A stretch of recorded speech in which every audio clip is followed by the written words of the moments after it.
Hello, hello, hello. Welcome everyone to Regina and Hollis Crime Chat. It looks like we got all of us here today. How you doing, Hollis? I'm great. How are you girls? Doing good. Doing Can good. everyone hear me okay? Yes. Okay, Yeah, we hear you good. great. Hi, Sammy. Hi, what is true? Shar, Regina, Hello, Hi everyone. hello. Hello. Hello. Well, hello, Good to gorgeous. good to see everyone. and hello, Blondie. Yes. Hello, Blondie, and hello, Sammy. How you doing? Doing great. Doing great. How about you, Char? I'm doing great. Thank you for asking. And what about you, Miss True? No complaints here. It's a blessed day to be alive, ain't it, ladies? It is. So, I would just like to give a shout out to everyone that's in chat right now, and thank you all for joining us. We got Blondie, Sammy, Low 12, Kel, Midwest, Mary Jane Doe. We got Tina Reddington, hey. We got Sharon Ostrander, hello. And we have Debbie Johnson. Welcome, everyone. It's so good that you all made it. So good to see some familiar. So good to see some familiar faces. And we're so happy you all joined us as usual. We just want to thank you for being here. Um, and we would ask that you please take the time, if you're enjoying the program, to hit that like and subscribe. And just know that we do offer memberships now for perks and extra content if you guys are interested in that. So um, thank you all for being here. And if y'all would like to become a crime chatter, just hit that button and join up with us. We greatly appreciate you all for being here. Um, and with that said, ladies, was there anything y'all would like to start off with before we go into the main discussion today?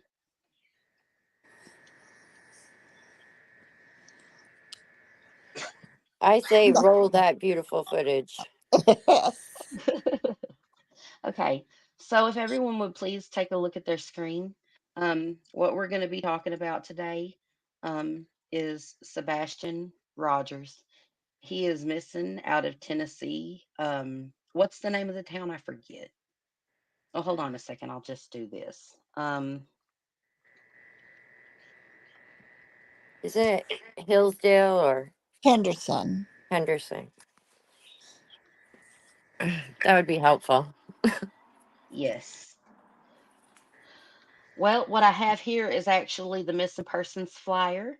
And Hollis, if you wanted to go ahead and read that off for everybody, that would be amazing. Sure. So this is the missing persons flyer from the Aware Foundation of Virginia.com. And it is for Sebastian Wayne Drake Rogers. Age 15, hair brown, eyes brown, height 5 foot 5 inches, weight 120 pounds. And then it says endangered, um, probably because he might have autism. Sebastian Wayne Drake Rogers of Hendersonville, Tennessee, went missing February 26, 2024. He was last seen near Beach High School on Stafford Court. He was last seen wearing a black sweatshirt and black sweatpants. Sebastian is autistic and likes to hide under things, so TBI, which is, I think, Tennessee Bureau of Investigations, is asking residents who live near the search area around Beach High School along Long Hollow Pike may want to check outbuildings, garages, cars, and under decks in case Sebastian used any of these as hiding places. If you have seen or know Sebastian's whereabouts, please call the Sumner County Sheriff's Office at 615-451-3838 or TBI at 1-800-TBI-FIND.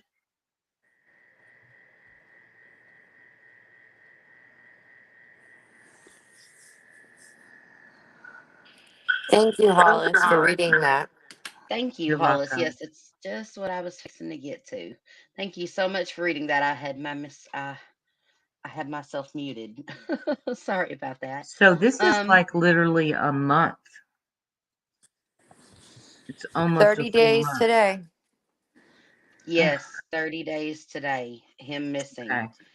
And nobody, well, somebody knows where Sebastian is, but that somebody, whoever knows where Sebastian is, they aren't talking, are they?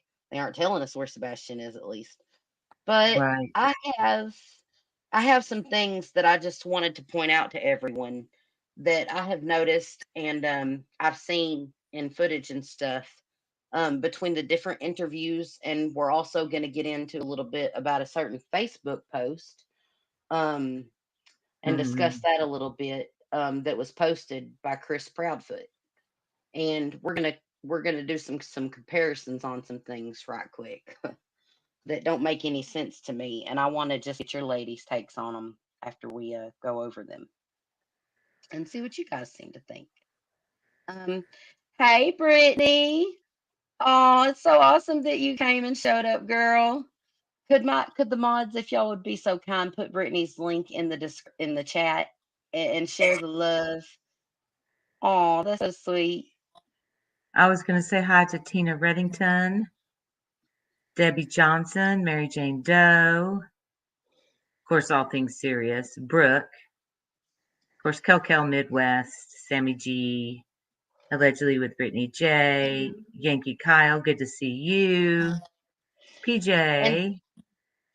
and just so you guys know, Brittany did a really good job of breaking down the smiley video that we're going to play a clip from today. And if you guys want to see that clip broken down, just amazing, just go on over to Brittany's and watch it because they break it down piece by piece. Do they? I want to see Yes, that. I want to see that. That video is they do. creepy to me. They do. The video is Brittany did creepy. such a good job. Brittany did such a Cool. good job on that.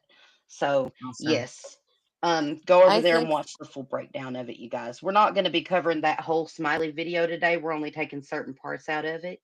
But if you guys want to see a full breakdown of it, go to Brittany's because she broke it down literally minute by minute. It's amazing.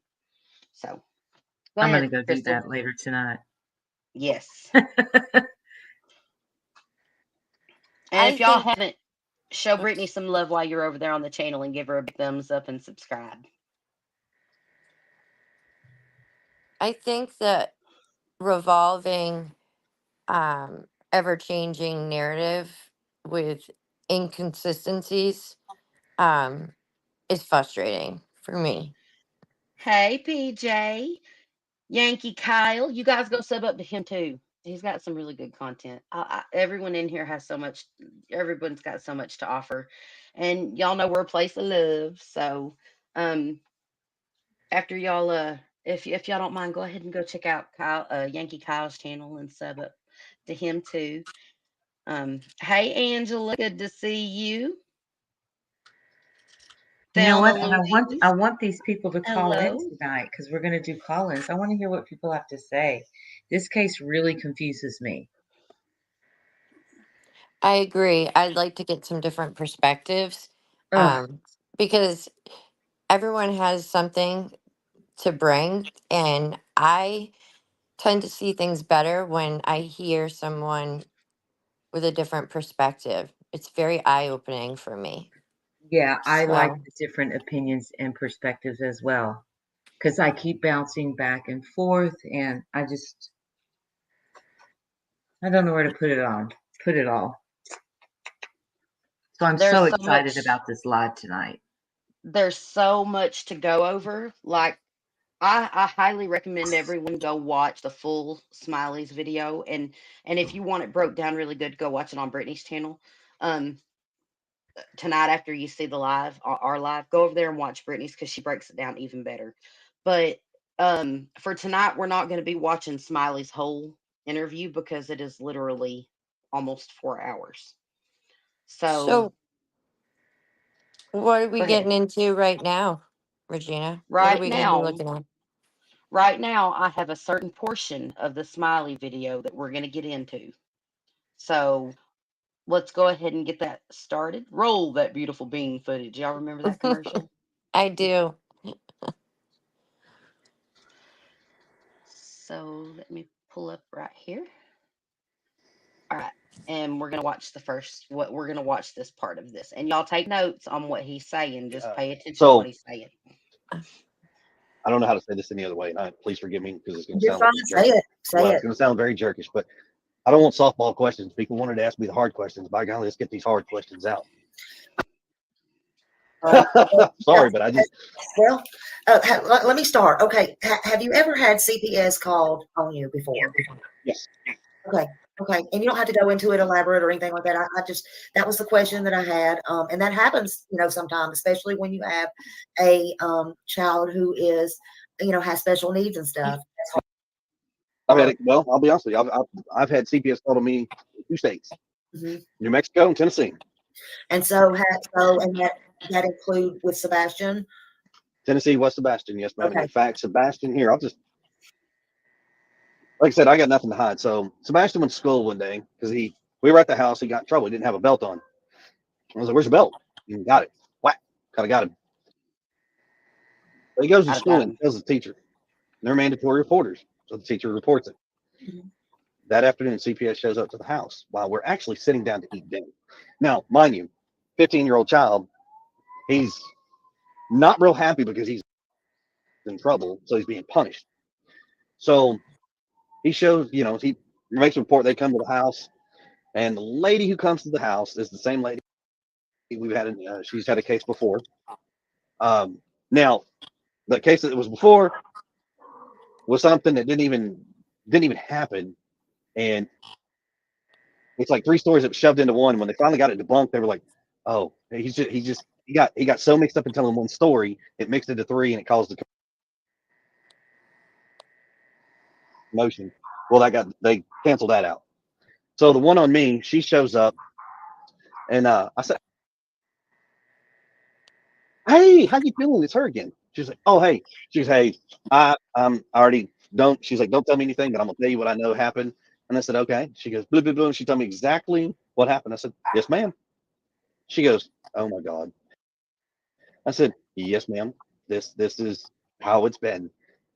Sebastian thought by telling on me, making it sound like I was so horrible. Oh, you cut out. You cut out just a minute. You cut out. I can. Oh, there you are. Okay. That I was going to get in trouble over something stupid. And I was like, "No, Sebastian, you got punished, man. You got punished." And he was like, "What?" And I was like, "You got punished." And the lady took him outside. She goes, "Sebastian, just because you get in trouble and you get punished, you need to understand when you go and you say things about people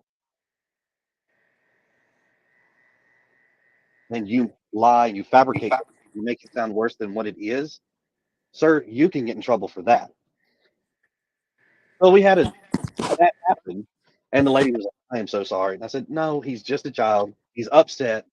It is what it is. I'm okay with it." He sat that back down at the dinner table and was like, "See, eat your food." And we Yeah. went back and everything's been fine. Yeah. Oh my That girl God. wants to know, what was he wearing?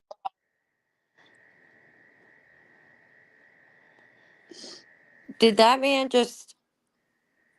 So basically, he's saying that the social worker or the CPS worker that came to his house for a prior case, but they wouldn't be the same one if one was in New Mexico and one was in Tennessee, right? So, because that's what he just said. He said she was from the other case, but he says that CPS only visited their house once concerning him.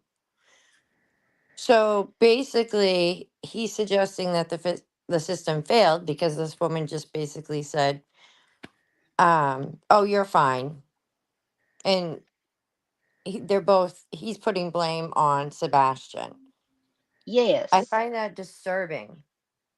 Absolutely. Absolutely. Um, Regina, did we ever find out what Sebastian was wearing, what his attire was? Because I see a Hold on. lot of people in Just a, chat asking questions yes, about that. that answer is going to be, well, he was wearing like Adidas with the three stripe pants and a black shirt. I do believe that was Adidas. Did In we the have a next thing about that?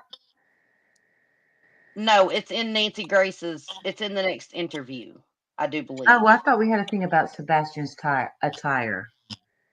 I thought that was on the flyer. That's why we that was for reading the flyer, I thought. Oh, but I thought there was a conflicting statement between the flyer and what the mother had stated. No, it's always been he was reported wearing black, like Adidas sweatpants and a black sweatshirt. Okay. That's what he wore to bed. His pajamas, I guess.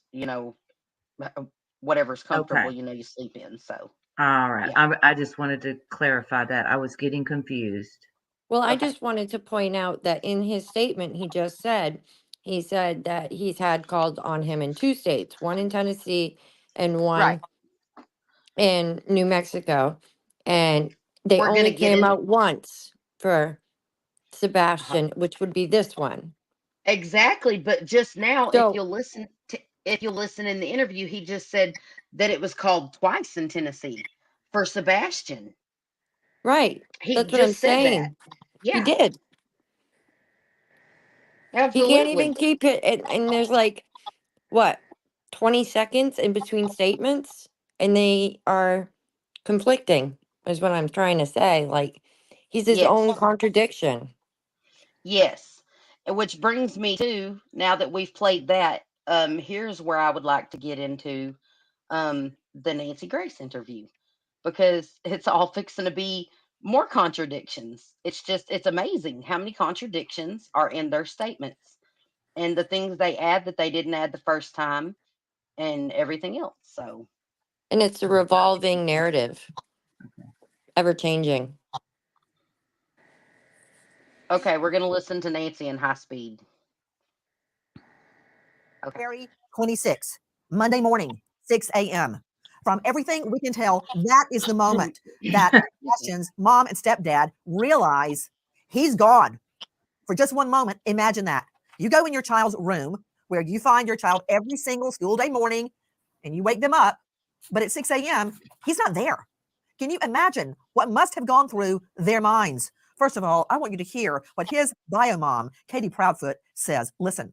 When I woke him up for school, he wasn't there. I took a second and walked through the house looking for him in case he'd gotten up and was trying to get breakfast or something, because he did that sometimes. About 3 minutes in, give or take, I was on the phone with my husband. I said, can't find him. He said, what do you mean you can't find him? I said, he's not in the house. Can I just point out that statement? And in the last days, we learned that the official law enforcement search is actually scaling back. This as TikTokers and YouTubers are flooding the area, conducting their own searches. Listen to Eric Craddock, Chief Deputy, Sumner County Sheriff's. Really wanted to come to the community and ask for your help. We need you to search your properties every day, morning and night.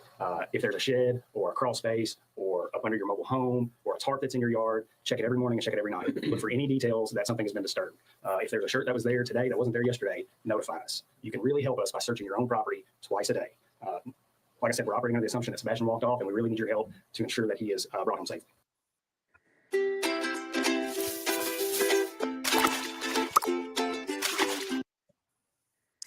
We are trying to determine what happened when this young boy, an autistic young boy, seemingly walks out of his own home in the middle of the night, we think, barefoot. How did that happen? I'm Nancy Grace. This is Crime Stories. Thank you for being with us here at Crime Stories and on Sirius XM 111. We've read a lot online. We've seen a lot of theory. Oh my goodness, you guys. Oh, PJ, welcome to the Crime Chatters. Oh, Kel, that is so kind of you. Oh my goodness, you guys are gonna make me cry. Oh, everybody, Welcome, please, welcome. please put applause. Please put applause into the chat for Kel and for PJ. Oh, you guys are amazing. Thank you. Oh,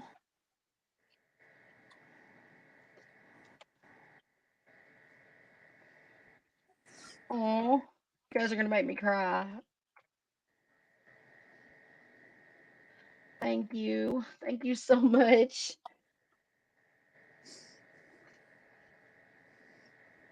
best group of people in the world here, you guys. I'm not even playing. Okay, That I'm is so sorry about sweet, that. Coco. Thank you, Yes, Coco. it You is. That's are amazing. Aw, amazing. You really are a beautiful aw. person. I'm lucky You're to be able to really say I know you. Yes, good, good, I'm blessed good to know people. I am blessed to know each and every one of you. Welcome to the family, PJ. And everyone that was gifted, congratulations. Welcome to the Crime Chatters team. We are so glad that you are here. Oh, Midwest, thank you. Oh, you guys, y'all gonna stop. Y'all gonna make me cry. Oh, Cry. sorry. It's It just, was it's that so accent. sweet. Cry. Oh, sorry. Oh, I love you, ladies. Thank you so much. Thank you. Oh, okay. Back to this. You guys are amazing. A lot of speculation, but let's start with what we know to be true. Joining me right now, an all-star panel. But first, I'm going to go to two special guests joining us, Katie and Chris Proudfoot. This is Sebastian's biological mother and his stepfather, who were in their home with Sebastian when he goes missing. To both of the Proudfoots, thank you for being with us. I want to go straight back to when Sebastian goes missing. Miss Proudfoot, I understand that the day before, which would have been Sunday, if I've got the information correct, that you guys went out, you went to dinner, you went to somewhere, I believe you said BJ's, where he had a quote, colossal popcorn. Then you Yes, came ma'am. home that night, and around 9 p.m., you tell Sebastian to go to bed. He says, okay, he goes to his room. Is that correct? Yes, ma'am. That night, I understand from previous statements you've made that you went to bed around midnight. Is that correct? It is. And to you, Mr. Proudfoot, Chris Proudfoot, did you also go to bed at midnight or before or after? No, ma'am. We went to bed at the same time because we were on the phone together. And was not home. please excuse any of my questions. I'm simply trying to find out more about that night. Do you two sleep in the same bedroom? He wasn't actually in the home at all that weekend. You were not home. No, ma'am. Okay, so where were you, Mr. Proudfoot? I was in Memphis, Tennessee.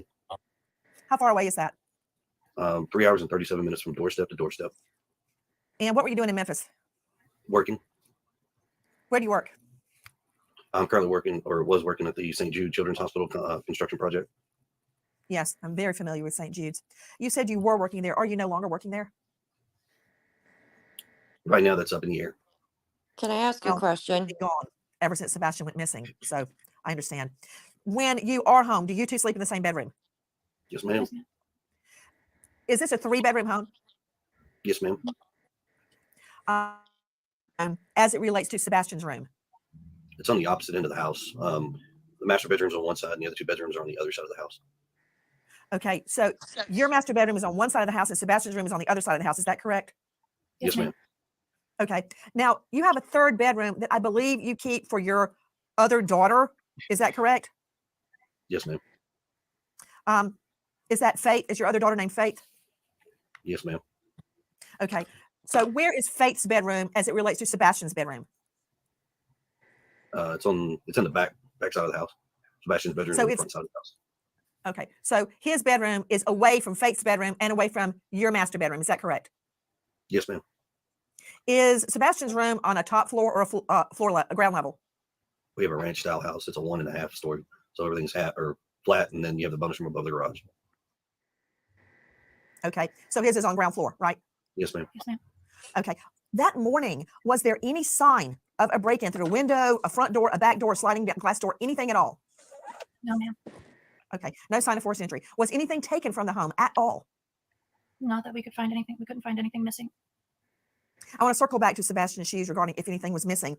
Do you have a burglar alarm? No, ma'am. Do you have a Ring doorbell cam? No, ma'am. Okay. Have the two of you taken a polygraph? I have. I have not. Would you be willing to? I've offered and volunteered on many occasions to take a polygraph, and I was told directly by law enforcement because of my whereabouts, I did not need one. I understand. Ms. Proudfoot, did you pass your polygraph? I did. Okay, everyone. If you would please direct your attention to the screen, if you will notice, Chris Proudfoot on Facebook said, I think it was like a week and a half, maybe 2 weeks ago, that he had already taken a polygraph test. FU wrote, have you both taken polygraph tests? And if so, what were the results? Thank you. Christopher Proudfoot, FU, yes, and the results are passed. So there's one lie, Which is right? it? Which is it? Has he or has he not? I have Well, a it's quick kind of question. it's a very aloof answer because he says yes, We and then have. he says, and then we passed, which means he made it sound plural, Mm-hmm. but he doesn't answer directly. Yes, we both took the test. Yes, we both passed. It's a No, yes. I think he's very much saying, yeah, we both took tests and passed. I mean, we took tests and we passed. I mean, he's saying they've taken the test and they've passed. Wouldn't y'all agree? So I Can he's mean, I so would he's like to lying. ask a question. See, he's not really clear, he and is. He he's not. gives a very direct answer, I think. Have you both taken polygraph test? And if so, what were the results? He replies, yes. And the results are passed. So he flat lied. So I guess he's answering yes. We both took polygraph test, and the results yes, they both passed. Yeah, that's a That's, lot. yeah. Can I So is it a possibility that maybe he took it most recently, maybe after the comments in the interviews? I don't know. Well, no, this Facebook post was weeks ago. And yesterday, the interview from Nancy Grace is what we're playing from yesterday. And From he says, yesterday. no, I did not take polygraph test. After he said weeks ago that he did. Ooh, ouch. I would like to know what the Exactly. results of that polygraph test that he took were. Well, he didn't take one. Hollis, he's never taken a, hold on. Let's finish the interview wait? and you'll understand Can what I'm saying. can I just say one Wait a thing, minute. Well, please? that's why I'm saying his answer is very aloof. We I have a just question here. I just want to say something. Is it common practice for someone to know exactly 3 hours and 37 minutes from doorstep to doorstep? Like, how common is that? Good point. Right. I thought that same thought because it kind of could fit into a different kind of timeline, right? Right. Yes. In his Smiley interview, he said he took a polygraph and passed. But I was just showing written proof that he had also said on a statement on YouTube, you guys, he's claiming he's already taken a polygraph and tested. This is not the first instance of him claiming this. Okay. So, okay, let's go back to the interview though, because it's fixing to answer some more questions. Those questions out of the way. Was Faith in the home when Sebastian went missing? No, ma'am. Does anyone else have a key to your home beside your immediate family? No, ma'am.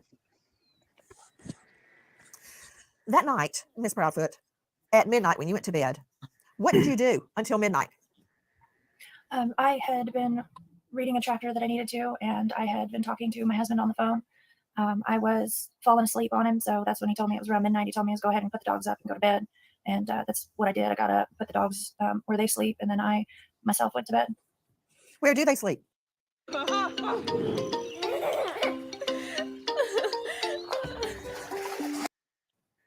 They have a big pen A pen, is it inside or outside? inside. Inside. That reminds me of another question. Do you guys have a motion sensor light or lights on the outside of your house? Yes, we do have lights on the outside of our house. Did they activate that night? They're not motion censored. We have lights Were they the on that outside. night? No, Okay. ma'am. Were they on that night? So the lights were out the whole night? Yes, ma'am. We don't typically turn the floodlights on. Were there any lights outside the house on at all? Just my little solar lights that we have in the garden. There's two lights on the side of the house above the garage that are on at all times. Oh yeah, those are on. Oh, there's a light above the garage. It's on at all times? There's two. Yes, ma'am. Okay. So those lights were on? Yes, ma'am. Okay. The reason I'm asking is because I heard you say earlier, Mr. Proudfoot, that your neighbors have been very, very forthcoming with their Ring camera info. And I was trying to determine if any lights were on, what, if anything, they may have caught. But I understand from your previous interviews that nothing of any evidentiary value was caught. And also, in another statement you gave, I understand that the video of the 2 flashlights, and I'm saying that with air quotes, that's not exactly what that was at all. We now don't believe that 2 flashlights were observed around your home. Is that correct? You're very correct. Okay. Question regarding your vehicles. Ms. Proudfoot, what make and model do you drive? I drive a Infinity SUV, Year? 2017. And sir, what do you drive? I drive a diesel truck, Chevrolet. Year? I don't remember off the top of my head. I think it's a 2021, I think. So your Infinity SUV was parked in the garage or outside the garage that night, Ms. Proudfoot? In the garage. In the garage. And Mr. Proudfoot, your vehicle was on location in Memphis. Is that correct? Correct. Angela has a very good question.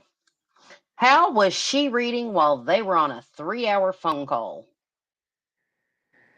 Was she reading him a book?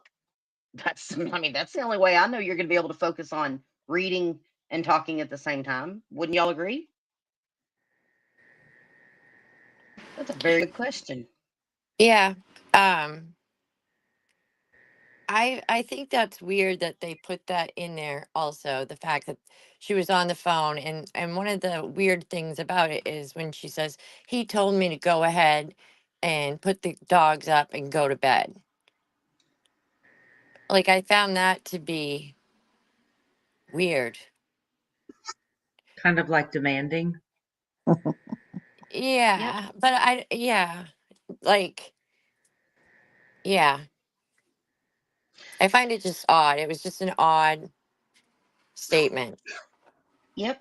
And I'd like to give a shout out to ND317. Welcome. Pandies, welcome.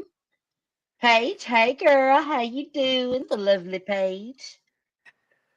Okay, sorry, I go ahead. also thought that her reaction when asked, do you have motion detector lights? And no. And then he said the garage lights, and she's like, oh yeah. Like, you wouldn't know that your garage lights are always on. Because he Well, says they stay on all the time. But she's like, oh, her answer is, oh yeah. And Regina, do we know who first administered their lie detector test?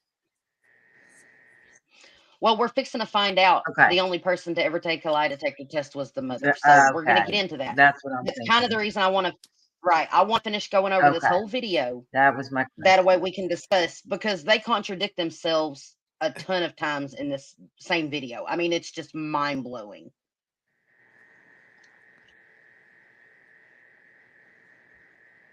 Okay, so back to the interview real quick. Okay. So there's only one car at the home. Is that right? There was actually a work vehicle in the driveway at the time as well, but it hasn't moved. We can't give out that information because we don't have permission from her work. I don't understand that. What? About the make and model of the vehicle. I have a work van that was also parked in the driveway. Why is that? If it's out in the driveway where people can see it, why is that privileged information? We just don't have permission from her company to divulge that information. Have you asked? No, ma'am, we have not. Nobody's asked us So that that question. was okay. So you have a work van. Question to you, Ms. Proudfoot, what do you do for a living? I am an installation technician. That night, was the work van blocking your driveway? Could someone go in and out of your driveway? The van is parked at the back of my driveway, so someone can pull in, yes. Got it. Do you park your Infinity SUV in the garage or outside the garage? In the garage. In the garage. Do you have an automatic garage door? With the clicker. Right. Do you leave that up or down at night? Down. Could anybody lift it up? Like, is there an on and off button outside, or do you have to know a code or have the clicker to open it? You'd have to know the code or have the clicker.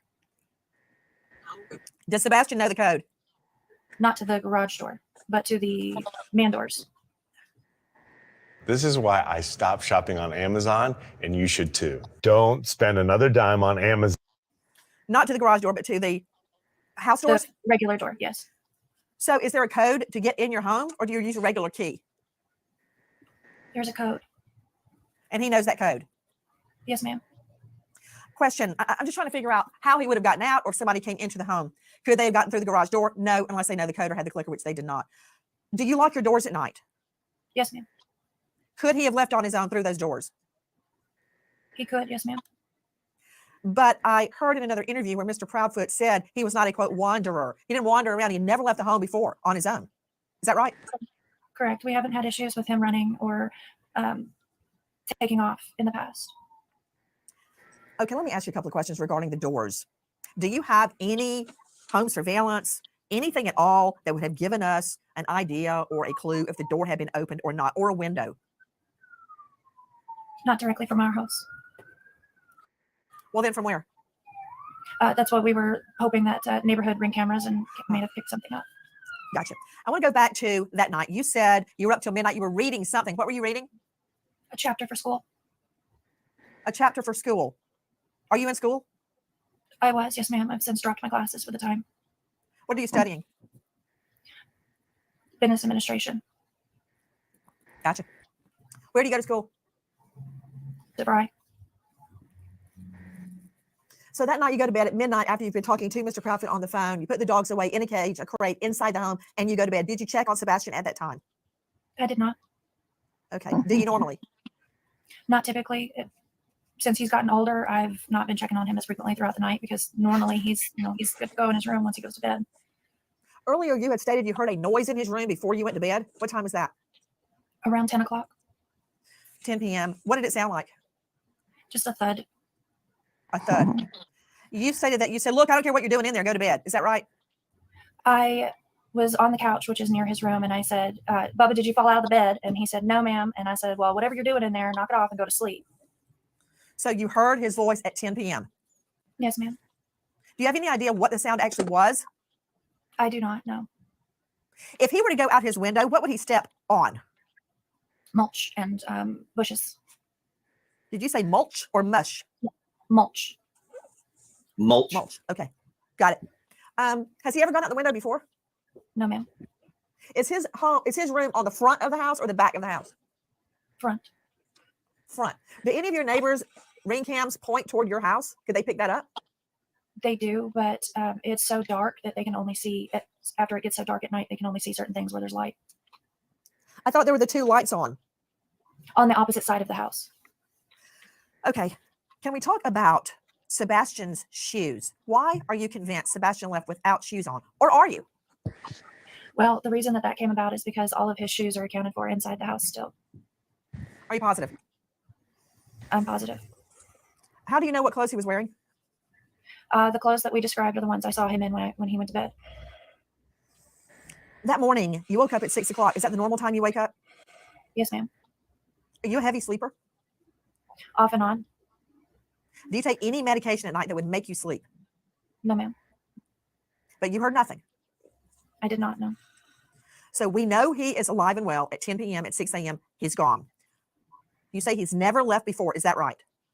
Correct. He's never run off before. And can I confirm, where was his bio dad at the time he went missing? I believe he was at work in Nashville. Had there been any family argument or altercation prior to him going missing? No, ma'am. And Mr. Proudfoot, when did you leave town? Early February. So you had been gone for days before he went missing. Is that correct? Correct, Yes. ma'am. Have you visited home since you left? You said from when I initially left? Yes. Yes, ma'am. I came home February 26th, the morning I was told he was missing. From the time that you left for the job in Memphis to February 26th, did you visit the home? Yes, ma'am. When? I was home. I can't give exact dates. Law enforcement has told me not to provide exact dates, but I had been home multiple times prior to February. And then I left early February and then didn't come back till February 26th, the morning he was missing. So you were not home from the time you left early February till Feb 26. Is that right? Correct, ma'am. Where were you living in Memphis? I have an RV trailer that I stay in. at an RV park. RV park. Okay. Following back up on that morning, you search the home, Ms. Proudfoot. Then you get in your vehicle and you start searching. Did Sebastian know how to drive? No, ma'am. Was your car in the same location when you woke up that morning as it was the night before? Yes, ma'am. Has your car been searched by police? Multiple times. Yes, ma'am. Have scent dogs looked at your car? Yes, ma'am. So your car's in the same place. You get in the car, you start looking in the neighborhood for him. Is that right? Yes, ma'am. Then you call Mr. Proudfoot, right? I believe I was already on the phone with him at that point. Okay. Question. Who called 911? I did. You did. Yes, What ma'am. time? Without looking at the call log, I can't give you the exact time, but on or about 6:20. And had you guys been talking on the phone before 6 a.m. or did you initially call Mr. Proudfoot at the time you realized Sebastian was gone? I called him when I realized Sebastian was gone. Here's to a new feeling. One where. Have you guys been out looking for Sebastian? Yes, ma'am. Yes, ma'am. We were given information that you guys have left the home. Is that true? Yes, ma'am. Why? I'm going back to work. You're going back to work. What about you, Ms. Proudfoot? No, I'm not going back to work. Not yet, at least. Did you leave the home also, Ms. Proudfoot? Yes, ma'am. Why? To accompany my husband going back to work, and then I'm coming back. Okay. When will you be back? Do you know yet? No, not yet. Are you concerned about being away while the search is ongoing? Absolutely, I am. Then why are you going? Because my son could be anywhere, and we're looking everywhere and anywhere. I've got a question for you. Yes, I want to find out about Mr. Proudfoot hitting Sebastian with a belt. What happened? That was actually several years ago, and it To was Mr. Proudfoot. one- To Mr. Proudfoot. To Mr. Proudfoot. Yes, Mr. ma'am. Proudfoot, what happened? Oh, I'm sorry. I misunderstood. I thought you were asking me, Katie. Sebastian got in trouble. He got caught lying. And I had asked him, I said, hey, you got to have a punishment for this. He says, yes, sir. And I said, okay. So I gave him a swat with a belt on his buttocks on the outside of his clothes. One swat. What did he lie about? Honestly, I don't remember at the time, but it was probably something dealing with school because that's. Okay. All right. Let's take a little breather and let's discuss this. You caught it now, did you, Hollis? Did y'all catch it? Absolutely. What just happened? Feed it to me, darling. That's a completely different story about what happened with the belt earlier, ain't it, Hollis? What did you say? That's a completely different story about the little swat on the butt with the belt than earlier, ain't it? Yep. Completely different than the smiley video. Uh-huh. A lot of Absolutely. the stories on Nancy Grace are different. Mm-hmm. They're all different. Like every single interview, there's either something taken away or something added to. And whenever they add to, the stuff that they add completely makes what they said previously impossible. Well, I found It's it weird that he said he had not worked. I guess under the assumption since this has occurred, but we know he hasn't been searching. Nancy Grace was kind of like, okay, yeah, we get that. But then all of a sudden he says they're moving out of the area. Why? Because he's going to go back to work. And then she's leaving as well. Why? To follow him because he's going back to work. And they're like, well, what about Sebastian? Well, he could be anywhere. And we're looking for That's him. very strange to me. I agree.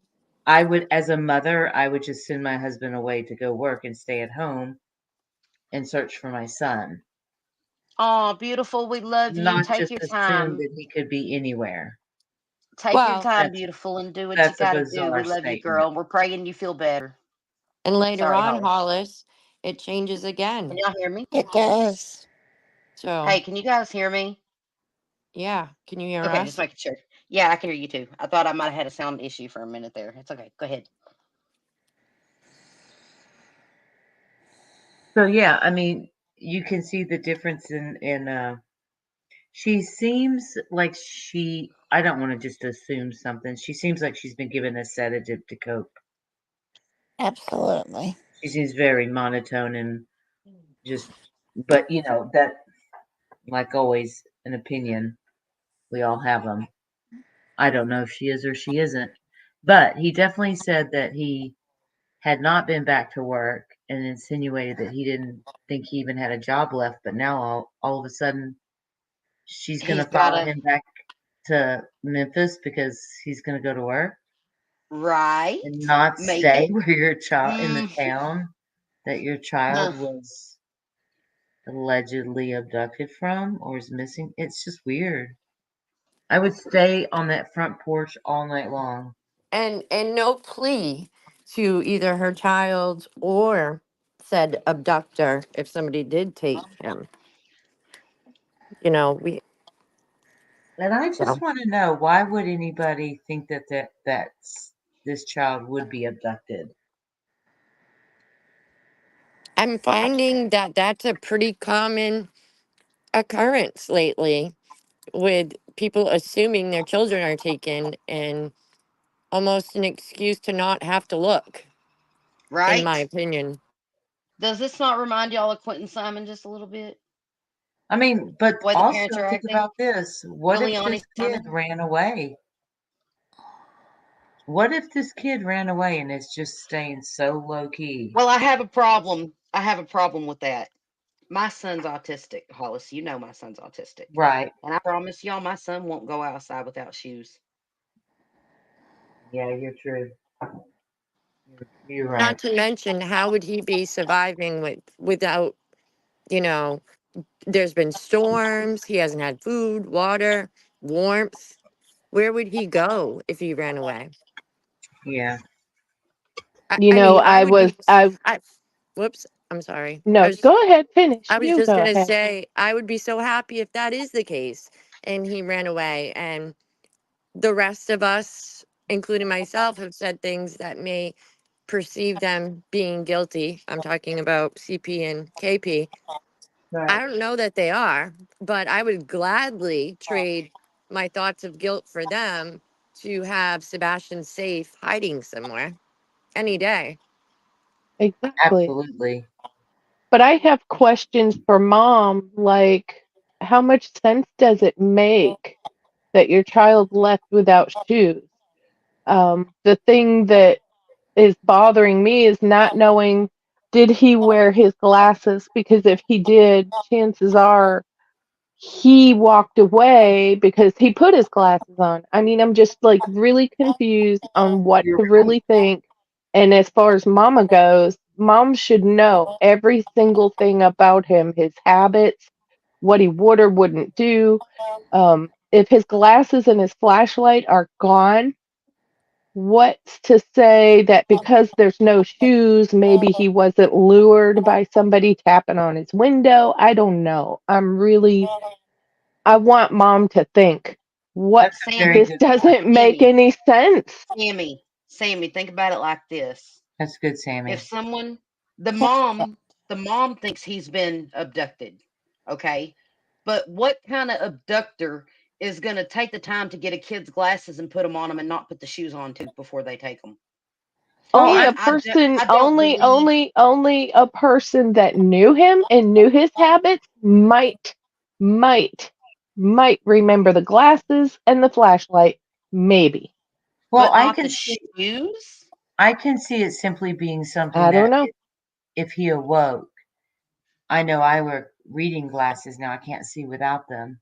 So now habitually I will put my glasses on, and I guess I would get a flashlight and go outside, but But you would put some not kind if of I had shoes a on. sensitivity to not wearing to having to wear shoes.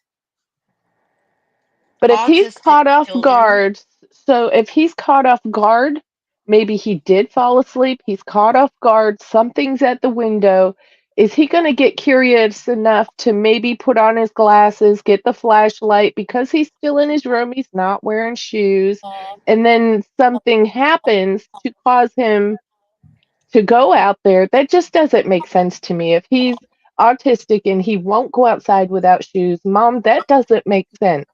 Right. He also, Well, he also, nobody going in a also the mom is insinuating that he was abducted. Okay. From where? From inside the home or from outside the home? I mean, what are the odds someone is just going to be waiting outside to abduct a child that Well, there randomly goes hasn't been a outside? ransom note or anything, has there? Nothing. No, No, I don't think he was abducted. I would no. also like to point out that Sebastian was born with fluid on his brain, which with the smallest injury could kill him. So, like, if she heard a thump in his bedroom at 10 o'clock instead of getting up, if it was a loud enough thump that you heard it and he responded, doesn't mean that he didn't hit the back of his head where he has the fluid and then just didn't go off to bed and go to sleep. But why? My question is why wouldn't you get up? Because as his mother, this is a huge concern. Like if he hits his head, it could be very dangerous. Right. Right. What if the thud that was heard was a backpack or a small suitcase, and he overheard mom and stepdad talking on the phone, and something was said that frightened him, so he threw something in a backpack, put his glasses on, waited for mom to go to bed, and left out the front door with flashlight. Okay, And hold on a second. We're going to who's need to to say, okay, we're going to need to get back into the video with the interview to get back to the flashlight thing because you're fixing to hear them talk about the flashlight video and the Proudfoots are saying that it's debunked. Okay, so let's get back to that real quick. Majority where his issues lie. Did he have other issues at school? Some behavioral stuff, but nothing too crazy. What kind of behavioral stuff? He has a hard time. He's like awkwardly socially like blending in with students, so it's a little. He's trying to figure out how to do it, but respecting people's space. He gets a little too close, and then kids don't really accept that too much, so it kind of causes an issue. But he'll not stop, and he continues on. So then it causes an issue, and instead of being honest about it, he'll lie like, "No, I didn't." Okay, Sebastian. Was that the first time? Was that the first time you had ever hit him with a belt? Yes, ma'am. The one and only time, actually. When was this? I'm a lawyer who can't stand the disability system. Remember in school when you needed a doctor's note? Years ago, ma'am. Any idea how many? 3, 10, 1? It probably at least 3 years ago. I don't understand how that turned into a CPS or Child Protective Services complaint. How were they alerted that you hit him with a belt? That did not turn into a CPS service call. There were other CPS reports, right? Were they regarding your other child? There is one in regards to my daughter that I know of out in New Mexico with my ex-wife and myself. What happened? At the time, my ex-wife had fled to New Mexico with my daughter. We were going through a custody and a divorce case at that time. And at the time, when I'd call and try to check in on my daughter, I could never reach my ex-wife at that time. So a welfare check was requested. Law enforcement told me to call CPS if I had concerns. So I called CPS. Law enforcement did make a welfare call, and that was it. Then how does that turn into a CPS complaint against you? I have no idea, ma'am. There's a lot of misinformation out there right now in regards to my New Mexico case that actually has no relevance to the Sebastian case. Then was there even a CPS complaint against you in New Mexico? Not that I am aware of. And my attorney and myself are well educated on my case, and there's nothing that we know of. Was there a TRO taken out against you regarding your daughter? Not a TRO, but a TPO. A temporary protective order. Why was that taken out? So in regards to that case, my ex-wife had a TPO put against her in Tennessee at the time. When we went to court, that got dissolved. I was ordered to hand my daughter back over to my ex-wife at the time. She gets in a truck. She fleds to New Mexico. 2 days later, she files one in retaliation. Is it still in place? No, ma'am. That was dropped within, I think, 2 weeks of it being put in place. I've got a question about the belt incident. You're telling me that was the only time that you ever hit Sebastian with a belt. Yes, ma'am. And you're also telling me that did not make it to CPS? No, ma'am, that did not. Question. Yes, ma'am. Regarding Fate's furniture. Yes, a few ma'am. days after Sebastian goes missing, did you replace furniture in Fate's room? No, ma'am, I have not replaced any furniture in my daughter's room. Is there any new furniture in the home? Yes, ma'am, there's a bed that was given to me and it's currently in my garage. Has anything been taken out of the home? No, ma'am. I was curious about a statement that Ms. Proudfoot made earlier that canine dogs hit on the barn around the home and near a retention pond. Did that happen? I'm not sure about the barn, but the retention pond, yes. Because law enforcement says the dogs did not hit, but Ms. Proudfoot says they did hit around the retention pond. So there's been a lot of miscommunication in regards to what is and what is not. To help clear that up, law enforcement has actually spoken directly with me, showed me a few things. What I can tell you is from day one, there was 5 dogs that started the scent for the search. And then after that, from the next 8 days out from that, there have been dogs from all over the country that have come in and done searches and had scent hits in various locations. But I would say a certain percentage of them tend Holy to go crap. through the same process. Hold up. You guys, wait. Did y'all just read this? Ladies, we need to look real quick and see if this is true. Did they just find Sebastian? Oh my goodness. Can someone get me that link if this is true? I checked for an update and there is no word that he's been found at all. Not to the best of what I could find. Liz Osmond just posted. Apparently, they're saying that they drained a pond and that they found him. This is just what I heard on another live and on Facebook. Yeah, Liz it's not. Osmond, can you tell us the name of the creator or something, or what stream you seen that on? Because if it's true, I would like to cover this.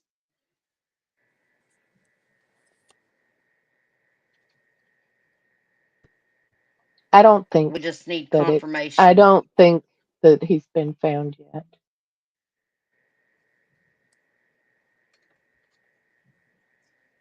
It's disinformation if there's no fact behind it.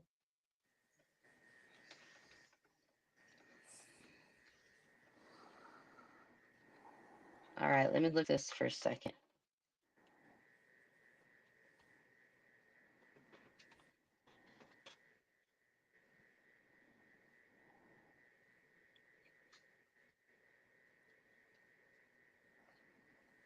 Okay, I'm not seeing anything.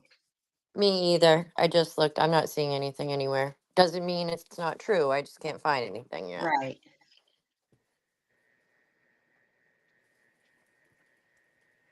Can you verify where you got your information from, please?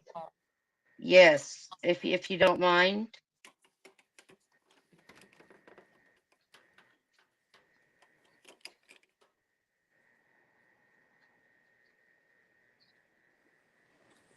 You guys, if that's true, that's horrible. I thought they already searched and drained that retention pond, though, and it was only knee deep. Wasn't that done already? Yes, Yes. absolutely. So I don't know what pond they're talking Yeah. about. Yeah, I don't think that is true. Yeah, Yeah, I'm that's sorry, already but been drained and unless done. I don't someone see anything on him being. I mean, even 1 hour ago, it says Sebastian Rogers.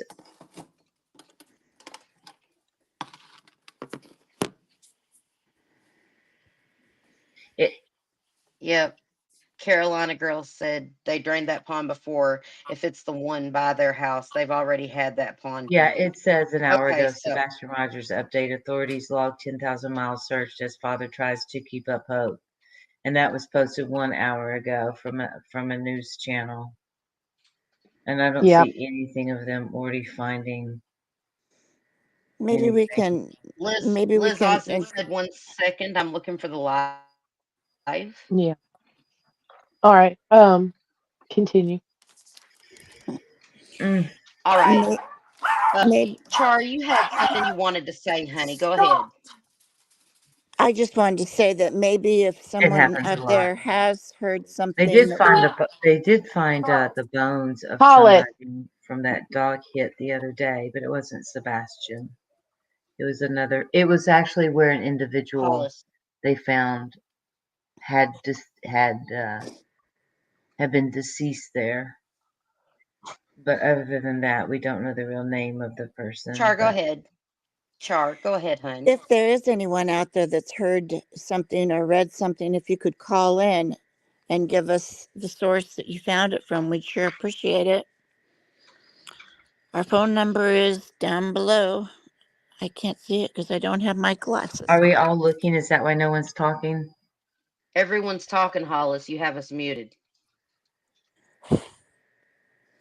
Hollis doesn't know that we're all talking. She can't hear us. Can y'all hear me? I can. Okay. Hollis, you're broken. Hold on. Can you hear me? Yep. Okay, I'm gonna go back to muting.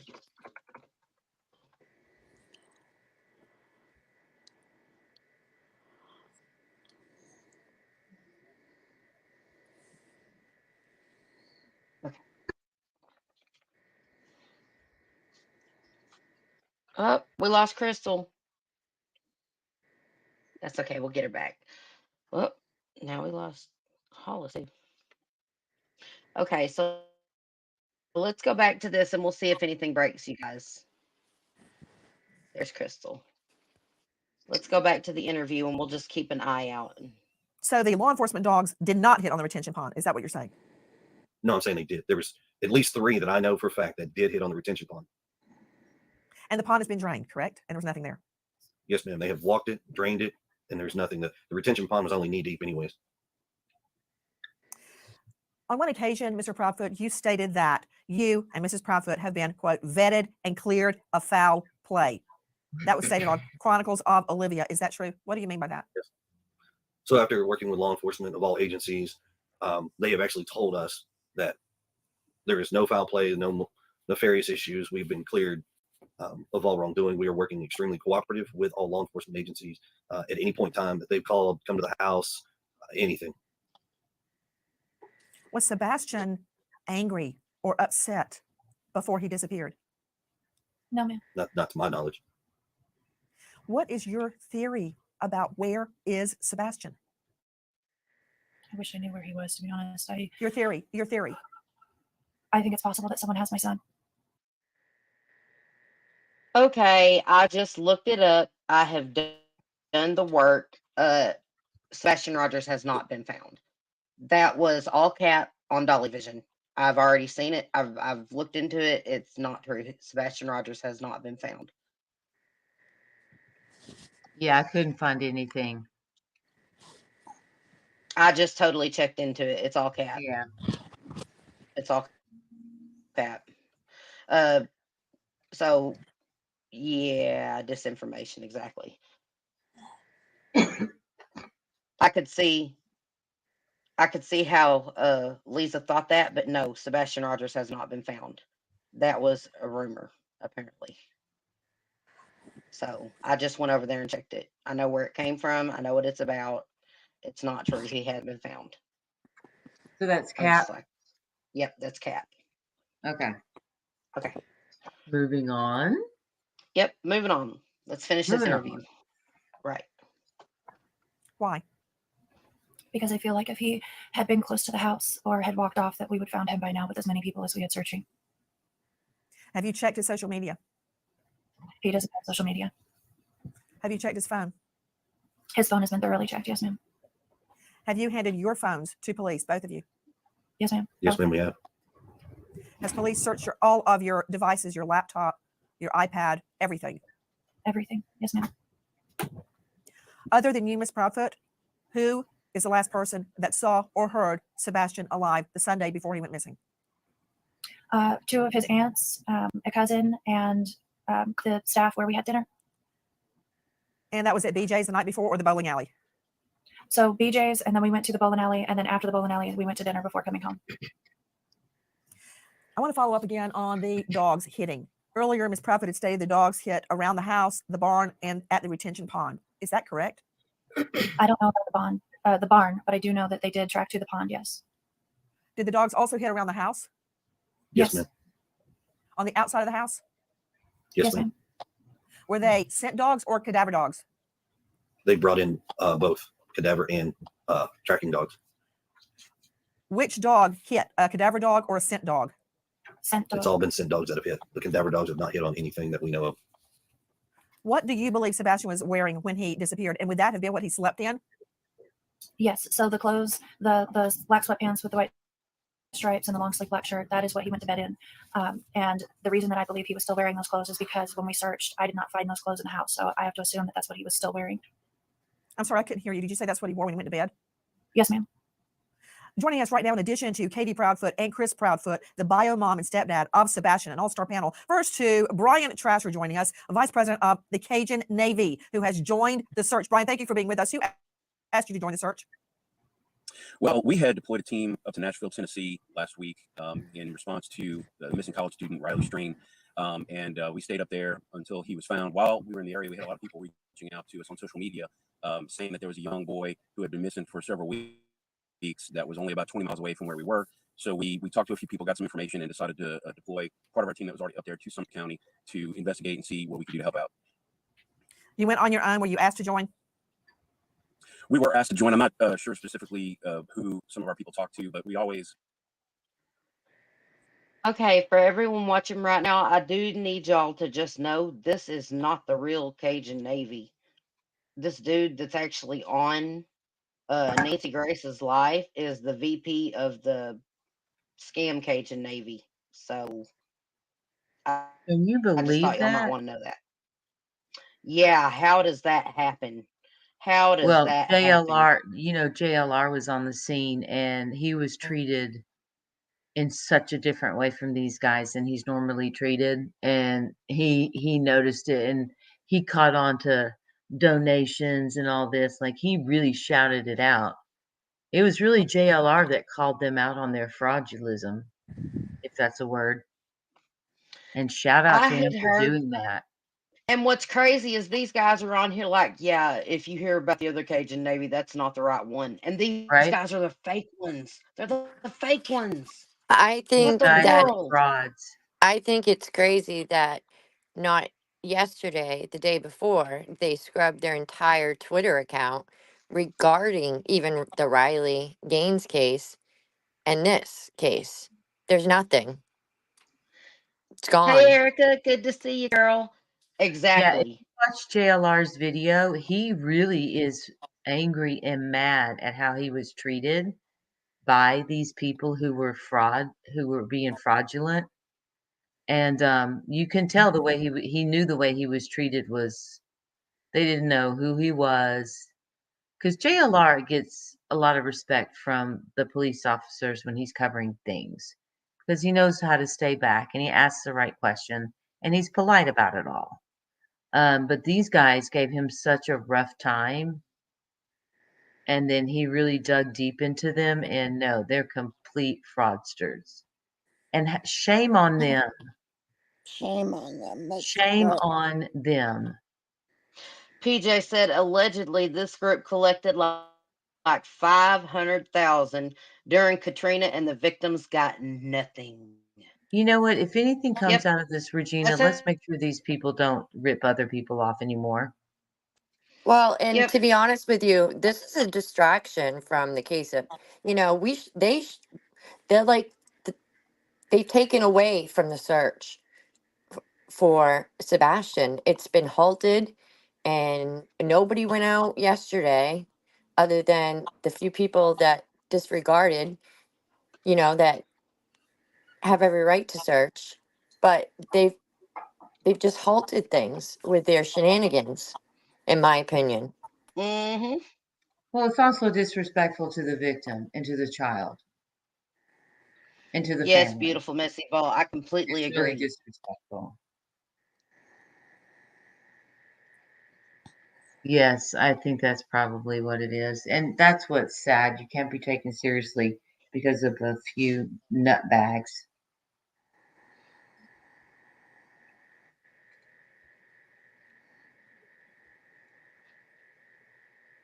Yep.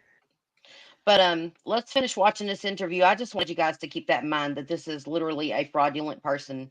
The VP of the United States, not the real Cajun Navy that does the real searching and stuff. So yeah. We get requests all the time, and we'll reach out. We'll try to get either a family member or a close friend of the family, just so we know we're talking to people connected to the family.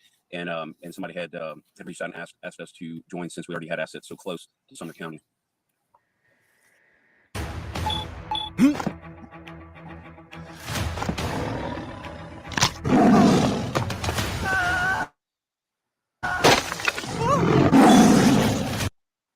Tell me what you have been doing, Brian Trasher. Everyone with me, the VP of the Cajun Navy, who has joined in the search. You can find them at CajunNavyRelief.com. Brian, tell me what you guys have been doing. Just real quick, the United Cajun Navy, we're the original group that everybody hears about. There's other groups that use the Cajun Navy name to try to fundraise off of our efforts. Cajun Navy Relief is not affiliated with us at all. We are www.unitedcajunnavy.org. We're the original. We're the real ones. Again, what exactly have you been doing on the search? So we've had our own canine team who's already participating in the search for Riley Strain up there searching around. We've talked with the lead investigator with Tennessee Bureau of Investigation, Agent Simmons. We've talked a lot with him and trying to coordinate efforts because we always try to coordinate law enforcement, make sure we're not getting in the way, duplicating efforts or putting out any. You know what, Mr. Trasher, let me just cut the chase here. Isn't it true that this weekend, pursuant to your search, that cadaver dogs hit in an area that had been closed off because of a prior hurricane, and it is on federal property? Bones and other items were found at that time. I found that very odd as it would relate to Sebastian. Even if it was Sebastian, his body would not have been skeletonized at this time. Can you tell me now that what was found over the weekend is not connected to Sebastian? Yes, no? No. Not connected to Sebastian. That's correct. That hit was not connected to Sebastian. Okay. Joining me also, in addition to Brian Trasher, who has been leading the Cajun Navy in its search for Sebastian. Hold on, Brian. Other than those hits, have there been any other dog hits in and around the home or elsewhere? Not from our canine team. I'm very concerned, Brian, as you can imagine, because LA law enforcement has stated there were no canine hits outside the home, which I find very, very disturbing. Because if he had gone outside, particularly barefoot, there would definitely have been a scent trail. Now, we're hearing from the Proudfoots that there was a hit around that retention pond. How far is that pond from your home, Mr. Proudfoot? Less than probably half a mile if you walk the whole path. Is it through wooded area? Would he have had to walk through the woods to get there? No, ma'am. You can actually walk either the main road or the subdivision. So the construction site is a subdivision, new addition that's being built, and they have a road that's going to be tied into our subdivision. So you could actually walk up that way, or you could walk to the main road and walk into it. Did Sebastian ever sleepwalk? No, ma'am. So he would have had to leave the house undetected by Katie and walk all the way to that retention pond. Did the dogs follow the trail a half a mile? Yes, ma'am. They followed the trail all the way to that retention pond? Yes, ma'am. Yes, ma'am. That's very curious, as they are saying the dogs didn't pick anything up. Back to you, Brian Trasher. Did you guys search anywhere other than that federal property where the false positive was? Yes, no? No. Joining me is Courtney Lasky, high-profile behavior analyst, autism expert, chief clinical officer with Little Starts Therapy. Courtney, thank you for being with us. At this juncture, we know Sebastian to be most likely with people he doesn't know, if in fact he is still alive. How would that affect a young boy with autism? It would affect him greatly. Based on the diagnosis of autism, we know that they typically have deficits with communication, social skills, and they display some rigid and repetitive behaviors. If, in fact, he is with someone else who does not know him well, that would be entirely out of his routine. He could be engaging in behaviors he hasn't engaged in before. He could be looking for an escape. He could be looking to get out of those aversive situations. We know that not every autistic individual will wander. We're playing it those who do time wander, and half. 36%, it's to get out of an aversive situation. It's to get away from something that's overwhelming or overstimulating to them. Ms. Proudfoot, does he know your phone number? Can he call you if he could get access to a phone? We have gone over my phone number. I don't know that in a high stress time he would remember it, but yes, I have taught him my phone number. Was he ever allowed to go visit friends' homes? He didn't get invited, but had he been, yes, we have had play dates in the past. Would he go there on foot? No, ma'am. Joining me now is Lauren Conlon, investigative journalist, host of the Outlier podcast, host of Corruption, What Happened to Grant Solomon, and you can find her at laurenconlon.com. Lauren, thank you so much for being with us. what can you tell me about that stretch of road, if anything, between Sebastian's home and that retention pond?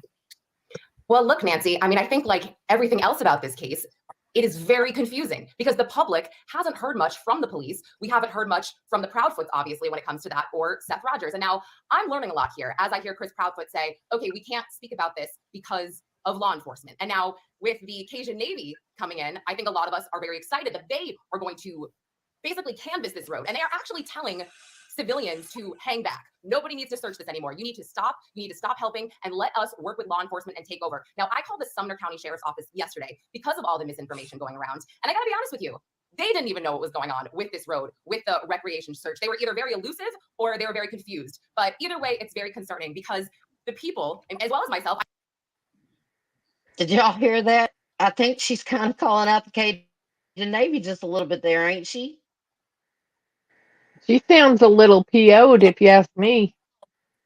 With good reason. And she is right, and she's also completely debunking what the parents are saying about the dog hits too, y'all. Let's just finish this real quick. I mean, I live in Tennessee. I cover a lot of Tennessee. We are very concerned for Sebastian. We are very concerned. And so, okay, so let me just stop you right there, Ms. Conlon. Ms. Conlon, everyone is concerned, but let me remind everyone that law enforcement is under no duty at all to tell us or anybody else, including the Proudfoots, anything. They are not representing. Hold up, Nancy. Y'all know I like Nancy, but hold up, Nancy. It is absolutely the police's job. If they know something and Sebastian is not out there and they think they know where he is, or they think if they have any inclination that people don't need to be on the ground looking for Sebastian, they're obligated to tell the community that, because people put themselves in real dangers doing this, you guys. So I think it is absolutely important that law enforcement lets us know if something's going on, because if people don't need to be out here risking their lives looking for Sebastian, they need to tell us that. Would y'all agree? I do. I agree. I think that if they know something and they're putting other lives at risk, then those lives they're gonna be responsible for them. The blood of those victims would be on their hands. I will say this, having been on searches before and working with the law enforcement for the searches, if there is any such thing going on where they have that type of knowledge, they call off the search. They won't even tell you why, but they tell you, that's it, we're done, leave.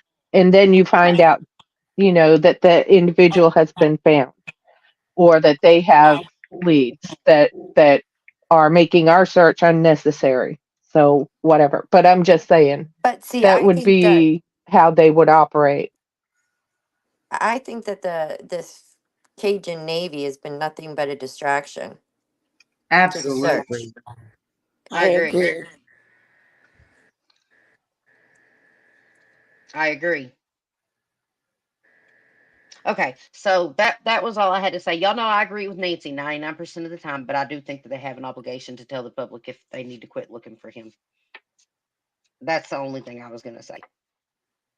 So, but I agree with y'all too.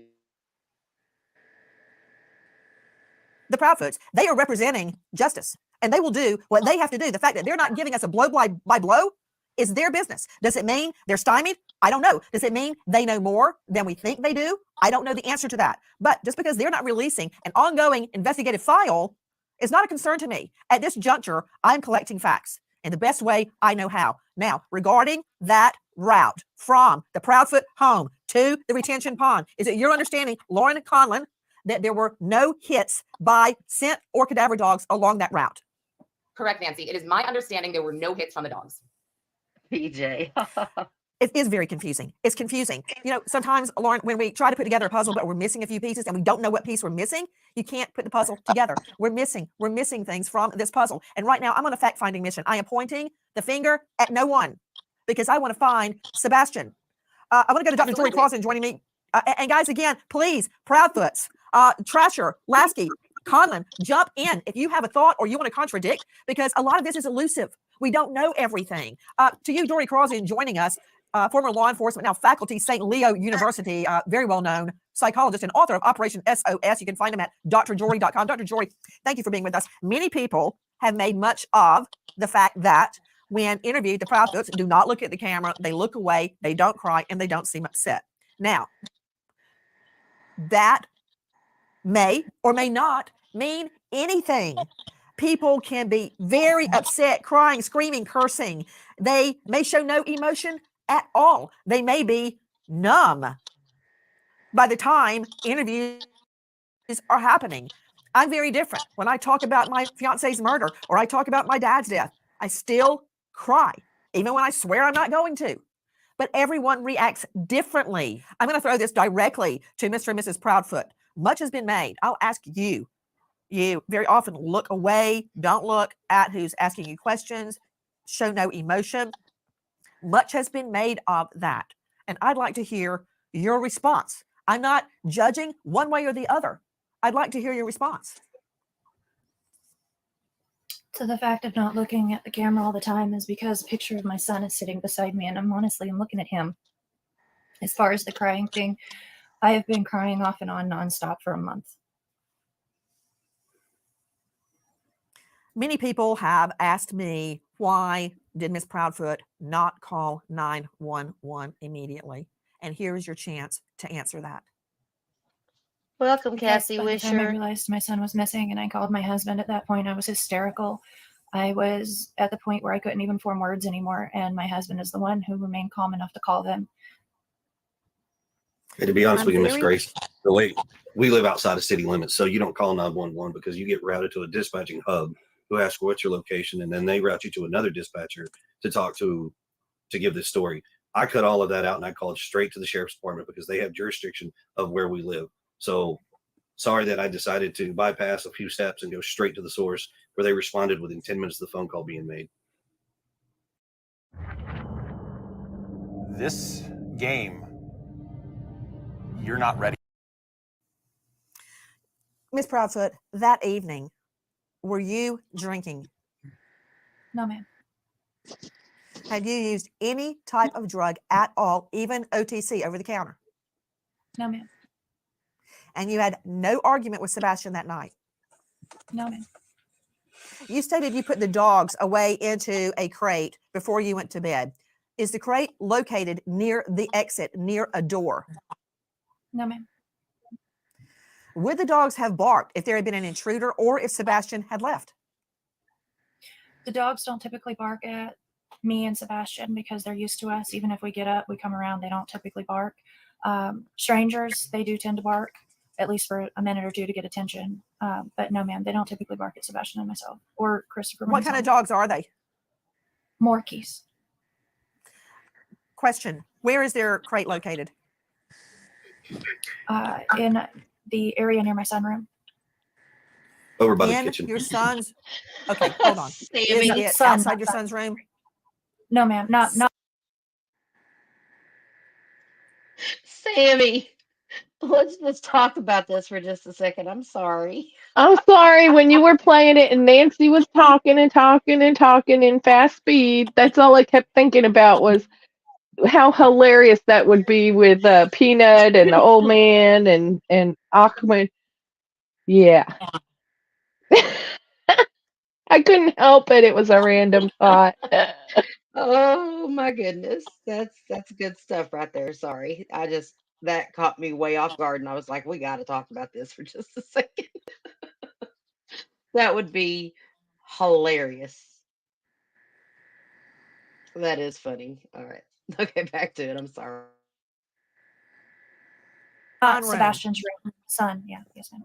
The sunroom. And that's not near the door? No, ma'am. Not near the front door. It's near my back door, but not any of the other doors. Yes, from what I've seen the layout of the home, it is near the back door, and they would have heard someone coming in and out that back door, correct? Yes, ma'am. Yes, ma'am. No barking. Do you have a chime or anything on your doors that would alert you to the door opening? No, ma'am. Miss Grace, could I jump in for something? Yes, please. And I want to follow up with a question Yes. regarding Miss Proudfoot's polygraph. But please, Lauren, jump in. Everybody on the Thank you. panel. Now is the time to ask the Proudfoots any question that may shed light on what has happened to Sebastian. We are not in a judging arena. We are in a fact-finding arena. We can then assimilate the facts and make deductions. Please jump in. Lauren Conlon is joining me. You can find her at Lauren Emily Conlon. Go ahead. Yes, thank you. And now this might be for Brian as well. Yesterday, when the dogs hit and everybody's going crazy, YouTubers, internet, TikTokers, and we figure out it's not Sebastian and police are not involved, the TBI is not involved. Did you call the Proudfoots and let them know that this was not Sebastian? Did you tell them ahead of time that you were searching these areas? Did they know what you were doing, or was it specifically just through Seth Rogers? Yeah, so Seth Rogers is Sebastian's biological father, correct? Yes. Yeah, so he was there, and as Ms. Grace alluded to earlier, it would not have been typical or possibly even probable that he could have skeletonized after only a few weeks. So I'm not sure about the Proudfoots, but his father definitely did know. I also wanted to echo what Ms. Nancy said earlier about the police. One of the reasons we got called in, there was a lot of social media personalities reaching out to us, kind of complaining that they didn't feel like the police were doing enough. But really, it's just what Ms. Nancy said, is that they're not under obligation to give daily or every other day updates. They are doing an investigation. We have been in very close contact with TBI, and I can tell everybody with 100% certainty they are on top of it. They are not letting their foot off the gas at all on the search for Sebastian or trying to find out what happened to him. The YouTubers and TikTokers that do live stream probably do the most fun. We appreciate the attention that they bring to things, but when you do a live stream, you don't have any control over what gets seen by potentially the entire world. So we can't tell people what not to do.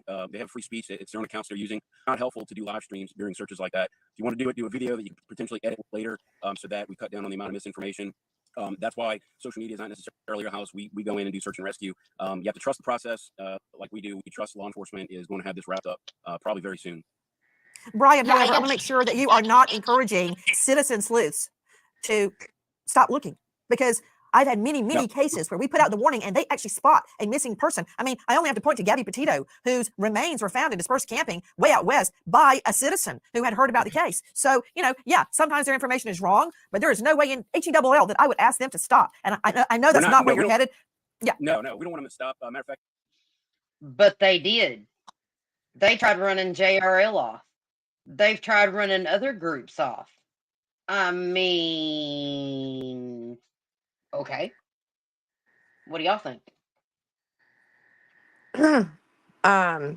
Well, they did try to take over the search and tell people where they could search, and they spent the whole day yesterday doing absolutely no searching for Nothing. Sebastian. They didn't even have a grid plan set up. And they didn't show up today.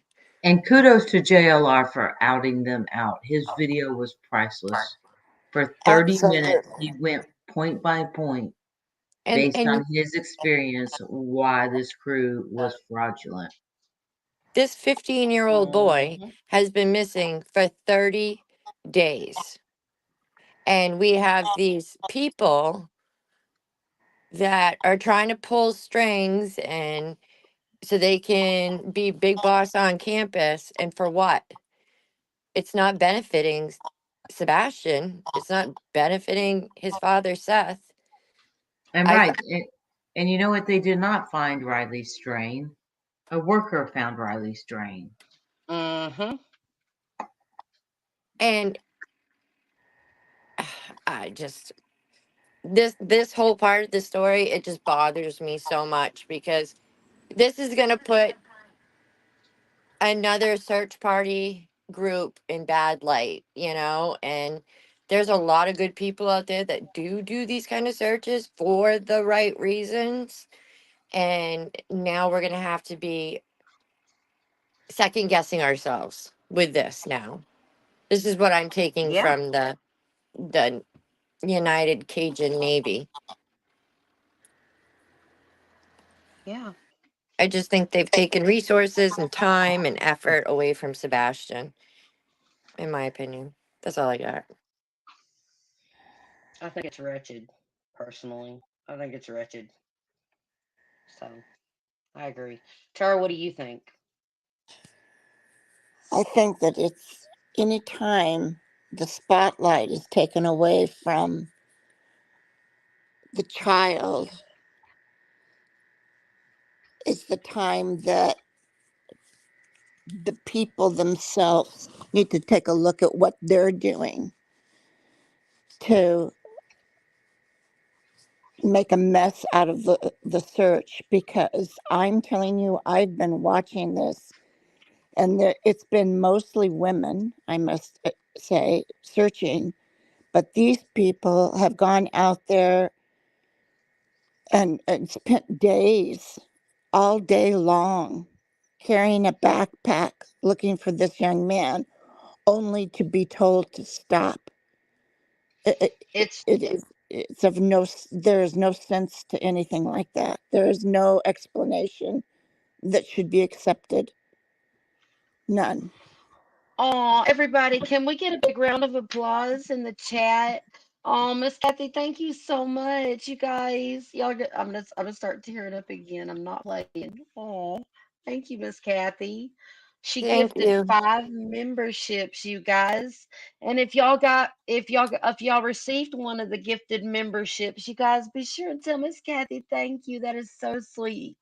Oh, I would also like to say real quick before you start the video up again, I hope that thank people you. can put all of this scamming and all of this off to the side for now. I'm not saying that we shouldn't get to the bottom of all of it and people should be held responsible and, there's questions that need answered. But I just want the search to continue until we bring that child home. And then let's face the United Cajun Navy fakes or whatever they are. You know what I mean? Like, I just don't want the topic not to be, not us. I'm just saying in general. Like, I don't want the searches to stop because of this. I want the searches to continue regardless of all of this, if that makes Yes. sense. I agree Because with you on that one. the thing is, 100%. you guys, unless the people that are in the area and not part of these scams and stuff, if y'all aren't out there looking for him, who's going to be looking for him? His dad can't do it alone. There's too much ground to cover. Too much ground to cover. Has there been any helicopters over that anybody knows of? I do not know. Like, I do believe they might have done night heat sense hint uh heat seeking. I think I heard something about that for the night the day after he got reported. The day he got reported missing, I believe they did have helicopters, if I'm not mistaken. Now, do we I'll know need to go what look at it more. the Amber Alert in Tennessee ensues? You know what that contains? Because I know each state is different. Like, to get the Amber Alert activated, is it different in the state of Tennessee? Do you know? I I believe do. his Amber Alert came out later. I think it was 3 days later. Yeah, something like that. It took 3 days for his Amber Alert to come out. Yes. What? Hold up, hold up. Wait. That doesn't sound right. His Amber Alert didn't come out for 3 days after he had been reported missing. Correct. Correct. He was missing on the 26th, and the Amber Alert did not come out till the 29th, I believe. Oh 28 my gosh. or 29th. And I'm just curious to what that entails because it's a very specific outline of the guidelines for the Amber Alert, and I'm assuming that he would fall under that category, because he's endangered. Absolutely. He does. Like, he qualified for Amber Alert just being underage and having handicap problems. I mean, being autistic, you know what I'm saying? Like, my son's autistic. But that would, I mean, wow, what you guys, I'm sorry, but not putting an Amber Alert out for 3 days is dropping the ball just a little bit, don't you think? That was 3 days he was missing. 3 days that they didn't alert the public that he was missing. What is going on here? What's going on here?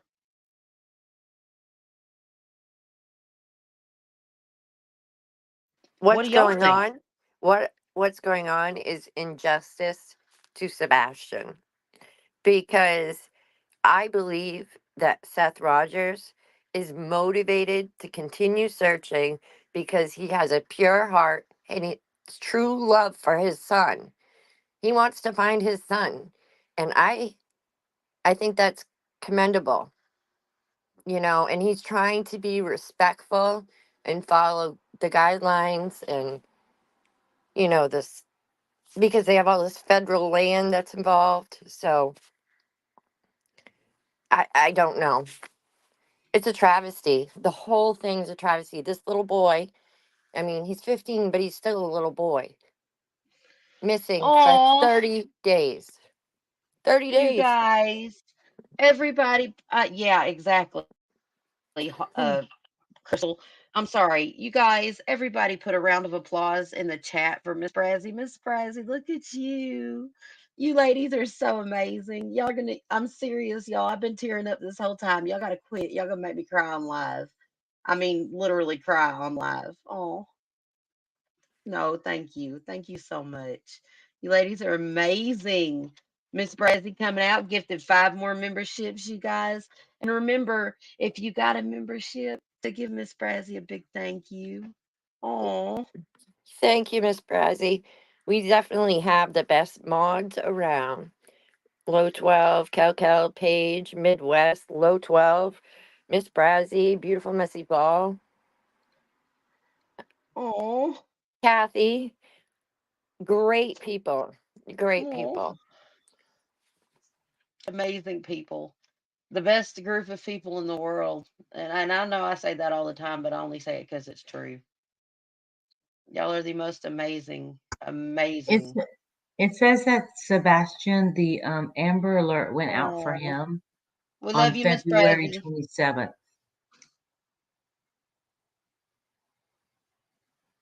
The TBI issued an Amber Alert for Sebastian on the afternoon of February 27th.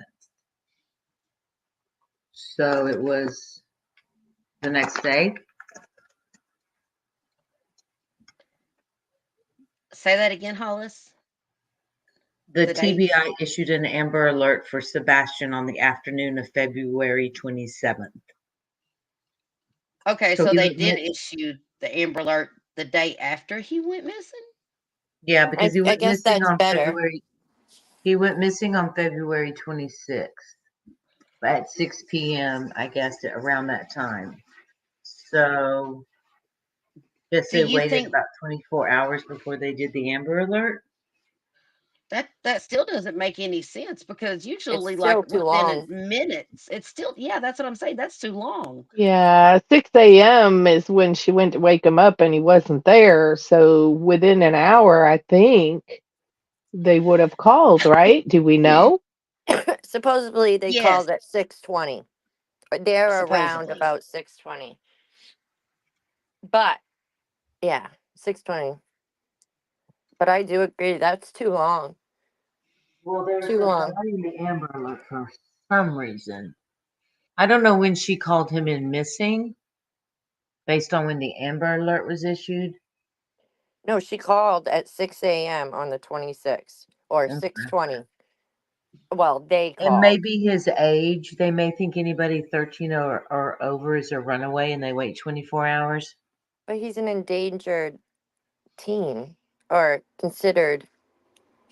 Endangered because of his autism Right. Yeah. alone. Well, they And have he, different alerts for those, but none of those were issued and either. also he had the fluid on the brain and I know that he was taking medication, so all of those things would prioritize him, I would believe, to get Well, him usually out. in those cases, they do an Amber Alert like an hour as soon as they find out that that kind of a person is missing, but they didn't do it in Sebastian's case. I don't understand that either. I don't understand, man. I'd be like, y'all better put an Amber Alert out now. Mm, I wonder if him calling the sheriff's department instead of 911 had anything to do with the delay in the Amber Alert. Do y'all think that's plausible? Because he didn't No, call an emergency number. Do you no, think that? No, you no. don't think? Okay. Just for me, I don't think so. What do you I think? think me. Yeah. Um, I think that somebody made it like I know in smaller towns, different counties are divided, and and so I know that the communication centers are sometimes really busy. Somebody pointed this out to me, and they made a really good, valid point that sometimes calling directly their local sheriff department will get them a quicker arrival. So I understand all that. I do believe him when he said that could be a possibility in the county that they live, that they're just going to get a quicker response. I don't think, however, though, that if it was the sheriff's department or the state police, both have the ability to summons the Amber Alert. At least in our state, I mean, because we have state, we have um, local, and then we have sheriff departments.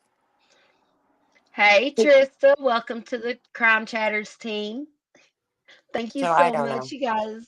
Oh, we got a new member, y'all. Shout out to Trista Scott. Let's everybody put a round of applause in chat. Hello. Welcome, Trista. I just don't think Oh, it would have really mattered as far as the Amber Alert, because I think that any of them are capable of pressing that button, making that call, saying we have alerting the ones that need to be alerted, that make that decision, is what I would assume.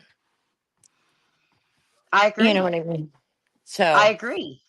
I'm just curious to why maybe they didn't get on the Amber Alert, because we really don't know what was said. We only know what the interview that we saw and what they said. So we're not sure what happened that morning or who was looking or where they were looking. If it was just the sheriff's department, was it the neighbors out looking? You know, so we don't know what the mother said. So we don't know the impression that the sheriff's department got. So if she insinuated, well, maybe we had an argument, he likes to run off, they have a way of turning everything against Sebastian, making him kind of like the aggressor. I feel like, he doesn't know boundaries. He's in your face. He's a good kid, and I don't remember where this statement came from, but didn't somebody say that on one of those interviews that the mother said, if he comes to your house, don't let him in? Now, why would she say that? And I What? don't, yeah, I don't, I have to go back. It's in my Twitter feed. You guys know I keep all that stuff. So, but I heard that, yeah. And I thought, well, that's got to be a rumor. That's why I didn't really give it much valid. But I didn't watch the Smiley video in full detail. So I don't know if that came up. So somebody that has watched that video would have to tell me if it was that one or not. Oh my goodness, I'd have to go back and look. I've seen three actual videos with the parents. Um, I saw the one last night in full, and then the one with Olivia, I believe, or the newscaster.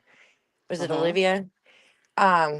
I watched that one, right. but I didn't hear her say it in that one. I'm gonna look on Twitter. I'll get back to you. But as of now, we'll just say that part is rumor. But yeah, that's what. Well, I think it's worth looking into, definitely, Crystal. So, just keep me updated on what you find out about that for sure, if you Yeah. can verify it or not. All right. They're also looking into Sebastian's into his gaming systems. They need to, because Yep. listen, even if someone doesn't have social media, don't think for 1 second that they can't communicate with other people online. Whenever you go into gaming rooms, you have chat, you can communicate with people. I know this firsthand from being a gamer. And for all of you that don't play World of Tanks, you have no idea what you're missing. Look me up, Aveen. Wait, I just spelt my own name wrong. Aviana is my online handle, you guys. Um, it's a strategy game. It's World of Tanks. It's like the old tanks, only you're a real tank. And I'm getting way off track here. Let's get back to the issue at hand. Um, so yeah, hashtag World of Tanks. Tanks. Go ahead, Hollis. I'm sorry, I got completely distracted about the online games, the handles. Like, I know because of playing World of Tanks, though, that, like, literally you go into a room, like you're in battles and stuff, and you can literally talk to people. And now some games have safety features in the software that will keep you from telling your address and stuff and your phone number and all that. But a lot of them don't. A lot of games don't. So even though you might not have social media, like the mom said, he didn't have social media, you guys, that doesn't matter. That doesn't mean he's not communicating with people online. I have to agree with that.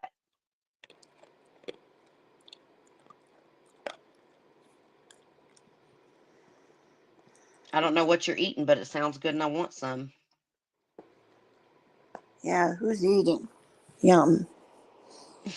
It's not me. I know I'm the one that's always eating in between talking, but it's not me this time, I swear. So, Hollis, what do you think? I mean, do you think that's why they're going through all his gaming? Because they think he might have been talking to someone through one of his games? I mean, that's a very good point. I don't know what to think about this case. It has me completely confused. I wish I could look at the police files more, be privy to all the information they have. I think I could make a better educated statement. You know what I mean? I Right. just don't have enough information yet. I got a good assignment for Paige. I don't know if she's still here, but if she is, I'm gonna DM her an idea of something that I think she would do amazing at. Is she still in the chat? Yeah, I think she's still here. All right, just tell her I'm gonna DM her. She was 2 minutes ago. Yes, beautiful. They need to go through his electronics, especially his games. If he's playing any kind of online games, you guys, there's a good chance that he is still having communications with people, even though He could he's have not. easily been he could have easily been lured away and gotten a vehicle and see you later, alligator. It is possible. It is possible. Um, I agree with that. I can't deny that fact. But here's the problem: if someone's going to lure him out of the house, Hollis, he's going to put his shoes on before he leaves the house. It was 27 degrees that night. It was freezing outside. Yeah, but what a better way to groom somebody to know that they have a fetish about their shoes because they're autistic and promise them you're going to bring them the fluffiest slippers in the world. Or what if what if his foot size was the same as his stepdad's? Whoa. Whoa. Something I never thought about. Wow. What a question, Char. I mean, what a thought, Char. Wow. Yeah. He was a pretty good sized young man. I mean, first thing popped into my head was, what about stepdad's shoes that happened to be sitting out there somewhere? Yeah. So that is a very good point, though, because what if there are nobody else's? Well, not only that, but what if it was just a pair of house shoes? What if he slid on someone else's house shoes or something that they kept by, the door? I don't know. I don't know. Are all the other shoes accounted for in the house? That's a I good know they question. have a mud room. Yes, they do. The sunroom, back where they kept the Mm-hmm. dogs. Notice Right. also Dang in the it, interview. Shar. Said, dang it, Shar. Oh, I'm sorry. I love it. Well, hey, it was a thought that it never crossed my mind.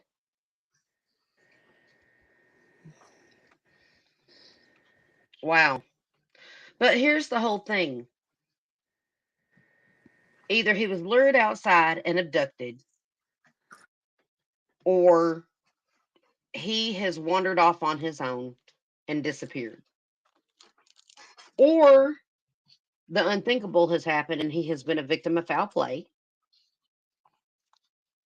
But regardless, you guys, if someone abducted him from the home, I find it I have to disagree with you. And you ladies know I love you, but I have to disagree with you on someone kidnapping him from the home, taking the time to get his glasses. Because if he's going to leave the shoes behind, he's not going to have the glasses on either. And it And was if only 27 degrees outside that night. I don't think Sebastian went outside without some kind of shoes on. But Char, you're onto something there. He could have just slid someone else's house shoes on at the back door. We don't know if any of their shoes are missing, right? and if his glasses are, I mean, he can't see without them, then maybe automatically he would just pick them up himself, and then he was afraid as this person was abducting them or whatever the case may be, and just slipped on whatever he could put on his feet at the time, possibly going through the mudroom. But I will tell you this, having an autistic child, for what I know, my son does not leave his bedroom without shoes on. He Yep. cannot stand the different textures of things hitting his feet between the tile and the hardwood floors and the carpet. It drives him crazy. And he doesn't leave his bedroom without his shoes on. So maybe he had a pair of house shoes or slippers right underneath his bed frame, sitting right But the there so he mother, could just slip them up. Yeah, but the right, but mother was a liar too. exactly. I just don't see anybody. I find it very unlikely that he was abducted, in my opinion. I just don't see that as the case. I don't I think he was see it more as I see it I see it more as someone stormed into his room and he woke up and put his glasses on so he could see, Yeah. and before he knew it, they were already dragging him out of his bed without his shoes on. So you guys are saying that he was abducted? Well, I'm not saying who pulled him out of that room. Oh, okay. Because I just I like, mean, there's a lot of options of who could have pulled him out of that room without his shoes on. right. So the missing glasses, because let's face it, somebody that needs glasses like me, who doesn't wear my glasses, who can't see without them, um, they're an extension of me. So if I'm leaving or getting up, I would grab them because I Yep. wouldn't be able to move 2 steps before me, in front of me. Exactly. It's So, your first instinct, right. so you can So see. if it was somebody that um they wouldn't So it would necessarily. be fair to Well, the say, I problem, think the it would problem be with, fair to say maybe he got woken up and startled. yes, but wouldn't he have screamed or made a noise in that case? I think I mean, whatever if noise you that have time to get your glasses and put them on, as soon as you realize that it's not your mom or your stepdad or your stepsister in the bedroom, aren't you going to scream, be like, say something? I know I would if it wasn't someone I knew, Well, right? I would scream if anybody, because I wouldn't be expecting anybody to I come think wake me whatever Maybe. up. that sound was at 10 p.m. that the Yep. mother heard or allegedly heard, I think that may have been nefarious activity going on. And It could have been. Him being removed from the home at that time. Now, do I know who did it? No. Sheila has a question. Did they check the mom's work van or look into where she works? In the interview just now, she said that they searched all of her vehicle. Her vehicle, Her wasn't it? Her vehicle. vehicle. But Yeah. remember, he said, "Oh, I can't confirm the year. I can't give you that information because we On don't his have." truck. Yeah, I mean, I'm not sure what that was all about, but yeah, I think they had to have searched her van. If they've gone in the house, I mean, have they even gone in the house? Have the police gone into that house and searched? Do According we? to the Proudfoots, yes. But we That don't was have any just in the Nancy. We don't have factual. any law enforcement receipts to verify that. Okay. Just like Mr. Proudfoot also said that they are not suspects, that they have been Right. cleared by law enforcement. Okay, I'm sorry, but I need the receipts on that because that's almost like What? Jennifer Soto saying she's been cleared at this What point. about We know what Orange County said about that the other day. what about this? What if when the cops came to search and they wanted to look into the work van, he pulled the same card that he told Yep. us, well, we don't have permission, and that's why they left town. Because they know that they're coming back to look in the van. And I'm just going off like pure brain right now. This is not fact or anything. It's just a speculation. What is true? What do you think about a guy that doesn't know the year of his truck? Yeah, yeah. Well, but knows that it's 3 hours and 37 minutes from Yeah, doorstep to doorstep. exactly. Not only that, Come Crime with Me has welcome Come Crime with Me and welcome Sheila and welcome Elaine. Welcome everyone. Also, you guys, if y'all haven't taken the time to hit that like and subscribe, it's free and we would greatly appreciate it. Help us get out there in the algorithm. And we thank you all for being here. Y'all are amazing. But Come Crime with Me said in this interview there was zero, and I mean zero face expressions. They knew they was being watched. They did know they were being watched. And if you compare this national interview that Nancy Grace did, they knew they were going on national TV, and compare it to Smiley's World interview that I was showing a little bit of a while ago, you guys, it's a completely different set of people. Well, except for the mom, she just stays monotone the whole time during everything. But stepdad, completely different person Yeah, between he the was two of them. I'm mouthy. just saying. He was very mouthy on that other show. He was Well, rude. isn't it interesting that the Jen Soto was kind of like void of emotion and detached, and now we have inconsistent stories, no facial expressions, no urgency, and crazy statements like, well, my son could be anywhere. Yep. Beautiful messy ball. The answer to your question, has anyone actually asked the parents or Ellie about the glasses? Do we even know if the glasses were found or not? In his missing persons reports, it is said that he was last seen wearing his glasses. So I'm going to take it because the glasses are in the report for to be seen with him, that they have not been accounted for at home. That's what I'm going to assume from the missing persons reports and the Amber alerts. I'm sorry, beautiful. I mean, what is true? Go ahead, hon. I'm so sorry. I just thought that was important to. No, that is important. I don't know what I was saying. What was I Okay. talking about? Yeah, see? Yeah.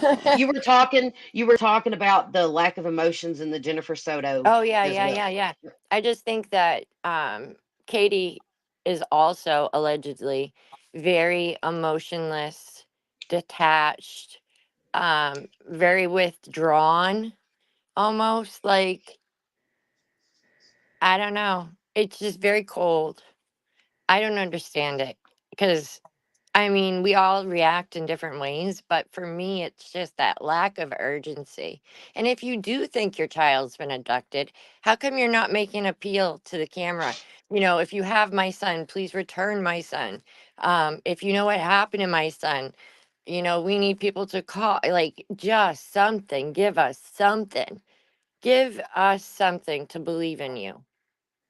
Because right now, I think the lack of people believing in them is brought on by their own comments and their mannerisms and their revolving narratives. Yeah, So, they talked all about themselves only. and the fact Mm-hmm. that they say, that, you know, that they end up leave their ultimate ending to the why did you leave is because I'm fearful for our safety. We've been getting threats. But what about Sebastian's safety? 30 days, 30 days. They know where he is. Phew. I'm sorry. I'm muting Parent, now. I believe mother and stepfather know where Sebastian is. So that's why their concern for him is mute. I agree, Char. I think they know more than they're telling us. And it's like they Absolutely. want to elaborate on little details that don't matter, but those little details keep changing. Right. Mm-hmm. They're And I, distractions. hmm and Distraction and deflection. That's what I'm I've just, nicknamed them. I think they know more. I'm not accusing them of anything. I'm not, well, I am accusing them of telling three different stories because they did. I am saying that they have told falsehoods and not the truth, aka lies, because of the fact that they did. His Facebook, let me show y'all again what he posted on Facebook, and y'all just heard. And this is before Nancy Grace's interview. This is before Nancy Grace's interview. Have you both taken polygraph tests? And if so, what were the results? Thank you.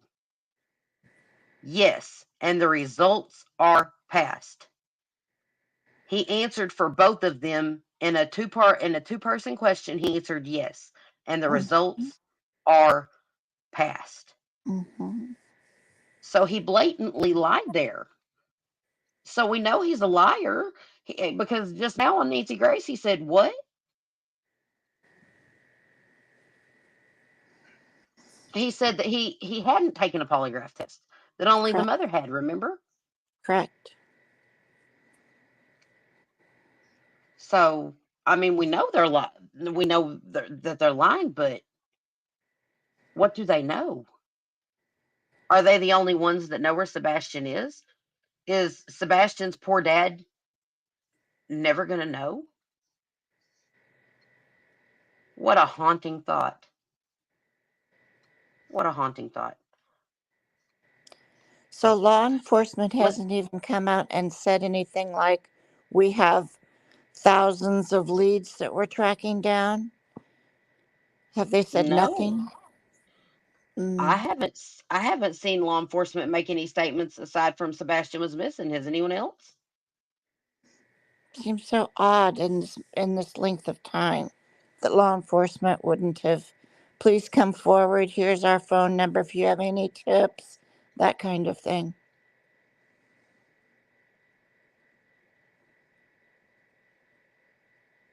I will say this, that I'm not in their shoes, and I keep trying to put myself in their shoes and consider how they might be feeling, but I really honestly don't believe that I'm going to be telling different stories.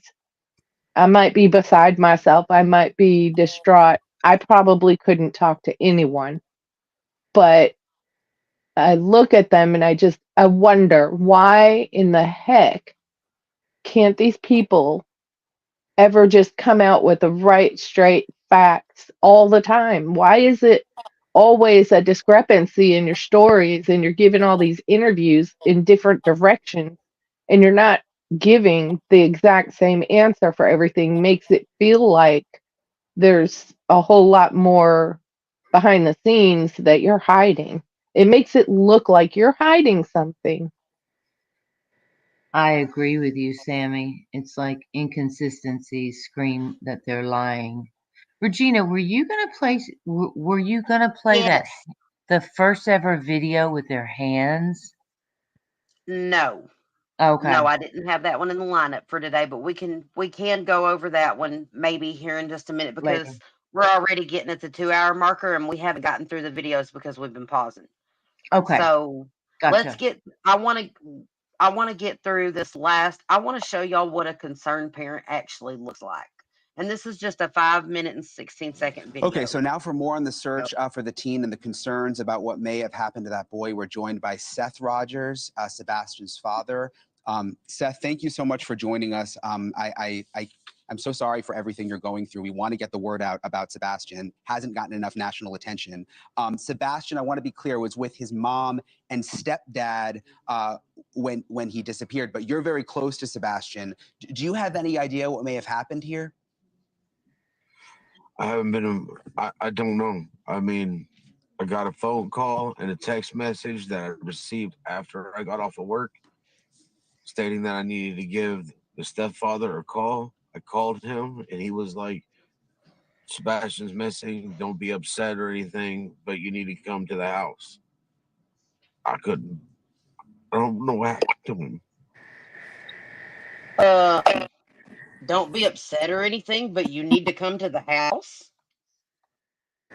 Excuse me? Man, I'm going to be Don't in be hysterics. upset or anything, but your kid is missing.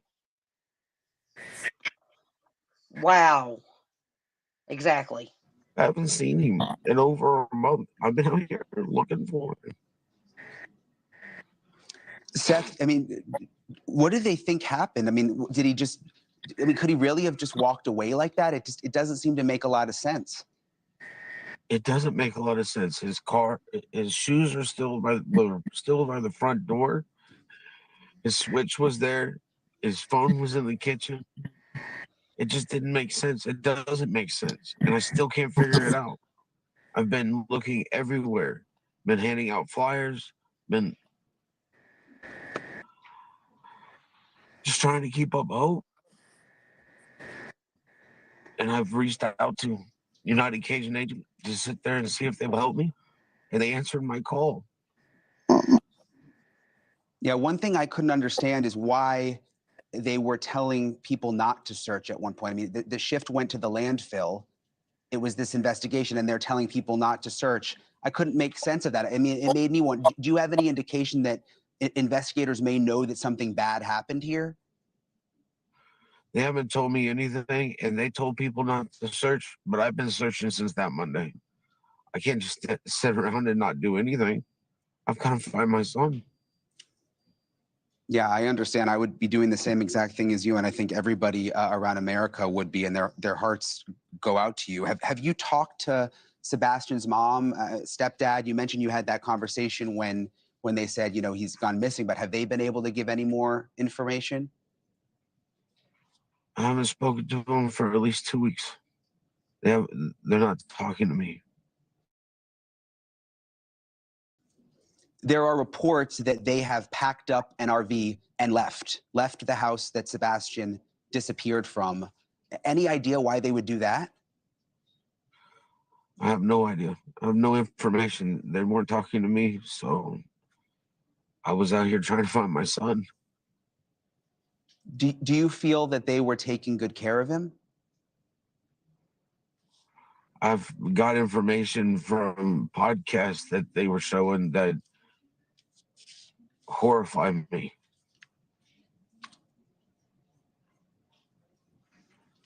What do you mean? I mean, were they on podcasts or?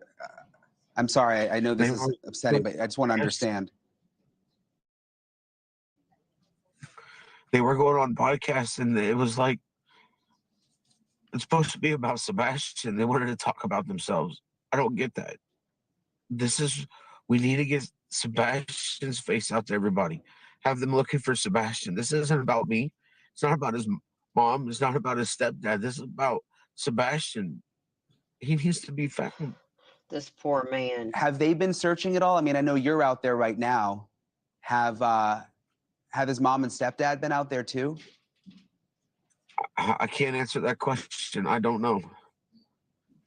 I haven't seen them. And they've not been where I've been handing out flyers or searching. So I couldn't tell you what they've been doing. I mean, Seth, you know, I'm glad we have the picture up. He looks like such a nice young man. And I mean, would he ever leave barefoot? I know that's something that's perplexed some people. And even people who have children on the autism spectrum have been perplexed by that. Does that make any sense? It doesn't. It does not make any sense. If he knew he was going to go out walking or anywhere in the yard or whatnot, he would put on socks and shoes.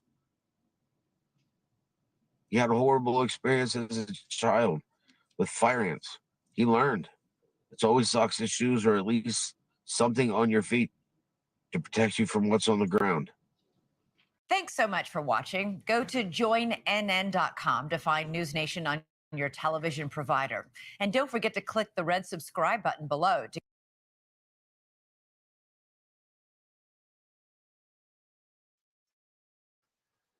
So are we thinking that he was carried out? Boy, I don't know. What do you think, Char?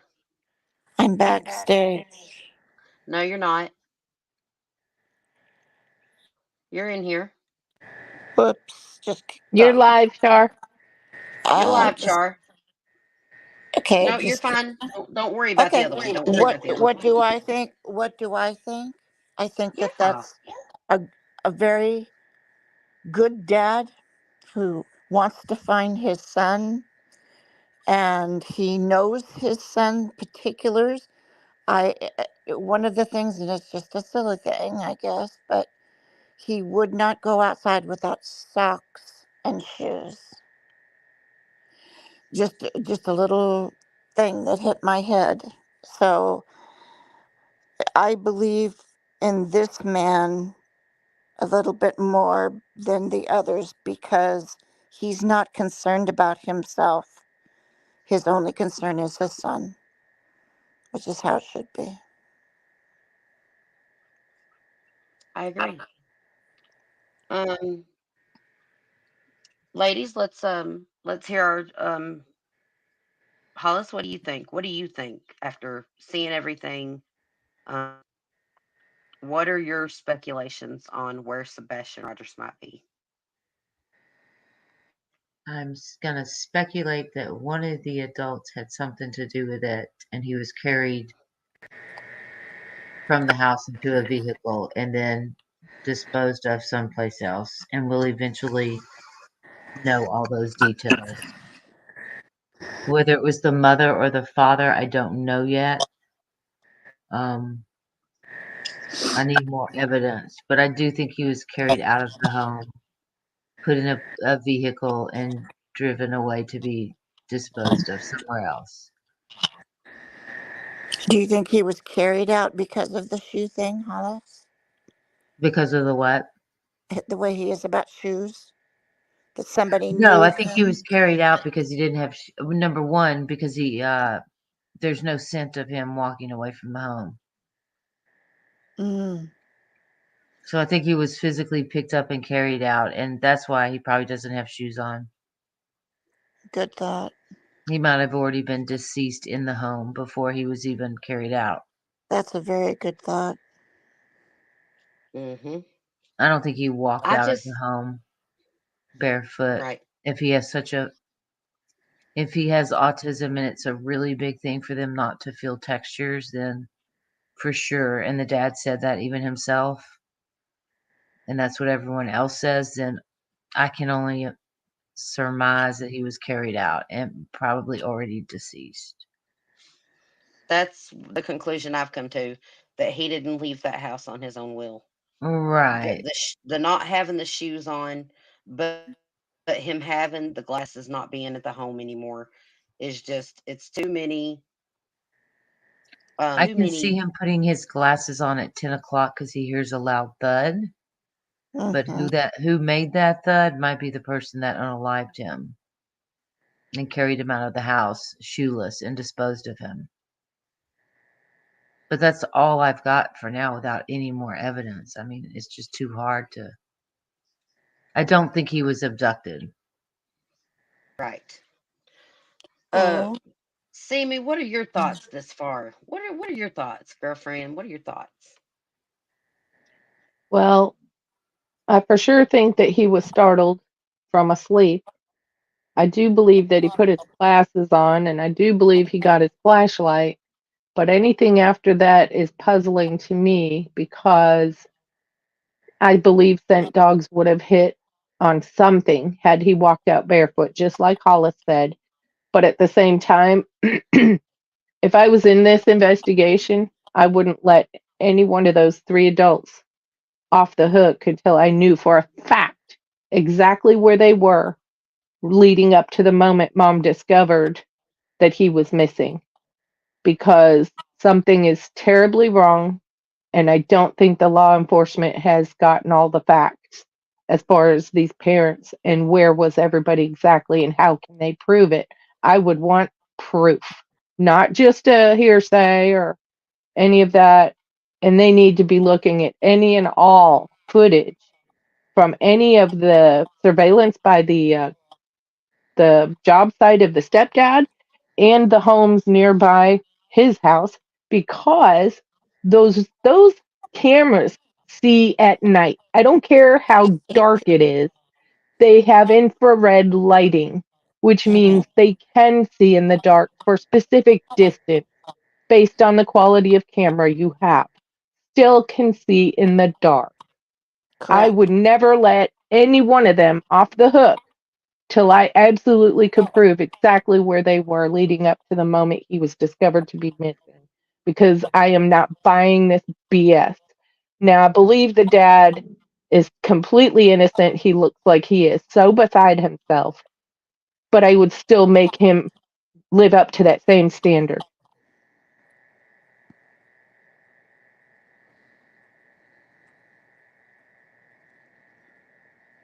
I agree with that, Sammy. I agree with that.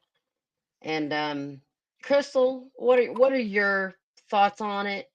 Um, Now, Sammy, the only thing I have before we go on to Crystal, the only thing I would have anything to disagree on is, and I could be wrong, but in my opinion, I think that Seth is as genuine as they come.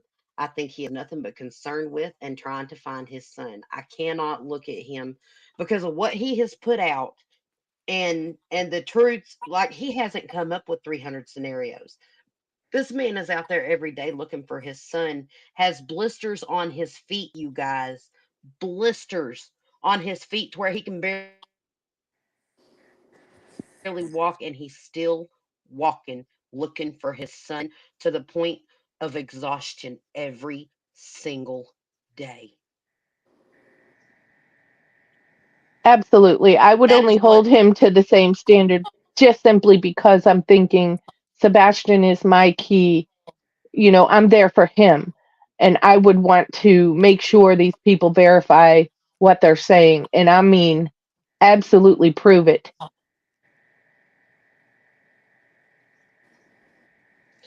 And here's something else. Did the cadaver dogs go through the house? Well, from what we understand, the cadaver dogs have gone through the house. Cadaver dogs have been everywhere. But now we have two conflicting stories of what they did or didn't hit on. And y'all heard the woman in the Nancy Grace interview. She's frustrated by all of it. Yeah. I mean, she more or less sat there, the woman with the really, really pretty black hair. Y'all know which one I'm talking about in the Yeah. Nancy Grace interview. I forget her name. Ashley something, I do believe. But or Amanda. It might have been Amanda. But she with the really pretty hair, she was sitting there saying, no, the cadaver dogs did this and no, they did that. Completely uh conflicting with what Mr. Proudfoot had just said. Or did y'all catch that or was it just me? It's exactly what she said. She said they did not hit on anything. And as far as the Proudfoots, now I can't take anything, you guys, I just can't. I can't take anything they say with a grain of salt.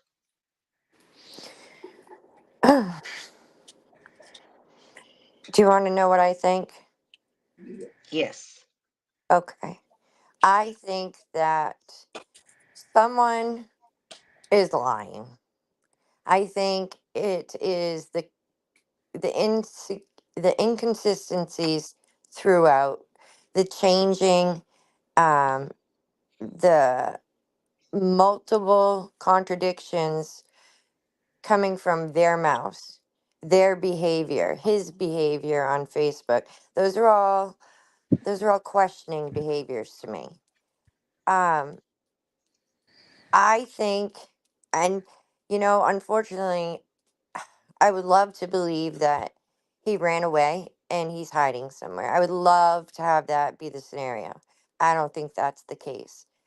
Uh, Going off of what you guys just talked about, there's no scent of him leaving the house. Nothing. So, which means he was either carried out, brought out, but he didn't walk out. With what we're being shown, in my opinion. Um, I think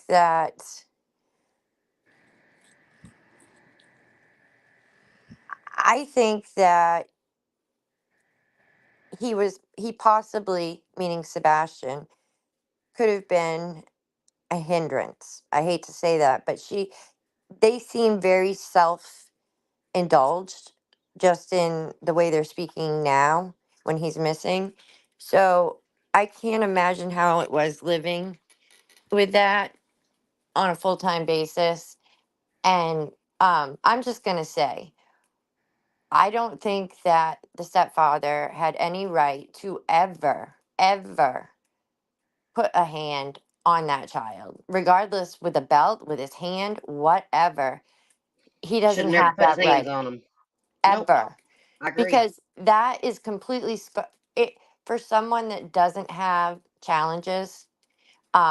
And to have that happen, it doesn't matter if it happens once, twice, 50 times. All it takes is once. And you've instilled the fear that you cannot trust. They've lost trust. They don't understand why somebody would want to do that to them. Um, they don't believe you when they say that you love them, which is another thing. I haven't heard the mother or the stepfather say anything about loving him. True. But I think that, is it possible? When they spoke of him, they said that he didn't know boundaries, that he would get in people's faces at school, and sometimes it got him into trouble at school. But I feel like the stepfather is kind of a control freak, I would say. He just seems like he has to be in control of everything that's happening. So maybe Sebastian ran away because he was fearful and he just couldn't take it anymore. That's a possibility. But I don't think he walked out of that house. And I don't either. I think that anything they say can and will be held against them in a court of law.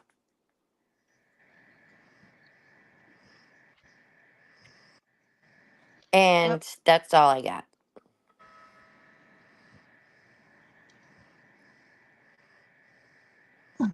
Airbud, absolutely.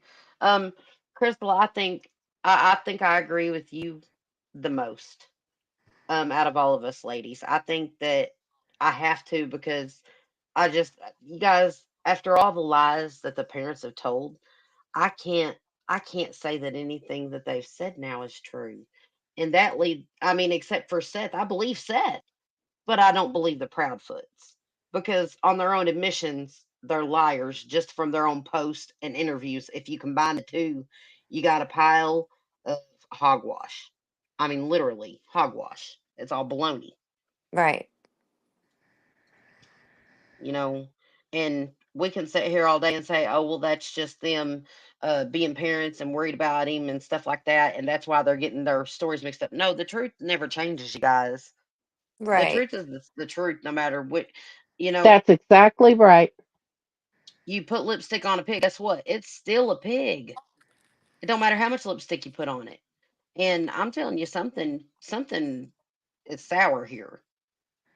Well, and the These lack of pigs. urgency is huge Oh too. yeah, Mhm. absolutely. what is true. Oh, and just so everybody knows, the phone lines are open. If y'all want to call in, we'd love to hear your opinion. The phone number is Absolutely. 870-266-6949, and we'd love to hear what you guys think. But yeah, Crystal, I mean, the thing that gets me is the glasses. I honestly feel like if someone would have abducted him from the house, his glasses would have been left behind. Because whenever someone goes in to take a child, I don't think that they're going to take the time to make sure they got their glasses if they didn't make time to make sure they had their shoes. Does that make sense? Yeah, I don't think he was abducted either. I think that's deflection. That statement, I think somebody took my son, is deflection. I have heard that rumor, Bryn Marshall. I can't see. There's a rumor that the mother was having an affair with someone. Oh, you guys, phone call.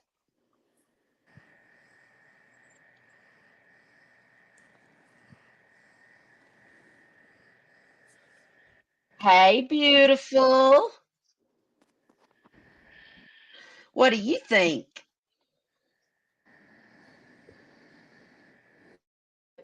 We can't hear them, Regina. Y'all can't hear beautiful? Oh, No. they can now. They can Okay. now.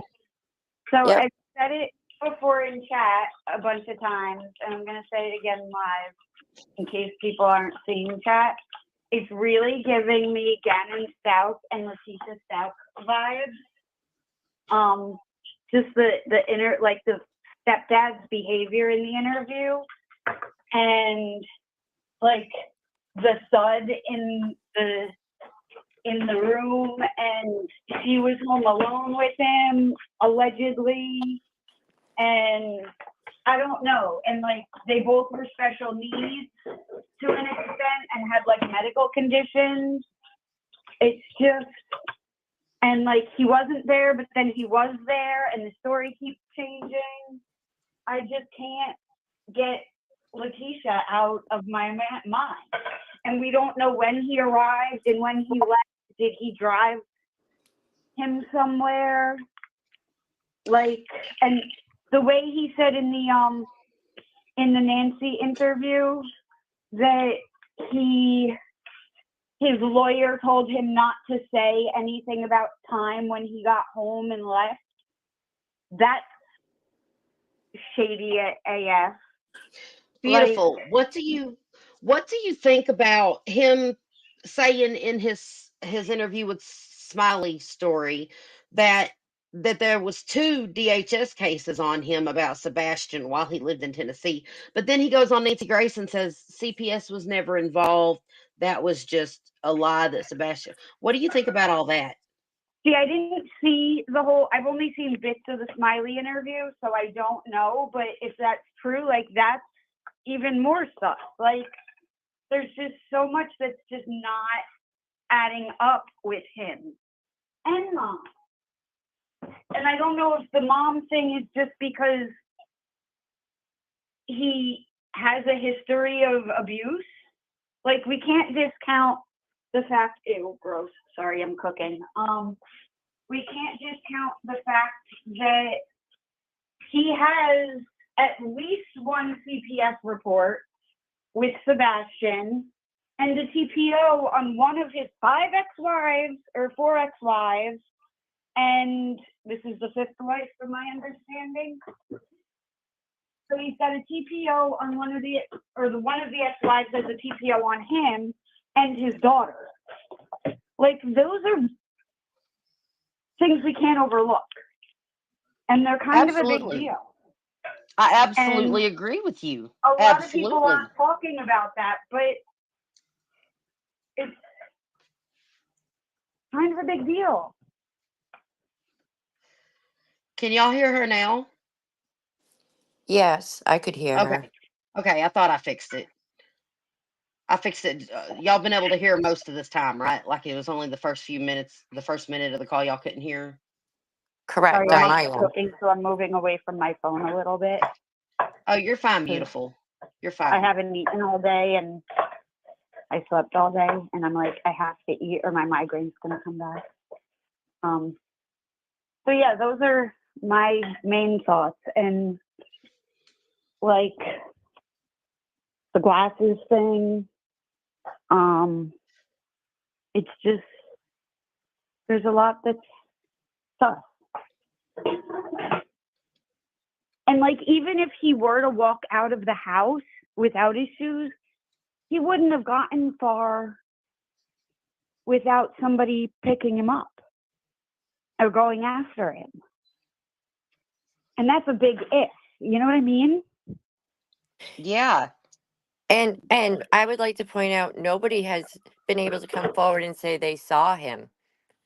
Correct? So those Beautiful Messy Ball, Crystal just made a point. She said that also nobody has come forward and said that they saw him that night, right?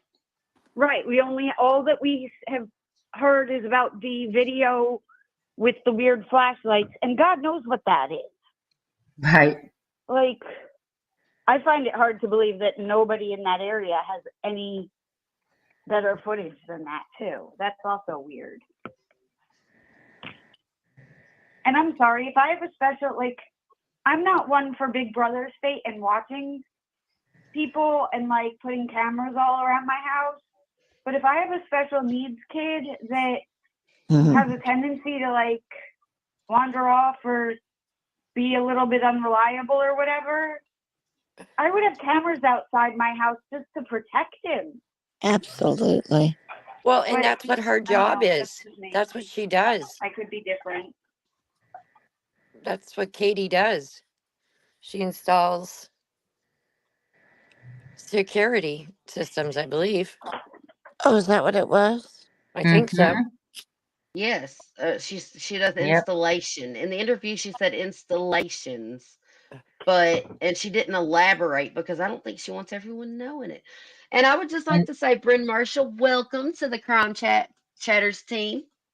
Thank you so much for joining, you guys. Everybody, give a big round of applause to Bryn and welcome them to the family. Oh, thank you.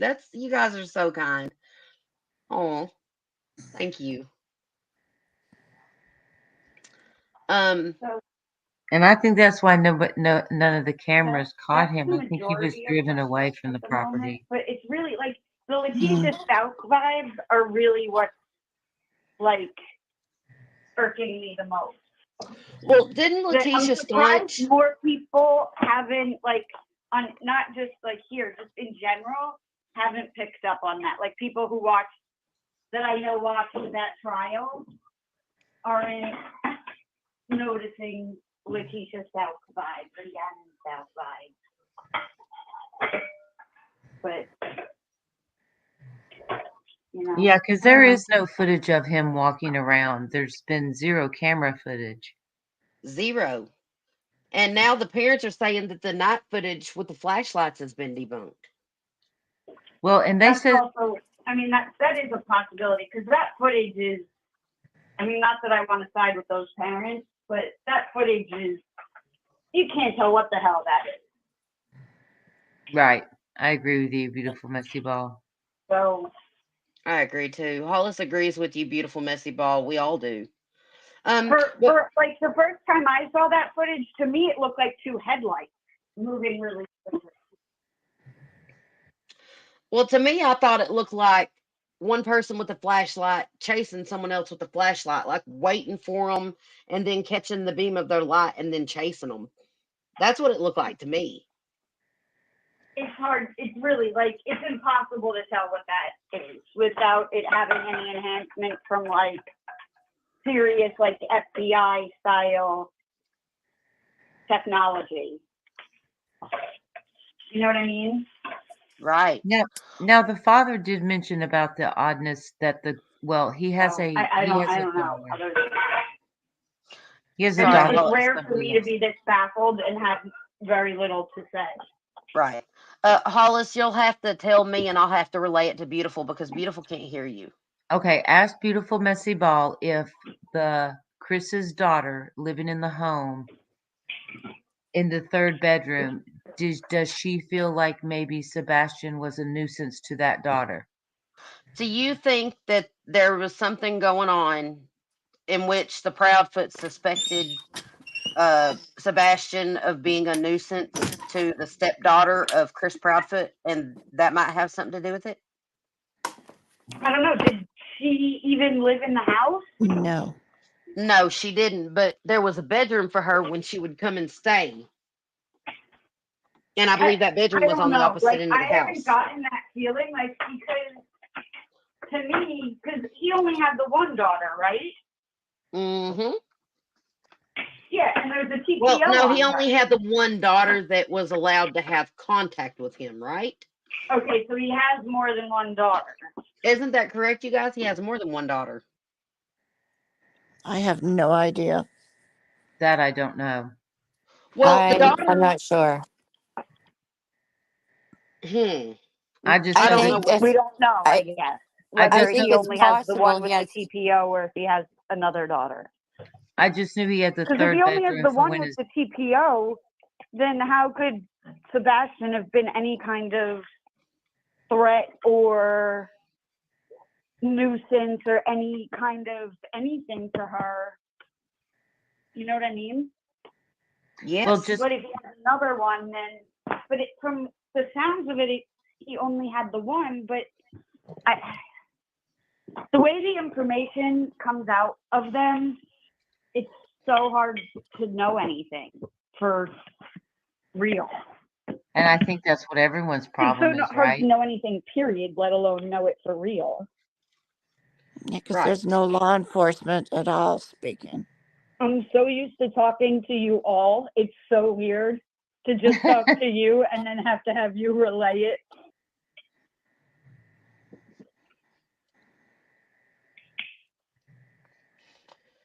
Well, I agree with you, beautiful messy ball. I think that the Proudfoots are giving off Letitia Staunch vibes. I think that they're giving off uh I think that stepdad is giving off total Jennifer Soto vibes. And at this point, I can't tell. And I'm not trying to talk bad about anybody because Lord knows I'd be out of my mind if my child was missing, and I would probably, you know, I would probably be taking some nerve suppression pills at the very least.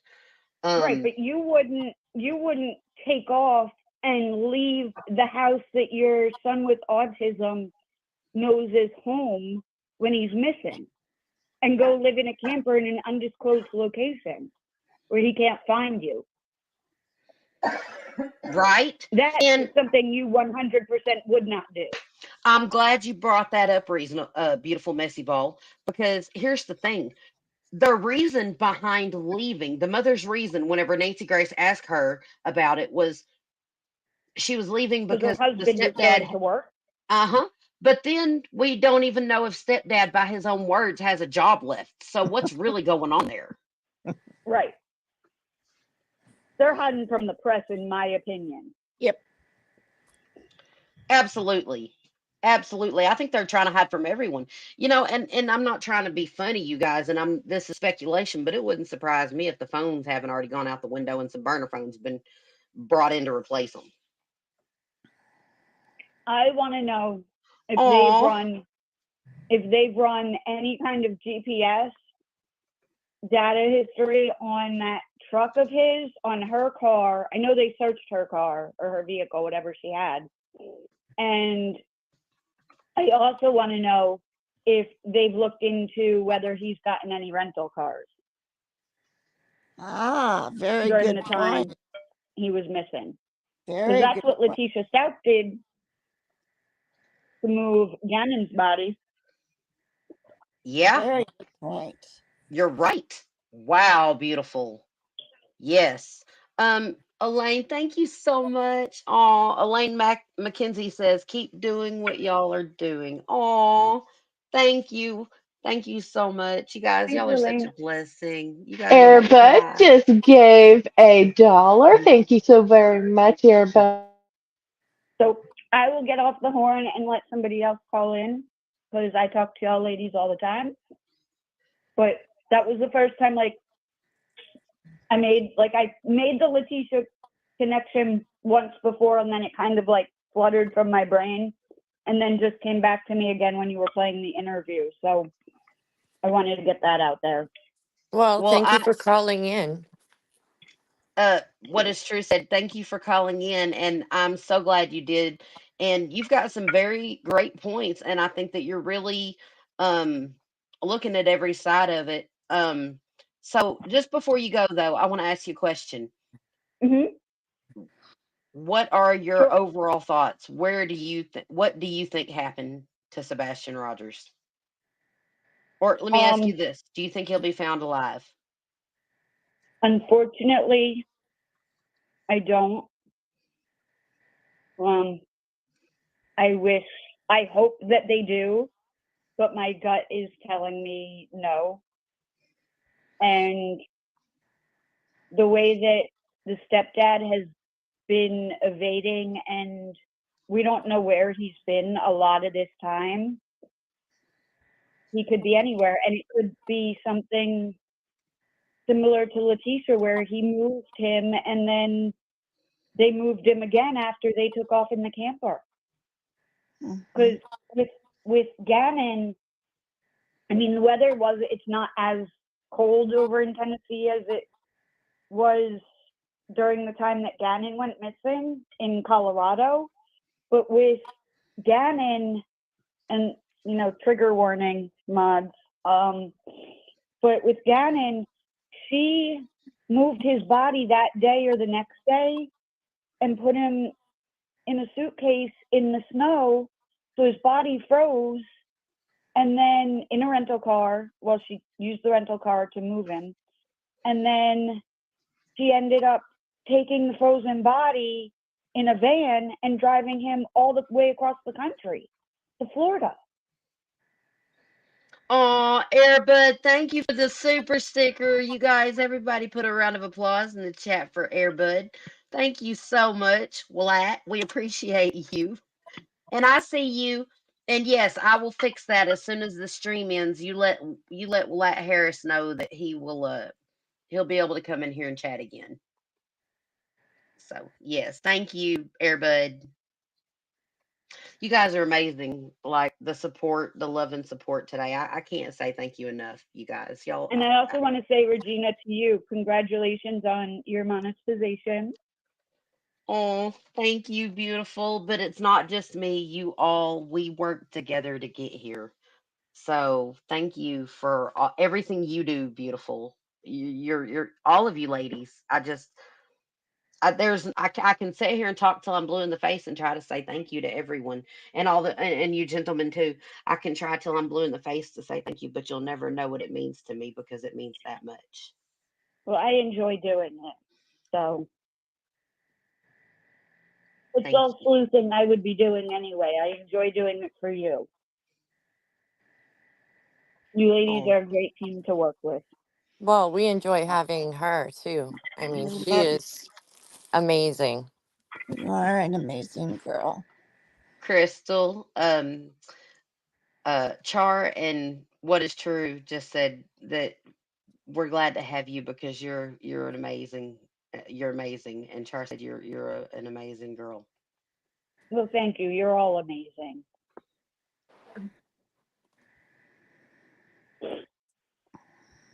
So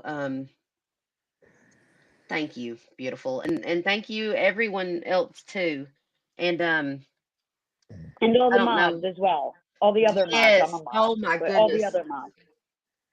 Everyone does so much.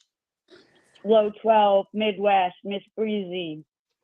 I know I'm forgetting like a million people. Paige. I know I'm forgetting people. I'm not looking.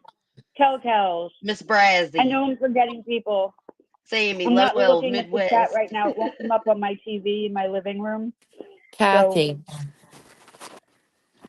Yes, Catherine. All of you ladies. Paige. You're all great. But Wlat. Kathy, Wlat. yes. Kathy.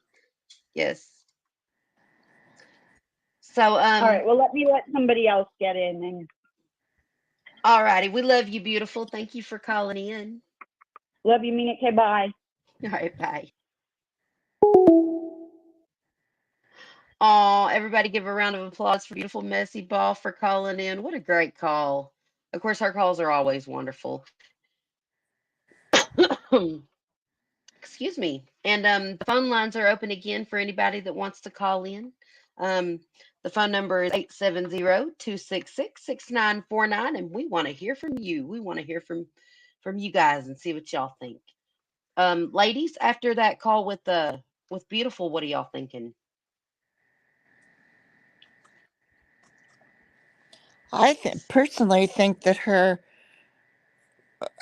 comment about looking into rented cars and stuff and where he,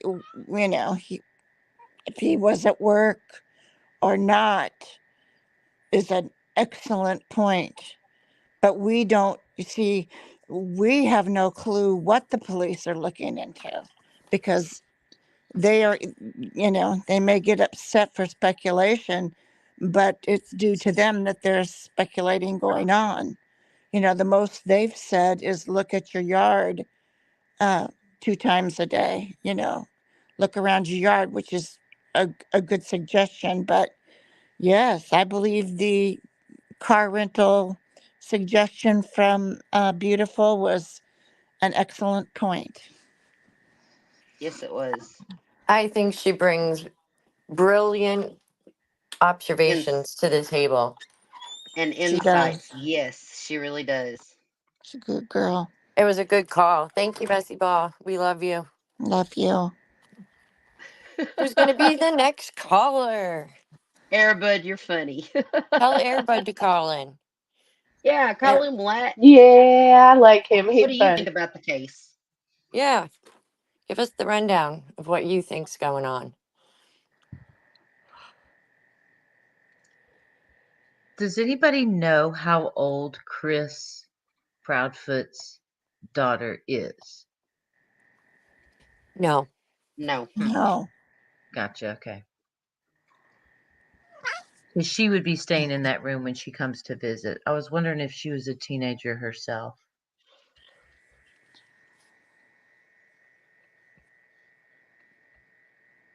I don't know, but in the Nancy Grace interview, what did mom flee from? She fled from Chris, right? Huh? What's your In the question? Chris's Yeah. ex-wife. Yeah, she had taken the child out of state.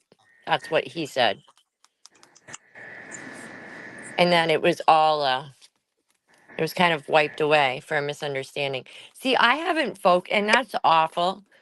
But I mean, I suppose it's awful, but I haven't focused on that part of the story, like his kids, and I probably should because I might have a better understanding, but I haven't even thought about that. That's a good point because I've just been focused on Sebastian, but I mean, they need to look into those allegations from previous allegations, to see what's going on. And I hope that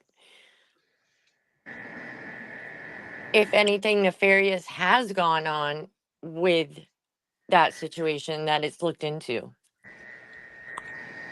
Beautiful Messy Ball also said, what about Nancy asking about them changing the furniture? Where did that come from? Yeah, I want to know too. That was in the About Nancy, getting a yeah. new mattress. Getting a new mattress. Mm-hmm. Having a mattress gifted to him. I wonder if it was his parents. Here's the craziest theory in the world. I just keep thinking this random theory that what if Chris's daughter disliked Sebastian so much as a teenager that she would climb through the window and get him and abduct him to beat him up and get rid of him just so he would leave her alone. It's crazy. I know.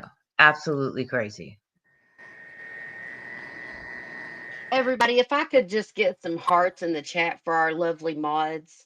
They do such a wonderful job. They keep the chat clean. They keep it everything safe, a safe environment for everyone. And I would just like y'all to show a little love because I want to show my love and appreciation to our mods. They are the most amazing group of women. I mean, all of y'all are just an amazing group of women, but just a little shout out to tell the mods thank you for all that they do.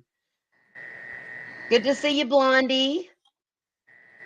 Y'all, we love Blondie. And oh, by the way, if y'all have not subscribed to Evan Freiberger, that is where you can find Blondie modding herself. She's an awesome mod over there. We love Blondie.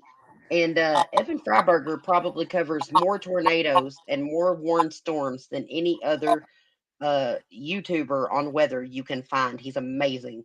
So you guys go look him up and subscribe. We love Evan.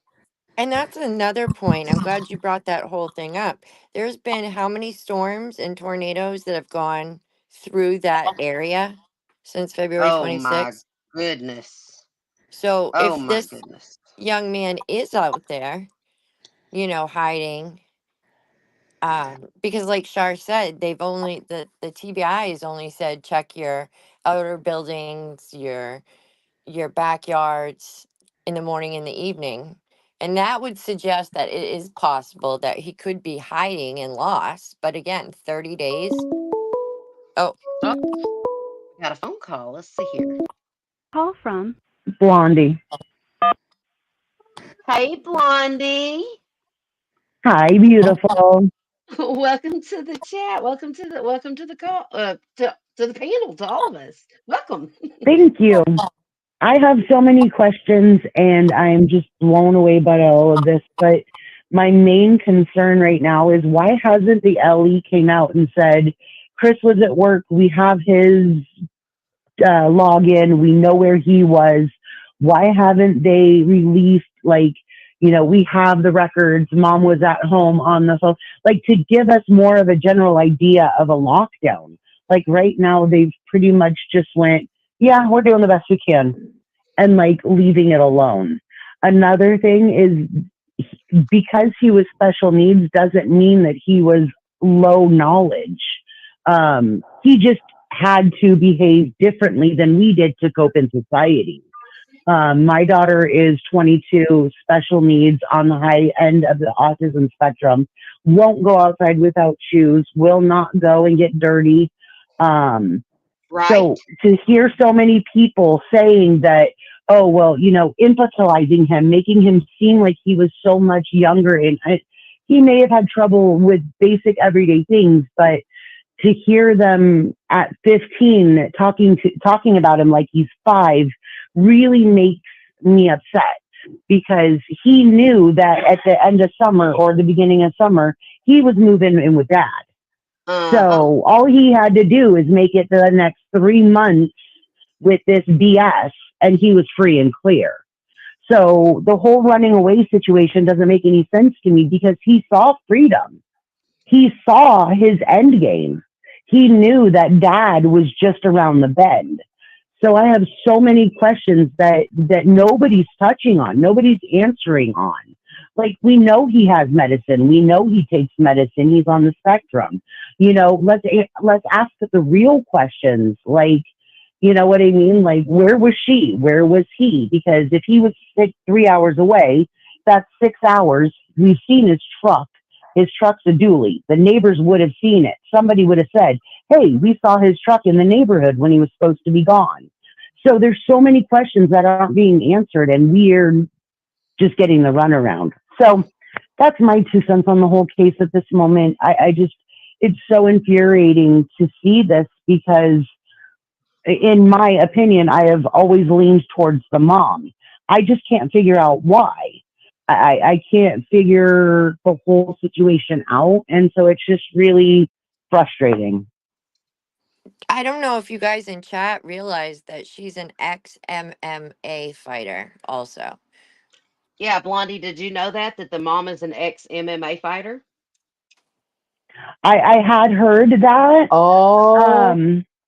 And while I mean, again, I don't know enough about mom to make a decision, but the biggest part in MMA is learning to control yourself, because you can do serious damage.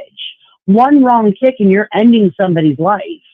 So you have to be able to control yourself. And so for me, the knowledge that she's an MMA fighter for me even means more that there's more underlying in that situation that we don't know about her. Chris isn't off the hook. The dude is sick, and I'm all for putting him under the prison. But I can't until I find out where he was, if he was logged into work or if he was seen at the trailer park. I'm leaning really heavy on her. I'm leaning really I heavy couldn't on agree with her more. Sammy. Sammy said she couldn't agree with you more, Blondie. Was there more you wanted to add to that, Sammy, so I can relay it? Oh no, but the fact that she was a former MMA fighter changes. That's a game changer for me because I used to do that kind of stuff like in my Well, past when I was I young. appreciate y'all I letting me up agree. on the panel. This case has just got me so riled up. It's not even funny. And, Me again, like too, I said, we're Blondie. getting so little from Ellie. And, I appreciate it. They got a lot of stuff going on. But there's simple things that unless the parents are part of this whole case, then why aren't we finding out who's been cleared, what's been, because right now what we're doing is we're trying to shoot in a murky barrel, and you know what I mean? And so it just doesn't make any sense to at least not clear up what we know so that we can build an accurate timeline. You know what I'm Right. saying? Because I my kid completely was, I completely until agree. she, What yeah, are we, I mean, really the only thing we have to go on right now are these interviews from these parents. And sadly, these interviews from these parents are conflicting stories at this point. So yeah, I know I see exactly what you're saying. It's like, what do we believe? What do we believe? And like Nancy Grace said earlier, well, law enforcement is not obligated to tell us anything except unless they know something that would take the searchers off the field because their lives are literally in danger doing that, right? right. So They're not obligated, but the thing is that there are things that in any case, I mean, if we're working on a burglary, we're going to know, hey, we've got suspects and we're working on this and we're working on that. And this person was arrested, but they've been cleared. We're not getting any of that. And these people aren't even, I mean, they're suspects, but in the eyes of the law, these are parents. These are, people that are supposed to be taking care of this child. So they're not looking at them, in the scope of this is an armed robber who just robbed 76 banks down the road. And now we're trying to get him in the, you know what I'm saying? So it's just really weird to not, because they know that people are speculating the parents. If we have clearance on the parents, why aren't you going, okay, look, we've cleared them all. This is where, we're stuck right now. Look at your ring cameras, if you've seen anything, if you've heard it, you know what I mean? It just doesn't make any sense. well, not only that, but what are the parents doing trying to get people out of the neighborhood that are searching for Sebastian? What are the Proud Boys doing? Exactly. What's going on there? The last, Yeah. I mean, the last I understood, excuse me, the last I understood, whenever you have a child that's missing, you want anyone and everyone to be searching. And I'm sorry, they can come search my home. Look, y'all can go through my underwear drawer if that's what it takes to find my child. Well, can you Well, ask her I can this? sort of understand, and I've been in the true crime side of YouTube for many years, so I've seen there are some that go extreme, and that's not conducive to. I mean, look, if it's the Summer Wells where we've been searching for years, write them hard, baby, write them hard. But we're talking new cases that the cops haven't even given us proof that they've screwed up on. And we have some YouTubers who like to go out and cause problems, and I get that. But I mean, I don't trust Chris anyways. So I I mean, don't as either. far as I'm concerned, he's doing everything he can to take the attention off of her and him. Can you, Um, and Right, that's, I think, is Regina? the only yeah, reason hold he's on trying just to a sec, do this, because Blondie. Crystal has a question I'm going to convey to you. She has something she wants to say. Crystal, go ahead, hon. I'm sorry. I would like to ask her what she had, where she's watched true crime for several years. Has she ever seen a situation where search parties were told to stand down Okay. for.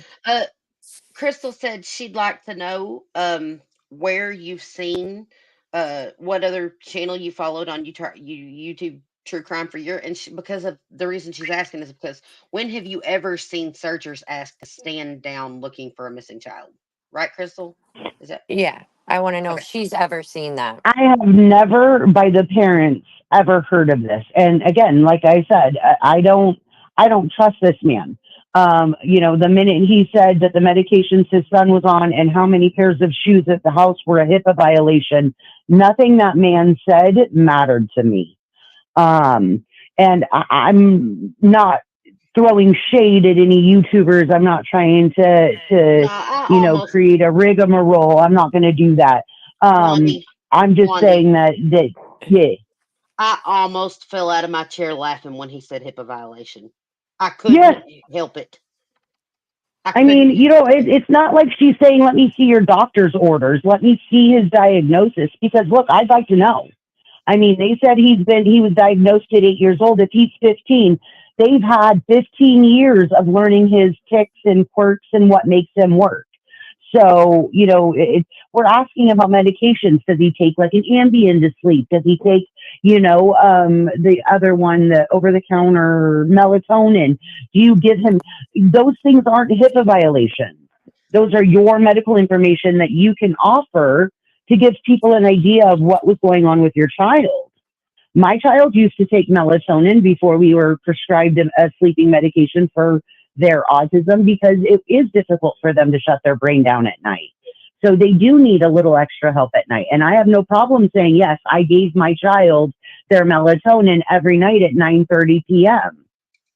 And by 10:30 p.m., no matter how old they were, my butt was checking on them to make sure that they were asleep and in bed before my little butt got all toasty in bed. Because that's what you do as a parent, even if they're a teenager. You still check and make sure that they're in their bed before you go to bed at night. Oh. Hey, Seekins, good to see you. Okay, I love you. Thank you for the time and thank you for the ear. And I will be in chat listening to what everybody else has to say.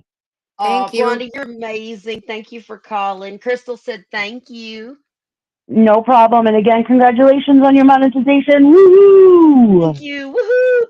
Party! Bye. Thank you. Everybody give a round of applause for Blondie. Oh, you guys, she's so awesome. I met Blondie in Evan Freiberger's channel, by the way. The best weatherman on YouTube, let me tell you what. I want to tell you, Thickens gave you 2 super stickers. Thank you. Oh my goodness. Yeah, I'm sorry. I'm catching up in chat, you guys. I didn't have the chat pulled up there for a second. I'm sorry. Um, there we go. Aw, Siggins, thank you. And low 12, girl. Aw, you guys, low 12 gifted 5 memberships. Congratulations to those that got the memberships and welcome to the Crime Chatters team, you guys. Oh, y'all gonna make me cry for real. Like, y'all been like bringing me almost to tears all day long. Thank you so much for all y'all's love and support of the channel. We appreciate you so very much. Thank you. Oh, and I Seekins, would. thank you for the $2 sticker. Oh,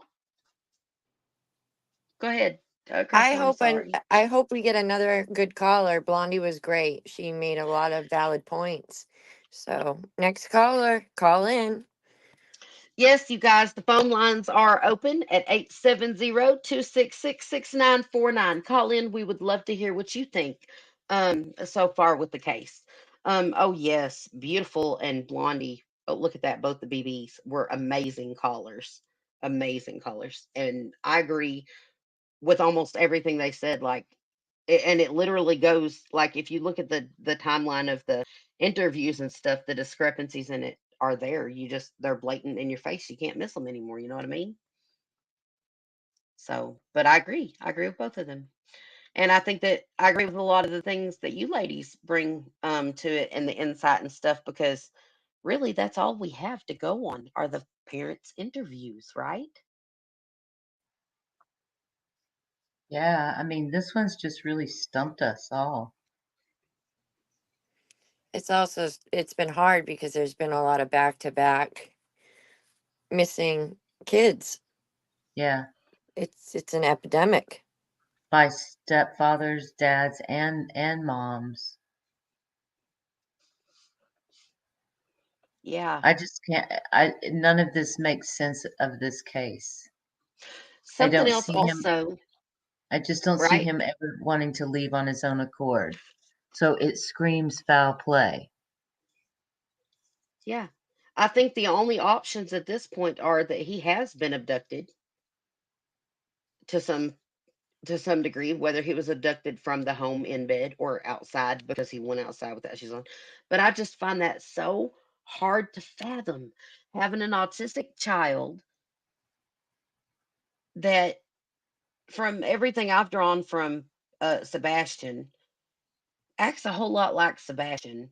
And I understand the fits and stuff and everything. I mean, Right. I've seen it with my own two eyes. And I'm telling you, autistic children, they get in a routine. And when they get in their routine, they don't let that routine get upset, because if it gets upset or disrupted, they lose their cool. And they are almost impossible to deal with. You know what I mean? Like, because Right. they're so agitated and aggravated. And there are parents that have children that don't understand. You can't look, this is not the time to discipline an autistic child. Okay. This is whenever you have to comfort and soothe an autistic child. You have to bring down the heat of the situation. You have to bring down the triggers and the stress level. You know what I You know, mean? you know what I would say? I would make a plea to both Chris and Katie that if something happened and somebody lost their cool and an accident occurred that was not premeditated or not planned in any way, to just come forward. I mean, if someone snapped and just a reaction that maybe wasn't a normal reaction for them, but just come forward and just say what happened. I mean, I think people would be more accepting of that than the inconsistencies and the deflections and the lack of ownership and the victim blaming, um, because all of that adds up to make them look, from their own words, guilty. And if it was an accidental death, that's easier for people to understand. I personally, if it was me and I did something and it was a complete accident and I pushed somebody, and, like I said, Sebastian has a spot in his head that if it gets injured, he could possibly die. So if an accident happened, I would want to come forward and admit what I'd done. But I would want to be looked at like maybe I lost my cool, but I wasn't a murderer. Do you see what I'm saying? There's a difference. So I would just plead to them just to be honest, come forward if they did in fact have anything to do with it. Yes, because at this point, 100%. I agree. go ahead, And maybe Sammy. that's what Oh, happened, and because he has a previous CPS call, they were too afraid. Maybe they thought they'd be blamed anyway, like they were making up a lie or a story. But I agree with you 100%. well, in They that should. case, though, they need to. Yes, I agree with Crystal and you, Hollis. They need to come forward, because they are not only putting searchers in danger knowing where he is if they know and what happened to him, but look at what they're doing. Look at what they're doing to Seth Rogers. That poor man. If that's true and if they know where Sebastian is, look what they're doing to Seth. What do you guys think? You guys give us a call, 870-266-6949, and the phone lines are live and they are active. Um, go ahead, Hollis, with what you're saying. I'm sorry, but if Oh if no, if that's I mean, I was just disappointed to find out that there was such a small volunteer group looking for Sebastian. I was not aware of that. And it seems to me that there wasn't a big group of people looking for him Well, for here's quite the a thing, while. Hollis. And so that was a lot of wasted time there. Right. Well, here's the thing. The family didn't want the Proudfoot family didn't want people in the neighborhood having a vigil. They didn't want people in the neighborhood looking for Sebastian. They said that their neighbors wouldn't appreciate it if they had a vigil for their missing son. I mean, and now the Proudfoot family, the Proudfoot parents, Chris's parents are staying in the home to protect it from YouTubers that are looking for their son. What? Come on. I mean, what do you think?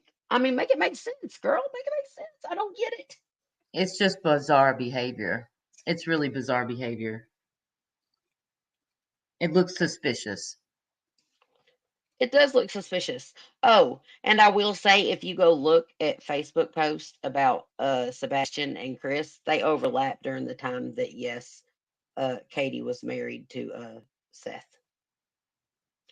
So, just saying. Well, but Chris has been married, what, 5 times? Yeah, 5 times already.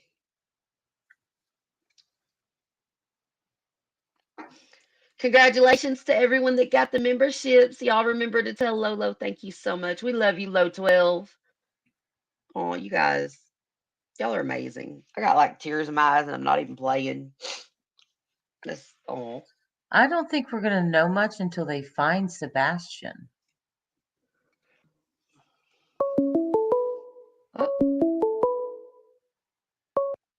Call from Karen from Akron, Ohio. Ohio. Welcome, Karen from Ohio, from Akron, Ohio. How are you doing? I'm very good. I'm turning you down right now. You know what? I'm going to tell you something. Katie did something to that kid. She knows what she did. I don't believe Chris is involved. I really don't. But you know what? I think she resented Seth because you notice they don't even deal with each other. And I think she did it to be spiteful because she was going to lose child support. But Katie did something, and I wouldn't put it past. I heard somebody else say on another channel that vehicle probably left out of the garage and that boy was probably in it. And she probably put him in a sewer somewhere. We had a couple incidents like that here in Ohio, where they dropped the children in sewers. Right. I mean, that does happen. Absolutely. So what do you think? She needs to be ashamed of herself. Something's going on there. So what do you think? I'm heartbroken for Sebastian. God, if she didn't want him, I would have took him. I would have gave him the best home ever. In a heartbeat.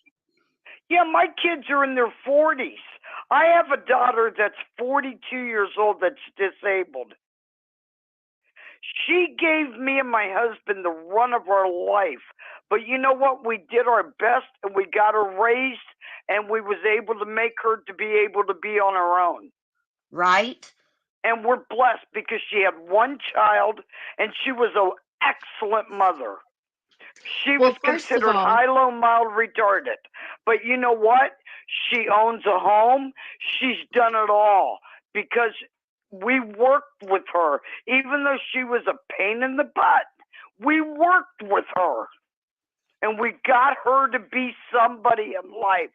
And I know if I die today, me and my husband, she can do it on her own. Right. I just want to say hats off to you, and I would like to commend you for all that you've done. As you may know from listening, I'm the parent of an autistic child too, and it is not easy work to get them there. It is not at all. They're not. So, Kids that have disabilities are not. But you know what? Me and my husband talked when our daughter we only had 2 children. Our oldest one, she was college bound. Our youngest one, she had disabilities. And when she was 2, we were both talking, oh my God, should we give her up? What do we do? Because we can't deal with it. But you know what? We struggled. My husband did more to help her. He would, at 4 years old, he had her up at the stove, teaching her to cook. He did everything because I was more high strung. But my husband was more mellow. So he worked with her. And I'm telling you, she owns a home today in Ohio. She has a daughter that just turned 21. She did it all on her own. And we're so blessed with her. She's never worked because she has disabilities. She draws disability off her dad. But you know what? We're blessed because you know what? When something happens to us, she will have an income that she'll be able to survive. Exactly. Well, you've done what you were supposed to do. And she can drive. She drives. She drives where she needs to go to doctors and everything. She does it all on her own because we worked with her. When we realized she had disabilities, we stopped having children and we worked with her. I would give anything if Katie would just say, hey, I don't want to deal with Sebastian. I'll take him. I'll take him and take care of him. See, I'll do whatever for Sebastian. That's the part right there that I'm right there with you. It enrages me even more because Sebastian's dad, wanted him. I And know. in just a few months, he was going to be living with dad. But listen, you got to understand, she was going to lose a lot. She was not going to get child support no more. She wasn't going to get a lot of crap no more. She was going to lose a lot. You know, if you really, all you creators, I've watched all you, and I'm going to tell you what, their house payment is like $3,200 a month. Holy smokes. Absolutely. And guess what? Now that hopefully Seth has stopped all that to make sure she doesn't get it, because I guarantee you, she knows. I'm iffy on Chris. You know, just like Don Wells. I'm going to be honest with you. I'm not convinced Don Wells knows what happened to Summer. I think Candace and Hunter do, but I don't believe Don Wells. I believe he's believing Candace. Oh, I don't know what to think about the Summer Wells case. Exactly. And I'm going to tell you, terrifying because I would, we had a little girl here in Akron. I'm going to tell you a story. Number one, I'm going to tell you 2 stories, actually. We had a boy. Well, I'm in Ohio, okay? I shouldn't have probably said Akron, but I'm in Akron, Ohio. But we had a situation in Ohio where a young disabled kid got upset with his family. And this just happened within the last year. You probably can check it and find out who it was and all. But the kid lived outside of Akron. But, he was so upset with his family. And he had some disabilities. And, he left home. And he went to an empty house. I keep thinking about this with Sebastian, too. He went to an empty house. And what he did was he couldn't get in the home, but he was cold. So he was able to get on the roof, and he tried to get down the chimney of the home to get in it. And he suffocated in the chimney. I know the case she's talking about. That's one story I'm going to tell you. But we had another incident, and I use the word Kamel for black people because my grandchildren are biracial, some of them. And I don't want to be disrespectful. But I'm going to tell you, we had a young girl. She was 13 years old. She was a Saul young lady. I call Saul for white. She was a Saw young lady. She was given fentanyl. She actually died. The Kamau gentleman in his 30s took the girl's body and dumped it in a field. It was Oh seen my on goodness. camera. It was seen on camera. He got 9 months. 9 months. You know, So it's you see where I'm coming from? I know exactly where you're coming from, and it's funny that you Give should me bring that up. Sebastian. I will raise him, and he will have the best home with me and my husband. He will have the life.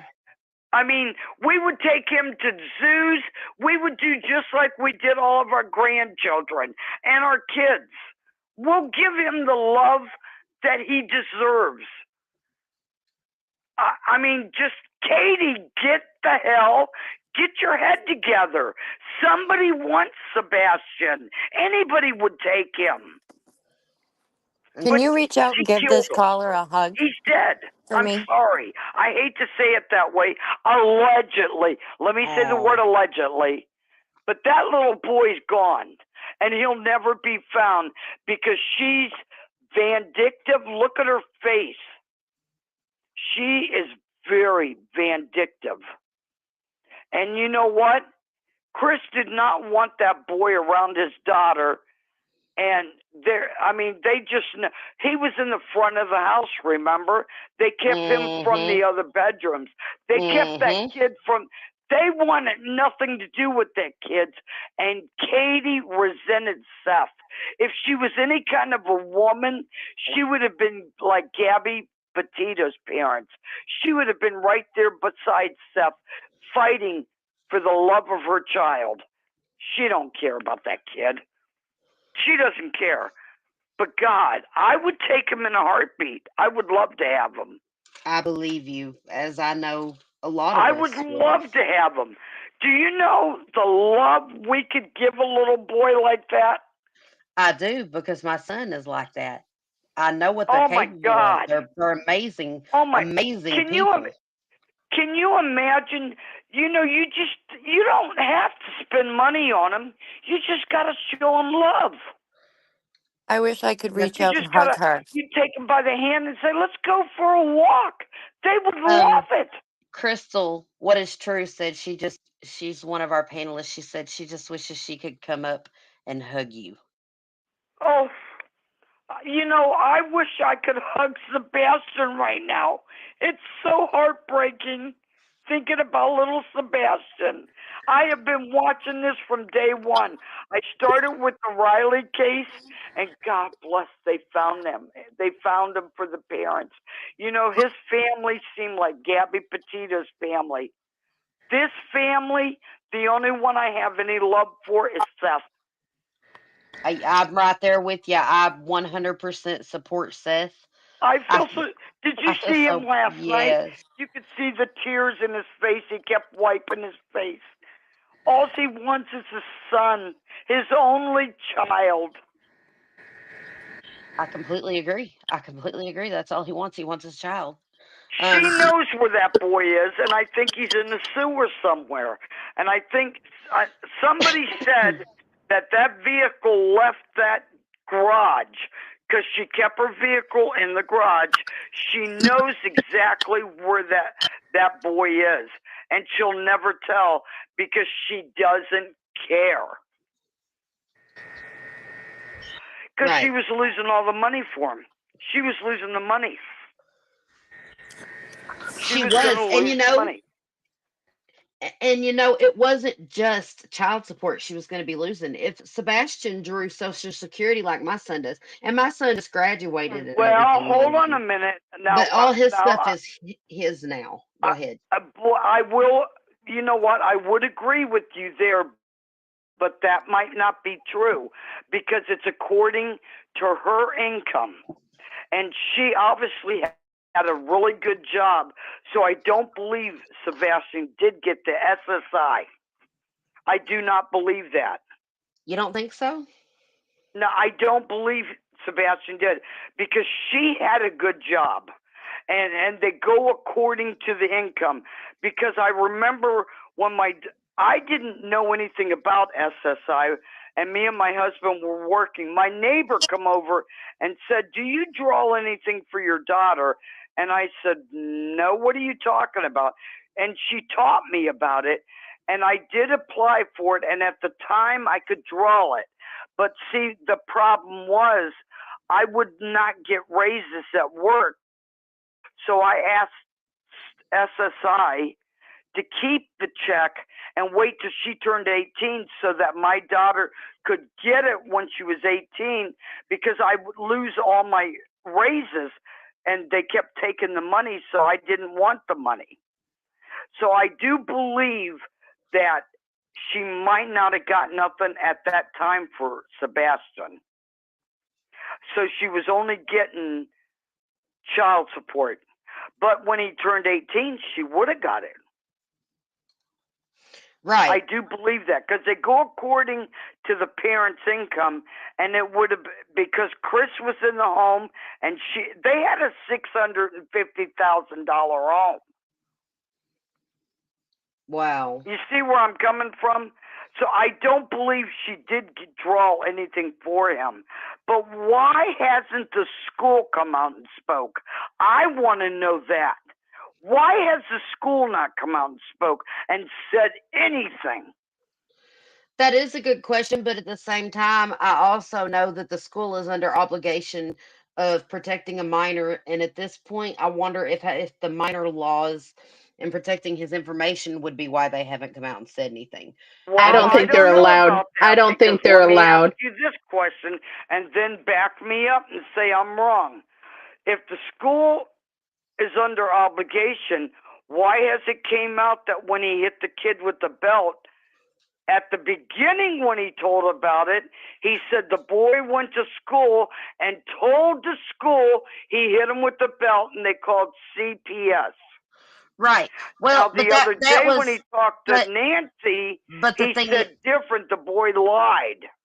right, but the thing is about that statement that's coming from Chris Proudfoot himself. Evidently on Facebook, he was getting a lot of flack because someone had mentioned him whipping Sebastian with the belt, and then he went on to He said Smiley's he did. World.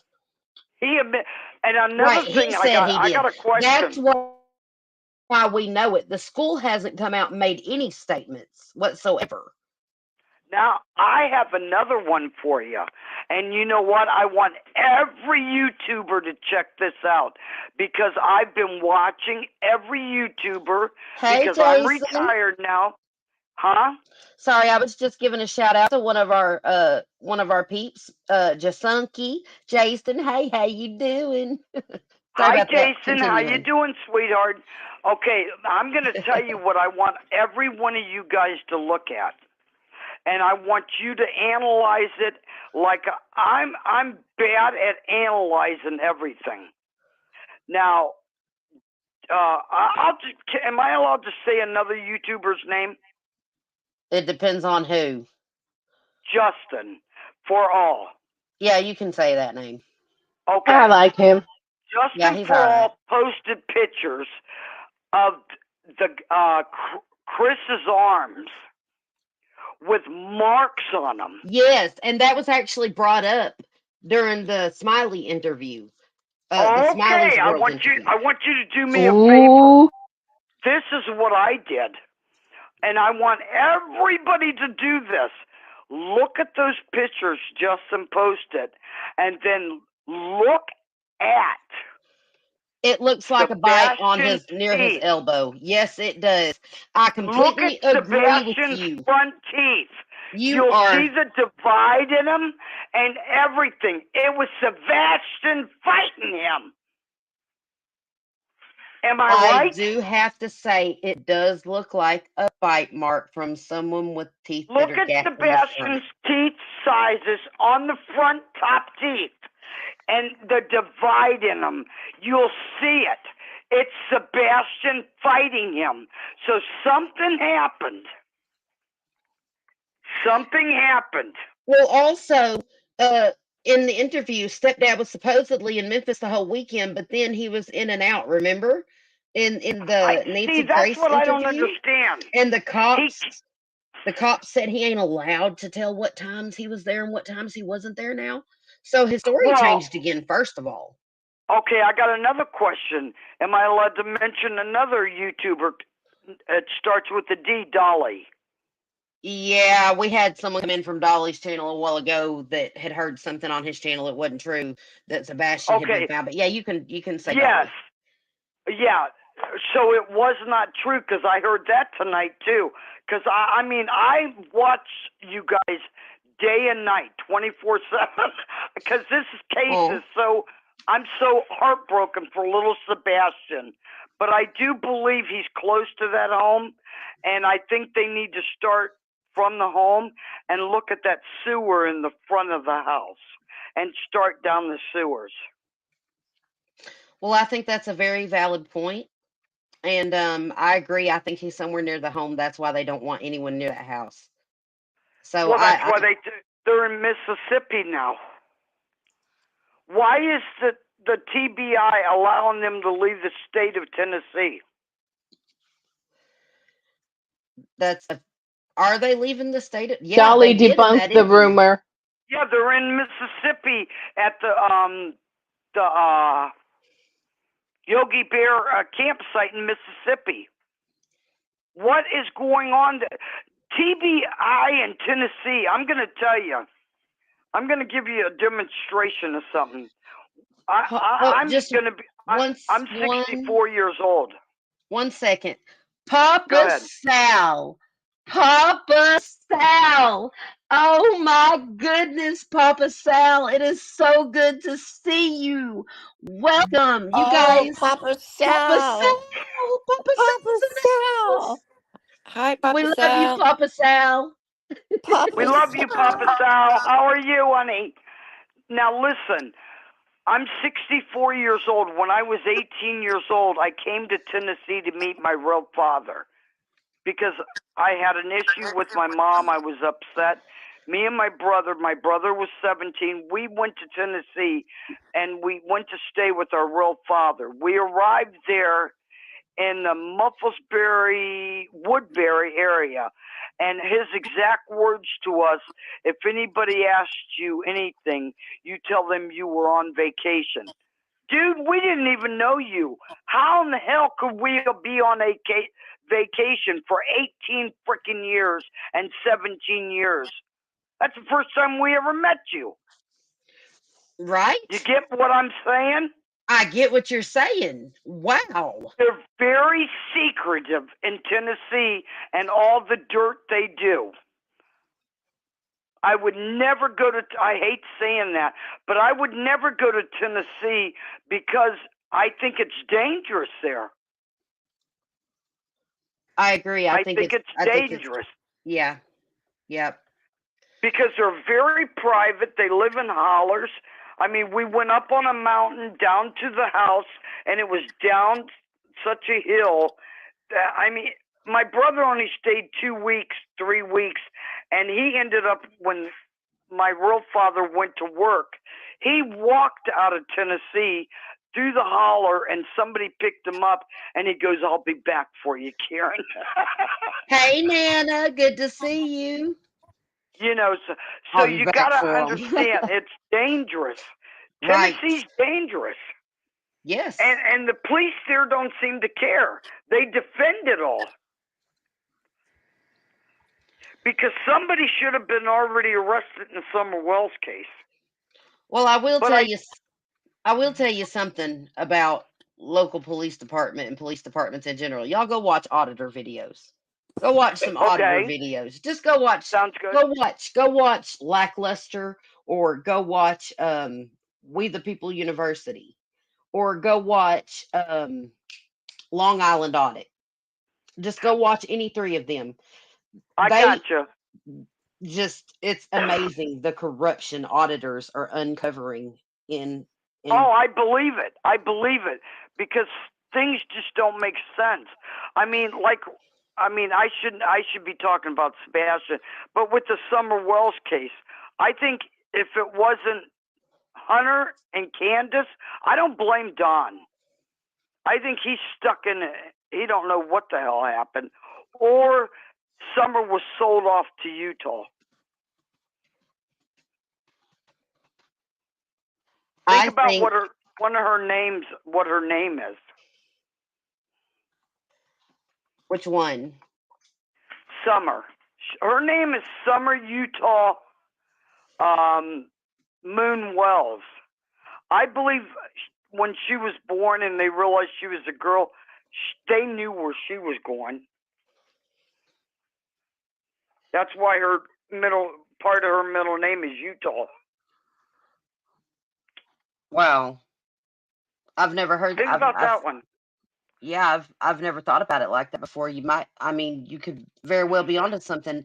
I'm up in the air with the Summer Wells case.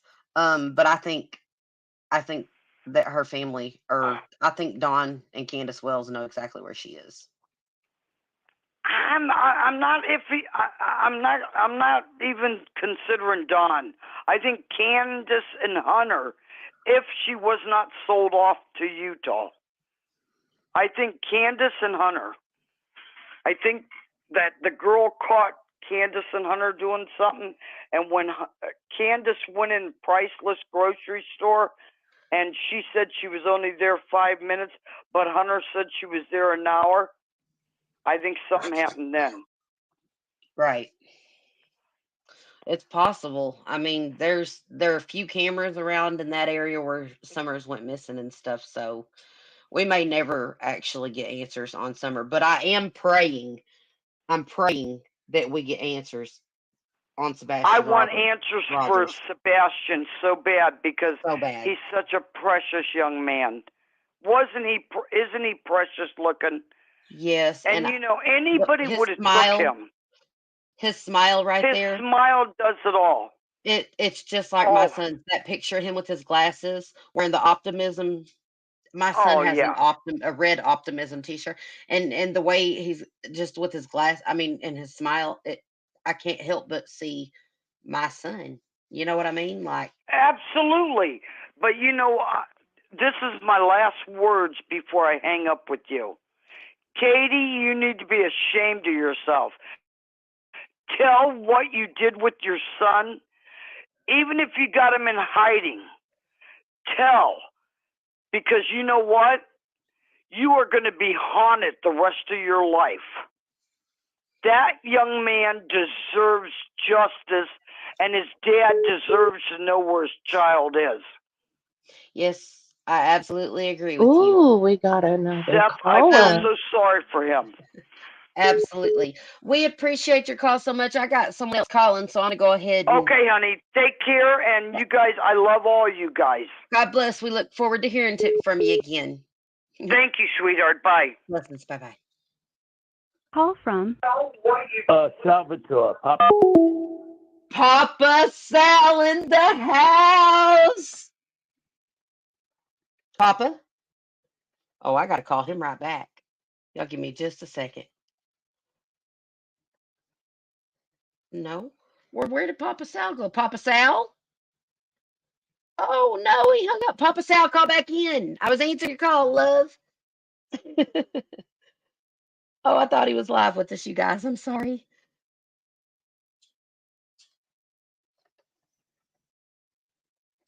Papa Sal.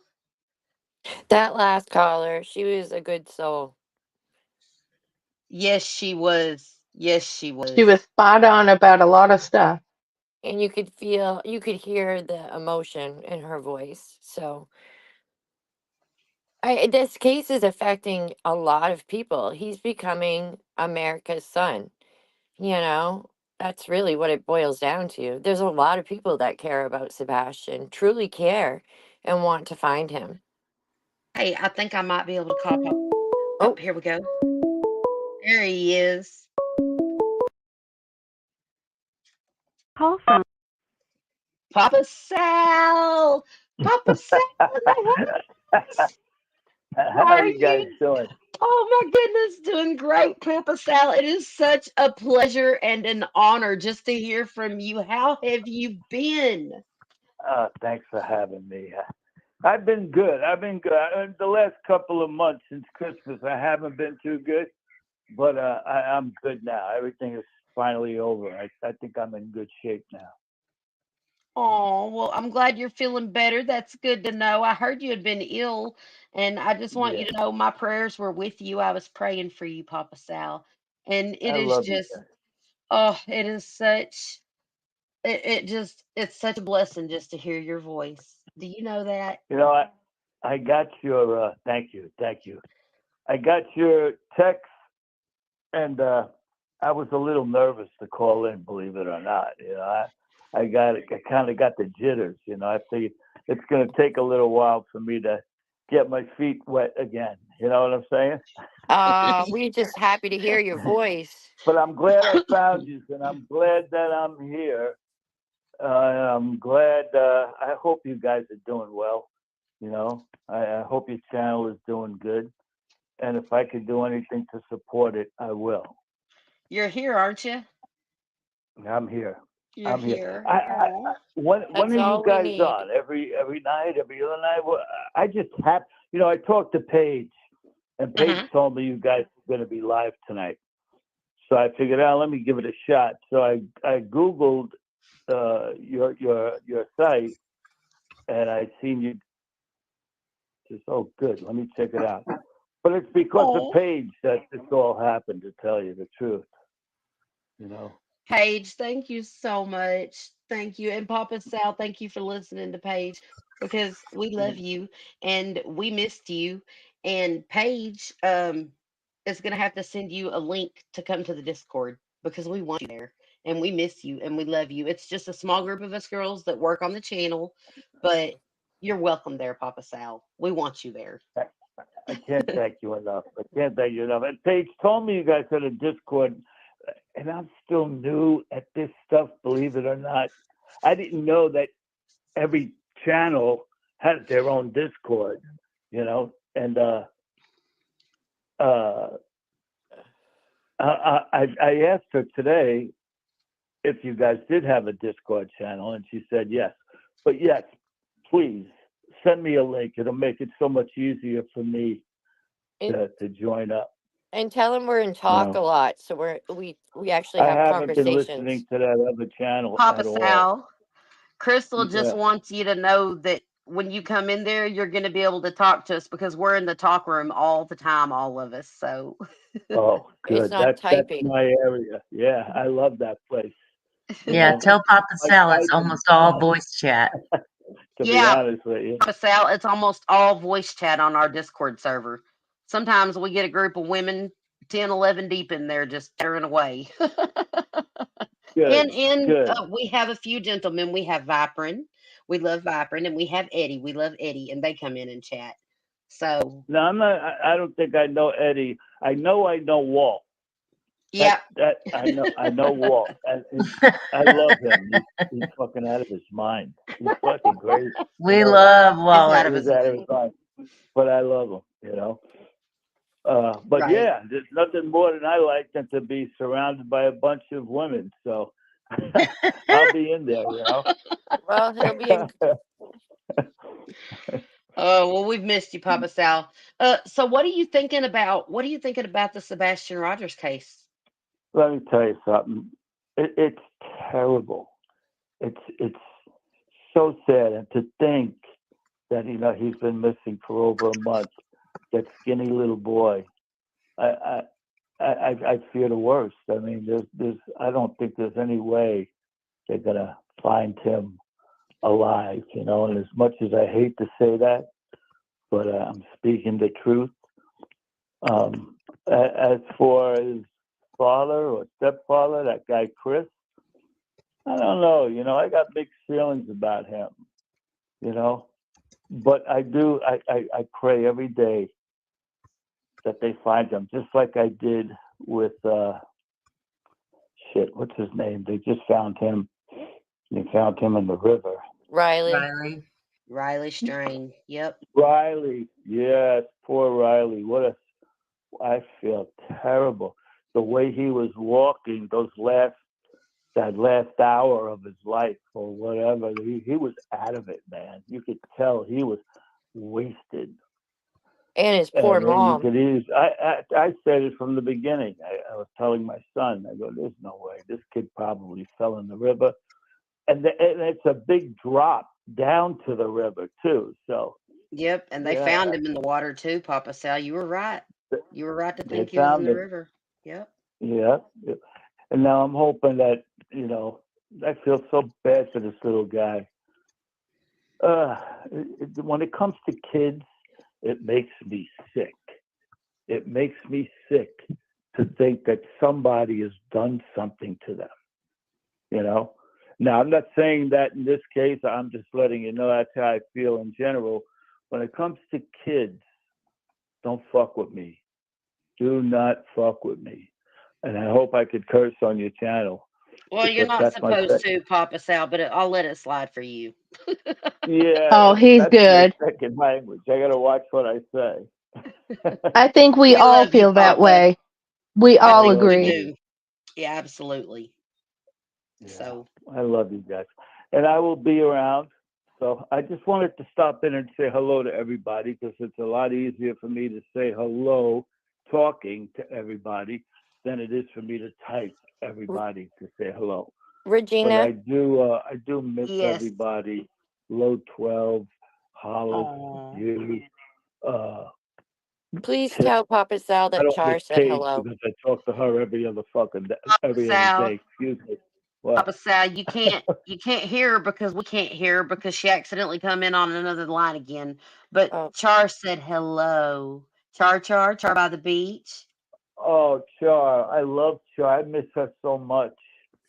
She was Well, my friend. yes. Well, she's our friend too. We love our Char, and you're going to be able to Good. talk to her again in the Discord. So that's Good. amazing. Aw. So Good. glad you reached out to us, Papa Sal. You have no idea how warm my heart is right now. I feel good for doing it. I really do. And I thank you for having me. It was really, really nice. I'm so Really nice. glad to hear from And you. it's gotten my, I've wanted to do it, but, I got the jitters, and I got a little nervous because it's been so long. But please send me the link, and I will definitely be on your Discord. And let me know when you guys are on live. I'll definitely join a panel or just come in to talk. I'd be more than happy to. oh, I love that Anything I can idea. do to I support you guys, love I'm in. that. Crystal said I'll she give you a loves shout that. out, Papa. You remember Blunt, don't you? What is true? What is true? Yes, Yes, yes. she said, Crystal, go ahead and repeat that again because I just got lost in my train of thought. I said I would love that Now, for him to Crystal come up can't hear me, right? She on said, yes, panel. they can all hear you. They're on panel. They're on panel with me Oh, while we're talking. I would Yeah. okay. love that Here, he let me. came up and called and be if he showed up. That would be Because amazing. all I see is the pictures of the little boy. There you go. Now you can see us. Peekaboo, we see you. or you can see us. You can't wait. I can Scratch see that. you. Hello, Papa Sal. Yeah, okay. Now I can see you guys. It's one, Sammy two, said, three, hello, four. There's Papa five of you. Sal. You guys are You've giving me stage fright. you've never gotten to meet Sammy, but you're gonna love Sammy, Papa Sal. Yeah, yeah. I know I'm gonna love everybody you guys love. Who's here Aw. now? Well, who's here? There's you. Who's the person next to you? The person right beside me is Sammy. Sammy. Hi. Sammy. Hello, Sammy. And She the said, hi, person next to hello. Sam, the That would be person next. what is true. What is true? Hello. How are That's you? Crystal. Miss That's you. Blunt. Good. I'm Very glad you're good. here. And then down here. That is Char, right under me, kind of angled a little bit under me. That's Yes. Char. Love you, Char. You know that. You know I love you. And next to Char, That's Hollis. Hollis, That's my Hollis. girl. Very good. Very good. Yes. Hollis, love you, Hollis. Love you, You Salvatore. know You I know love you. that. Okay, good.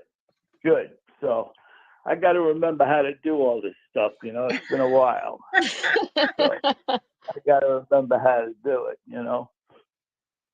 But I don't want to take up much of your time. I'm just glad you Just called in. It's just a blessing to hear your voice, Salvatore. hey, thank you, and it's so good to hear you too. Let me just ask. So, how does everybody feel about this kid, this little boy? I mean, what's the? Do they think he's going to be found alive, or? What do y'all think? He's asking you ladies. What do y'all think? Sammy, He's what been, about you? Do you think? oops. Well, actually, I am so very afraid for Sebastian right now. I'm really afraid the worst has happened. That's how I feel inside. I'm beside myself. Sammy says she is very afraid for Sebastian right now. Sadly, Yeah, she thinks that the worst has happened and she's really beside herself with it. yeah, And I me understand that. too. What about you, Crystal? Go ahead. I think that he's been missing for 30 days, and that's terrifying to me. So I don't think, I pray we have a good outcome. I pray that we do. I pray that Seth gets to hug his child again. Now, how come I can't hear that? Is that because I'm not on the panel, or how does that work? Yes. Yes. But if you want Oh, to come up on panel, Papa Sal, you know what? Papa Sal, I'm going to put the link out for you to just come right up on panel. So just go ahead and hang up the phone call. Woohoo! All And I'm right. just going to pull you up on the panel, Papa Sal. I'm going to put the link out for you, okay? are you sure you want to do that? Absolutely, Papa Sal. Okay. All right then. All right. I'll All hang right. up I'm with you gonna here and hang up then, yep, and send me the link, and I hope I remember how to I'll do put this it shit. right in the chat. I'll put it right in the chat. You'll be able to click from the YouTube stream. Okay. So keep the YouTube uh, screen and just hang up. Yep. Okay. All right. All All right. right, Papa Bye Sal. bye. Love you. Bye bye.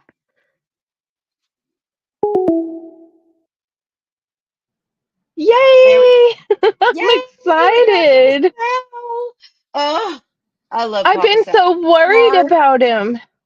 while we're That's so waiting for Papa heartwarming to Sal, hear his voice. yes, it is, you guys. Papa Sal is legendary and just such a wonderful person. It just, you guys, as soon as I heard Papa Sal, I was like, oh, it's Papa Sal.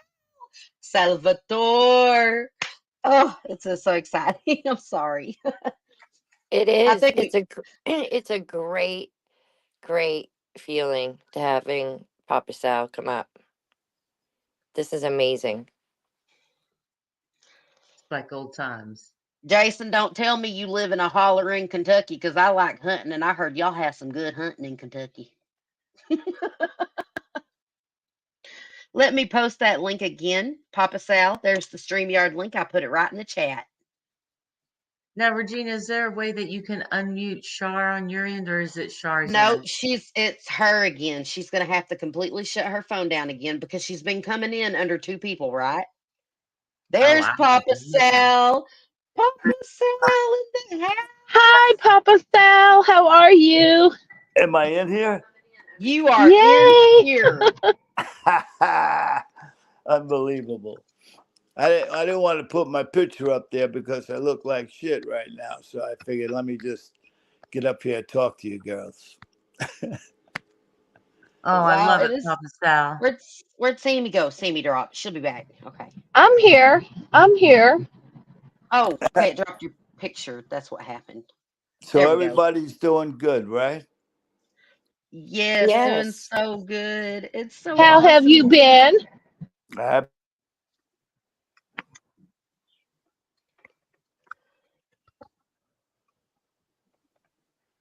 Did he get muted? I think he Papa, muted by accident. where'd he go? Papa Oops, Sal, he can you hear probably did us? like I did the first 15 times. I accidentally touched the wrong button. All right. Well, he's still in here. I'm going to let you guys chat for just a minute. Give me about 3 minutes and I'll be right back. Well, Papa Sal, can you hear us? Hello? Hello. Oh You are. wow! I think I cut myself off. You did. No Yeah. worries. We've all done it. Well, I'm an idiot, so you know what I mean. No. Who is this? Is this Hollis? No, that was me, Crystal. What is true? Crystal. How have you been, Crystal? I can't complain. I've been well. I Good. love this new platform we're on, and we have great discussions, and it's fun. It's so great to be part of something that's so amazing. Yeah, Renee sent me something around Valentine's Day, but I wasn't too good, you know, and I figured I would wait. And to be honest with you, I really haven't been on anybody's. I could honestly say you guys are the first people I've been a part of. You know, I mean, I made comments on JB Gunner and stuff like that, but not too often. You know, I haven't been on the other guy's page, if you know who I'm talking about. Well, Mm-hmm. Papa Sal, Yeah. you are somebody I've been watching all over the different platforms for since last year, and I Mm. just want to introduce myself. I'm Sammy G, and you'll be seeing a whole lot more of me over there on Discord. So I just want to say welcome, and I'm so glad to see you. Thank you so much. Now that's Sandy D. You said Just call me Sammy. Sammy. Sammy. Okay, Sammy. Nice meeting you. Nice meeting you.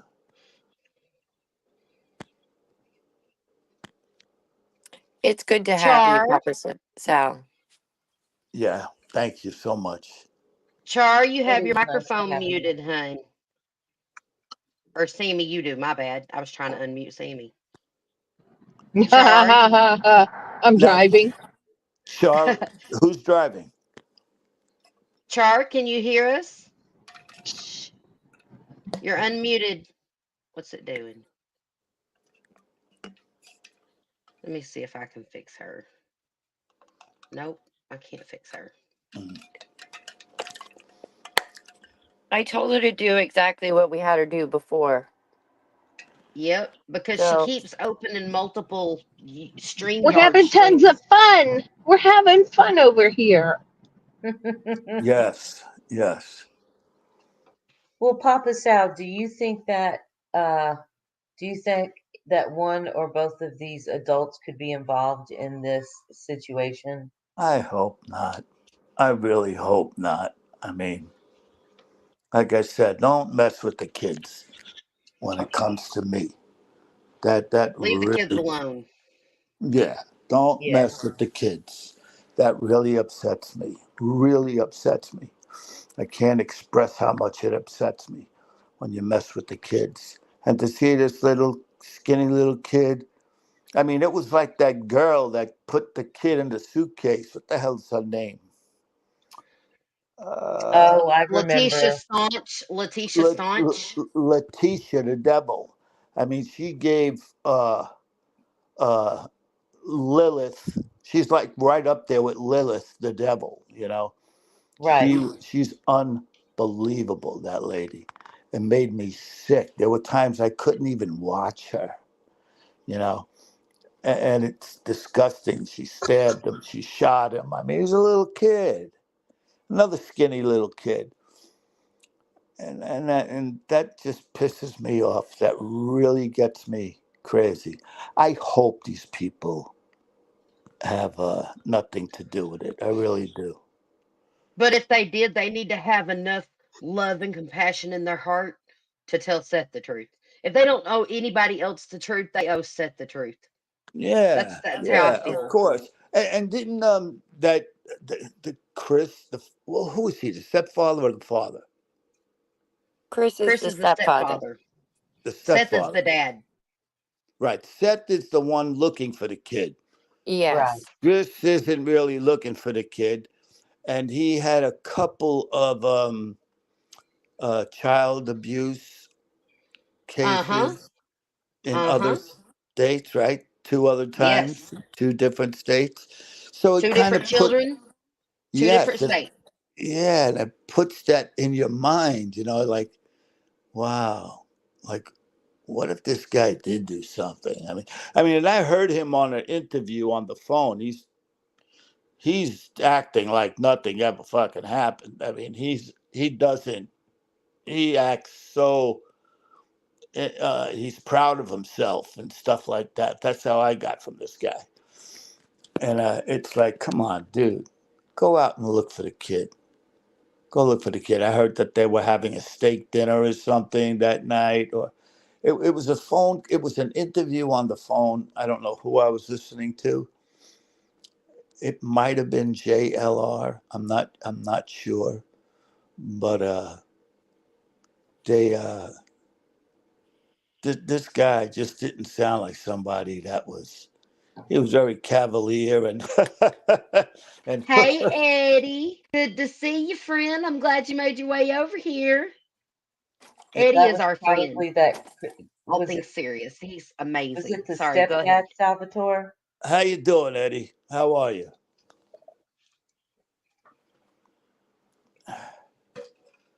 Yeah, Ask him again, Hollis. the problem I have, Papa Sal, is that the parents, the mother and the stepfather, all they ever talk about is them. They don't seem to be talking about Exactly. Sebastian. That's what I'm saying. They're very matter of fact about themselves. They're very, yeah. They don't really sound like they care too much about this poor kid. I could be wrong. I mean, people are. It's just that I hate to say that because I'm not usually wrong. I'm not usually wrong. Sometimes all my stuff that I think of, it comes true. It's like, wow, I knew it. I knew it. But Bringing it into that existence, aren't you, Papa Sal? I do it uh, occasionally too. uh-huh, uh, Speak but it into existence. I don't know. It's just a terrible thing. It really is. Somebody knows where this kid is. Somebody knows, and I wish they would come forward, or at least point the finger and say where he is. They don't have to give themselves up, but at least let the family recover the body. Yeah. You know what I Even mean? if you even if you go into your nearest 7-Eleven and write on the wall where he is, tell Right, someone. right, right. Let somebody, and I don't believe in closure. I don't think this is. I put myself in these people's uh, positions all the time. If God forbid something happened to my son, God forbid if something happened to my kid, and they found him and charged him with the crime, that Beautiful. wouldn't bring any closure to me. I mean, my son is still missing. My son is still dead. You know what I mean? It doesn't. I agree, To Papa me, Sal. to I me, don't think. yeah. Sorry. Go ahead. I was just gonna say I agree. I don't think there's such thing as closure. I think there's it's more like coping. You have to learn how to cope every day and get through the day to the next day. Every day, yes. Exactly. Yeah, every day, and even and that's what I mean by uh, these like they say at least it'll bring the family closure. No, no, it wouldn't bring me closure. My son is still dead. You killed my son. There's no way I would have any kind of closure.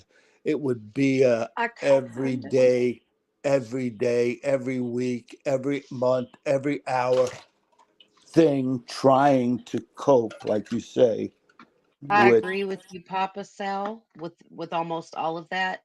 But at the same time, I do think there is a sense of closure knowing your child is not out there somewhere being tortured or harmed, that their pain and suffering is over. You know what I You know, mean? I'm gonna tell you just a little story here. Well, my son was well, I don't want to call him a baby because he wasn't in a crib or anything. He was really tiny, really small. And I came home. I drove a truck, and I came home for a few days, and my wife comes Jason. running. My wife comes running out of the house. I can't find Anthony. I can't find it. I dropped my bag. My heart started racing. What do you mean you can't find Anthony? She goes, I can't find him. He's nowhere. I checked all his friends' houses. He's sick. He has the cold. Uh, and my heart, I swear, it felt like it was gonna blow right out of my chest. And the shakes that I've gotten, and I'm looking and I'm looking. And I get back into the house, and right before she was gonna call the cops, I looked in his room, under his bed, and there he was, sleeping under his bed. Mm.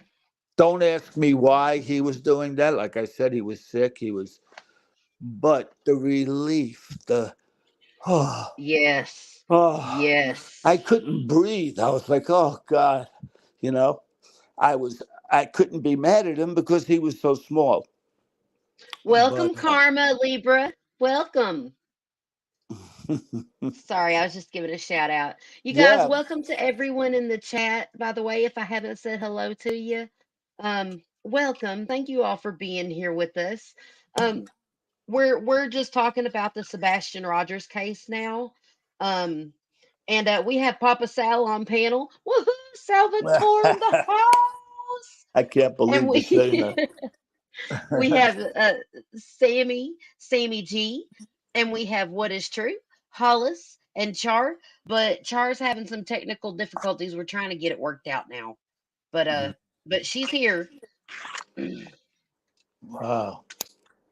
So go ahead, Papa Sal. Sorry, I was just Yeah, catching no, everybody no. up real quick. I'm just trying to say, like, I can't imagine.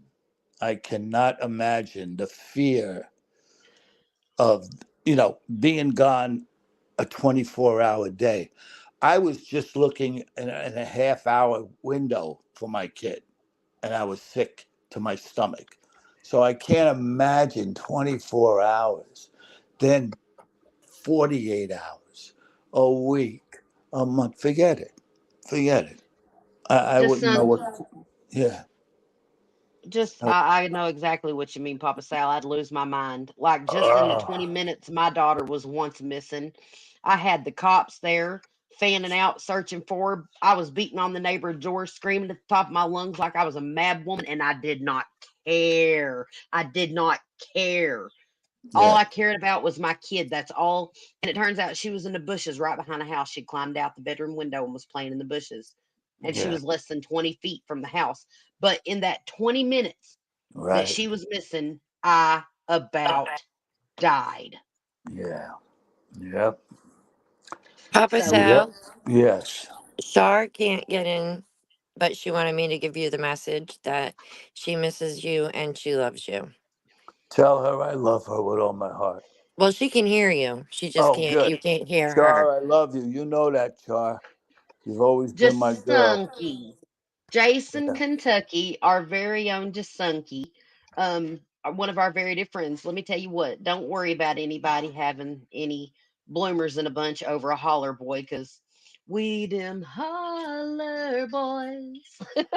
Y'all know what I mean. We love us some holler boys. Don't you worry about it, Jasunky. We love you. So, Yeah. So I don't know. Like I can't imagine. I just can't. I would, I would be a basket case, a fucking basket case. I would too. I'm right there with you. Me too. I'd be out there searching like crazy. Yeah.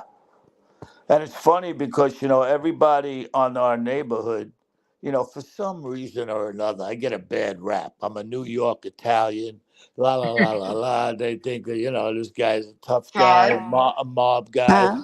And when I was knocking on their doors, I was frantic, you know, like, have you Right? seen Anthony? Did you see Anthony? then I would go grab their kid. Chris, did you see Anthony? When was the last time you seen Anthony? And the parents were getting afraid of me. I was I was running around beating on my neighbor's door screaming, give my daughter back, give her back. I know what y'all I I mean, I know. was a lunatic. Yeah. Like, and you Yeah. know what? The cops weren't even stopping me. Like there was cops searching. I mean, they could see how urgent it was to me, and those cops took on the same urgency. And then when her little head poked up out of them bushes right behind my house, I was like, Yeah. Thank God. Thank like the God. relief, like just, oh my goodness, you know? We Ugh. went back. We went back into the house, and I told my ex. I said, "Call the cops." Why? They're not going to do it. Just call the cops. And as I'm saying that, I walk into the room. I go, "Did you check every room? Did you check every room in the house?" And she said, "Well, he wasn't in his room." So I went in his room, and there he was under the bed. Under the bed. Mm. The relief I felt, I swear, it was Yeah. And unbelievable. you never hugged them so close or cried so much while Oh you were holding man, them. I already know. Am I right? You're right. Unbelievable. Oh, I kept holding him, and he kept wondering why I was holding him so tight and why I was crying. And Daddy, why you crying? You know. And I was like, I love you so much, buddy. And I spoiled that kid since birth. Okay, I spoiled him since birth. After that, forget it. If he wanted a car, I would have bought it for him. Yeah. You know what I mean? Yeah. There's nothing I wouldn't do for my kids. Nothing. Nothing. I Which know. is why it boggles me the way Sebastian's parents are acting. Y'all, like, I can't get around it. I Right. can't get around it. I can't. I've tried to. I want to be Right. on their side. I want to help find Sebastian, and that's why I'm spreading the word about helping to find Sebastian. But at the same time, it's hard for me to be on their side whenever I see so many inconsistencies. Like I I know. can't just turn a blind eye to that. I I can't. know. I And know. it's their words coming from their mouths that Yeah. are changing the narrative and creating the inconsistencies. Right. Right. Absolutely. Absolutely, Crystal. Absolutely. Yep. And Crystal, every time I try to say, well, you know what, maybe I'm being a little too harsh on this guy, or I'm being, the next day there's a news conference or something, and they say something to just confirm my suspicions. It's like, look Yeah. at these people, man. Exactly. Yeah. Exactly. I'm sorry I feel that way, but I do. And I don't know, you know? Oh, sweet Papa Sal. I think that's our Italian blood. We got passion for people. I think so, especially kids. Oh yeah. Especially kids. I'm telling you, I can't emphasize it enough. Especially kids. I have a 2-year-old grandson Mm-hmm. that I love, and Mm-hmm. the innocence on his face. We're Yeah. supposed to be their protectors, their Right, guardians. right. And then you turn on the news and you come out with a story that some mother stabbed their kid, 3 years old, or Oh, whatever, and you say to yourself, why? Why? Exactly. I If mean, people don't Evil. want to if people don't want to be I parents, drop them off at a fire station, drop them off right, at a police yeah. station, drop right. them off at a church, because Listen, somebody in this world will love them the way they deserve to be loved. take them by the fucking hand. Say, I'm tired of changing your diapers, and let's go. We're going. Drop them off at a church, a hospital. Listen, I Yeah. can't take care of this kid anymore. You got to take care of him. What's your name? Don't worry about it. Just take care of it. You know, Yeah. It's the just That would sanctuary. make you a better parent when you realize you've had enough and you just can't do it anymore. Please take your child to someone and let them know, I can't do this. I right. just can't anymore, and leave it at that. Yep. Exactly. I Yep. mean, that's more of a loving gesture than killing them and disposing of them, or I mean, it's becoming an epidemic. It truly Yeah. is. Yeah, you Me see it all the too. time. You see it all the Me, time. And me these too, kids, Jason. Me too. and Yep. these kids are being done away with by the people that are supposed to love them Right. and protect them and True. cherish them. And it's awful. Mm. Something needs to, I You don't Something's got know, to know. give. I did have a woman approach me one time in a store that I was working at. I was a meat cutter at the time, and I noticed she was having a hard time with her daughter, who looked to be about 4 or 5. And this daughter was like unruly. The mom was crying, and it just got to the point where I went out there and I talked to the mom and I asked her how she was doing, and she was crying, and she asked me to take her daughter. She said, I do not want her anymore. I can't keep doing this. And this lady was at the end of her rope. Yeah. And so I got a couple of other associates that I knew dealt with children and helping them. And they made phone calls, and we got this lady some help and got her away from her child for a little while so that Mm. she could get the help she needed. And it ended well for both of them. But Good for it you. broke my heart because Yeah. mom was still trying, even though she was sitting there crying and trying to Yeah. get her shopping done and dealing with this child. And Yeah. I just felt like, wow, because it takes a lot of courage to say, hey, look, I need help here. And that woman did it. Yeah. So I Good. just want to reiterate to people out there, when you find yourself in that place where you just feel like this is wrong and I can't keep doing this, say something to somebody, because there are people out there that are willing to help you without all the judgment. Yes. Um, just do it for I your sake, for agree. your child's I sake. agree Yeah. wholeheartedly. Please. Would Please. respect somebody that can admit that they just can't do it. I understand that. I understand being overwhelmed and overworked and no sleep and all of those things, but do the right thing, the human thing. Yeah. Yeah. Ask, Please. you know.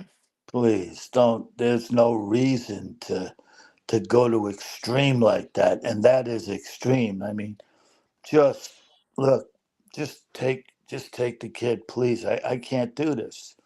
You know, you're helping the kid and you're helping yourself by doing something like that. You kill this kid, you're done.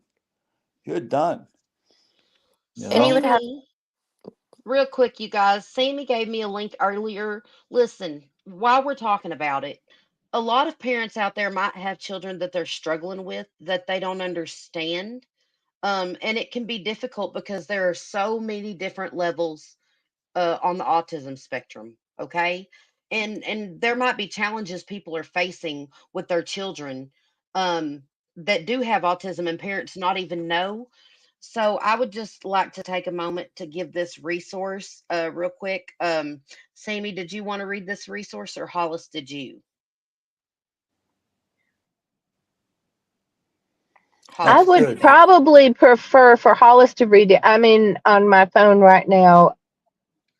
I just reached my workplace.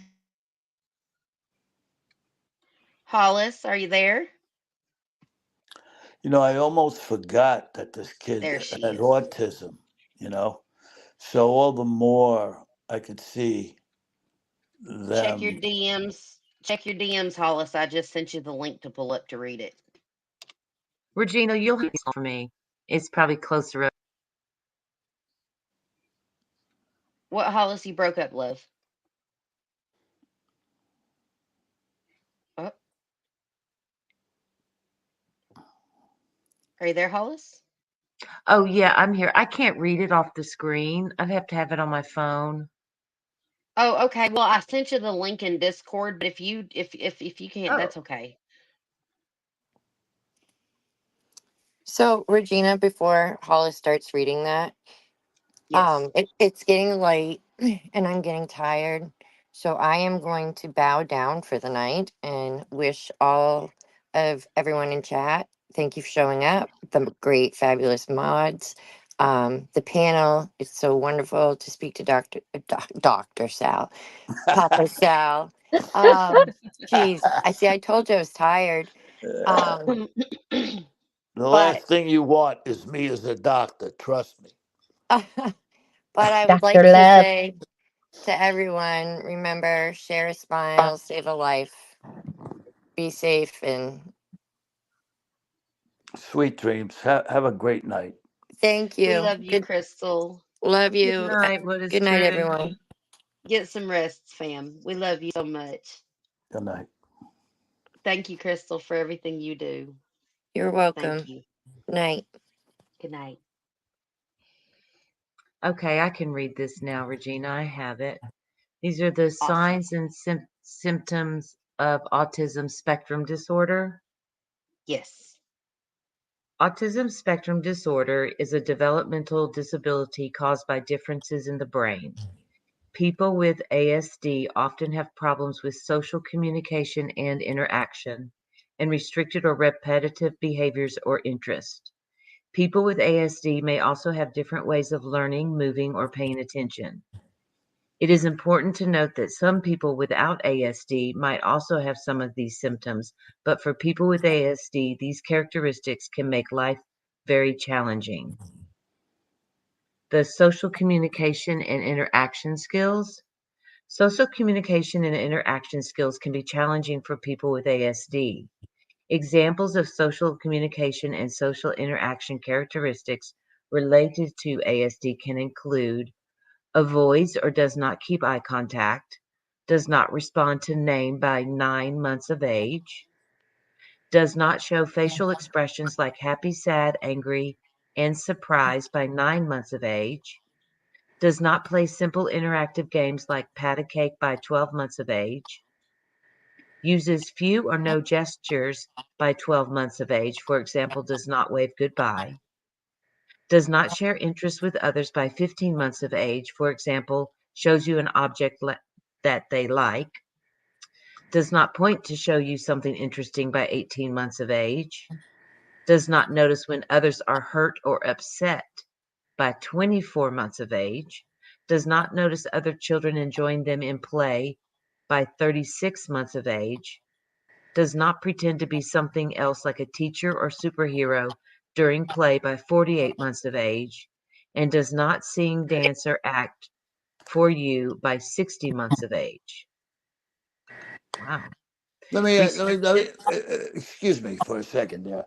I remember listening to an interview with the father, and he was talking about him giving his son a snake.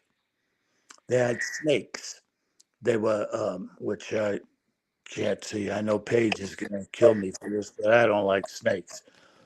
But he said that one day he was going into him, Hold into on, the Papa kid. Sal. Char, honey, you have Yes. your camera on. Do you want your face shown?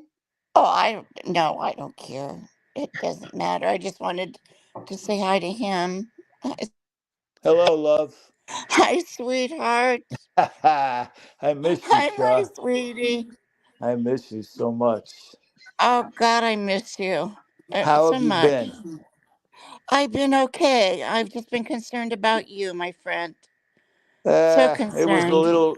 little, uphill there for a little while there after around Christmas time, but Yeah, I'm okay now. I think I've got this all licked. I think I'm good. I think you're wonderful. I It think means you're. so Nice, much. Jason. Means so Nice, much to Jason. me to hear you.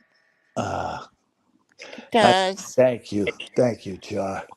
It really does. Feels good to hear your voice too. Thank you. I've been crying over here trying to get to you. Uh, you're making me cry now. Don't do that. We've always been so close, you and I, and it's just like a dream. You're here. Yes, yes. I was telling Absolutely. everybody how friendly we were to each other. Yes. We were friends, good friends. Very good friends. Then everything Yes. stopped. It's uh, This is a wonderful Ah, channel. You're going to love it here. You're going to love this group. I They're wonderful ladies. I feel I am too. I feel this is Yes. a good place for me. It really is a do. good place. Yeah. They're Yeah. wonderful people. No, you could thank Paige for that. Paige is the one I that hooked me I up. have I plan to thank her abundantly. Yeah. So everything is good, right? You're good? Yeah, Health I'm okay. wise, everything wise, you're good, right? Yep, I'm gonna be just fine. Good. Good. That makes me feel so good. All righty. Okay, now getting Yes. back to what I was saying. The Oh, kid, okay. the kid wasn't looking at him. The kid was looking down, and that was like the first sign of autism that you got up there on that page, where he wouldn't look you in the eye. The person or the kid wouldn't look you in the eye. And the father told him, "Look me in the eye or I'm going to whoop you." And the kid didn't do it. So the father whooped him and took his snake away from him. We see you, CJ. Welcome. Wow. And I said, "Look at this mother." I said, Because the I stepfather didn't probably, the stepdad probably didn't understand autism at all. probably not. Right. Right. But to whip the kid for not looking at him, or to whip him for not picking up the stuff in his rooms, and he'd say like, "Well, let me tell you something now. I used to go in his room, and if he didn't pick up his stuff, he'd get a whooping from me." I'm like, "Shut the fuck up! Are you kidding me?" You know? Yeah, Right. he would take things away from him. He wasn't a very loving dad. Let's put it that way. So again, that's what leads you to, makes you think maybe this guy did something. Yeah, To, who uh, knows? just puts that doubt in your head. I agree, Airbud, aka Lat. I agree. But yeah, I'm sorry. I just that just grabbed my attention there. That first, he doesn't look you in the eye No, you're right. when you're talking to him, and I remember hearing an interview about that where he whooped him for not looking him in the eye. Wow, CJ. CJ H011Y says, I think Sebastian is in HS Trace Park where bodies are found all the time. Wow. Are they anywhere near that place? CJ, are they anywhere near that place? I'm not too familiar with that part of Tennessee. Char, you're in here twice again, honey. I have to kick one of you. It's messing with everything, Well, make love. sure you pick the right one. Shaw wants to make Okay, you're sure she still here, gets so I through. kicked the right one. Okay, That's hysterical. can you hear me? Yeah, we can hear I, you. Oh, I hear good. Oh, good. you. Good. I don't know this screen, but who So, cares? Hug your kids tonight. Yep. That's absolutely. Hug and kiss your kids. So, yeah. okay, we've been live for 4.5 hours. We're gonna go ahead and we're gonna start finishing this up, you guys. Okay. Hollis, if you would be so kind to finish reading the CDC thing real quick, love. Okay, so the restricted or repetitive behaviors or interests of people with autism is people with ASD have behaviors or interests that can seem unusual. These behaviors or interests set ASD apart from conditions defined by problems with social communication and interaction only. Examples of restricted or repetitive behaviors and interests related to ASD can include lines up toys or other objects and gets upset when the order is changed, repeats words or phrases over and over, which is called Echolele. echolali. Yeah, Echolele. My son did that. Echolele. Yep. I'll go with you. Plays with toys the same way every time, is focused on parts of objects, for example, wheels, gets upset by minor changes, has obsessive interest, must follow certain routines, flaps hands, rocks body, or spins self in circles, has unusual reactions to the way things sound, smell, taste, look, or feel. Other characteristics. Most people with ASD have other related characteristics. These might include delayed language skills, delayed movement skills, delayed cognitive or learning skills, hyperactive, impulsive, and/or inattentive behavior, epilepsy or seizure disorder, unusual eating and sleeping habits, gastrointestinal issues, for example, constipation, unusual mood or emotional reactions, anxiety, stress, or excessive worry, lack of fear or more fear than expected. It is important to note that children with ASD may not have all or any of the behaviors listed as examples here. That's a lot. Yeah. Really? It's a lot, and it's a lot to deal with. I mean, how many of these symptoms do we know of that this poor kid had? You True. know, that would make their parents crazy or the stepfather crazy. You know what I mean? It's really sad. It really is sad. But again, bring him somewhere. Take him somewhere. Hey, listen, and tell the wife, hey, look, I can't deal with this kid no more. I can't deal with him no more. You know, Yep. and take him somewhere. As Don't the take him parent of somewhere and kill him. as a as being an autistic child's parent who suffered everything on this list and more, Oh.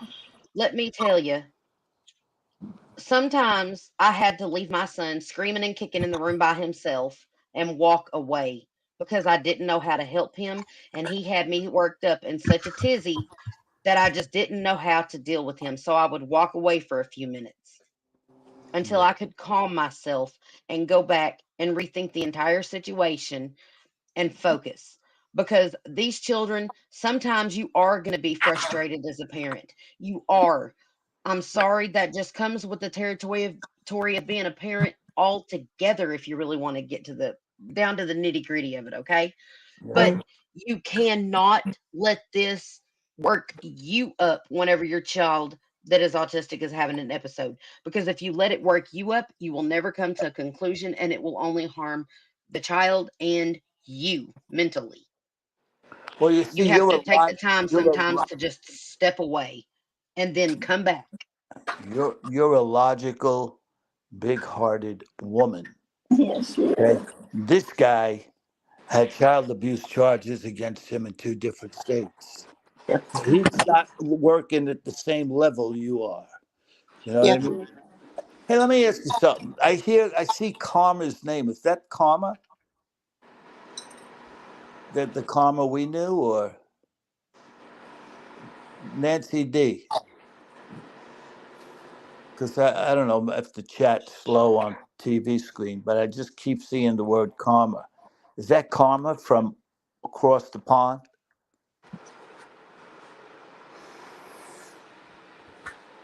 Anybody know? I don't know. Hmm.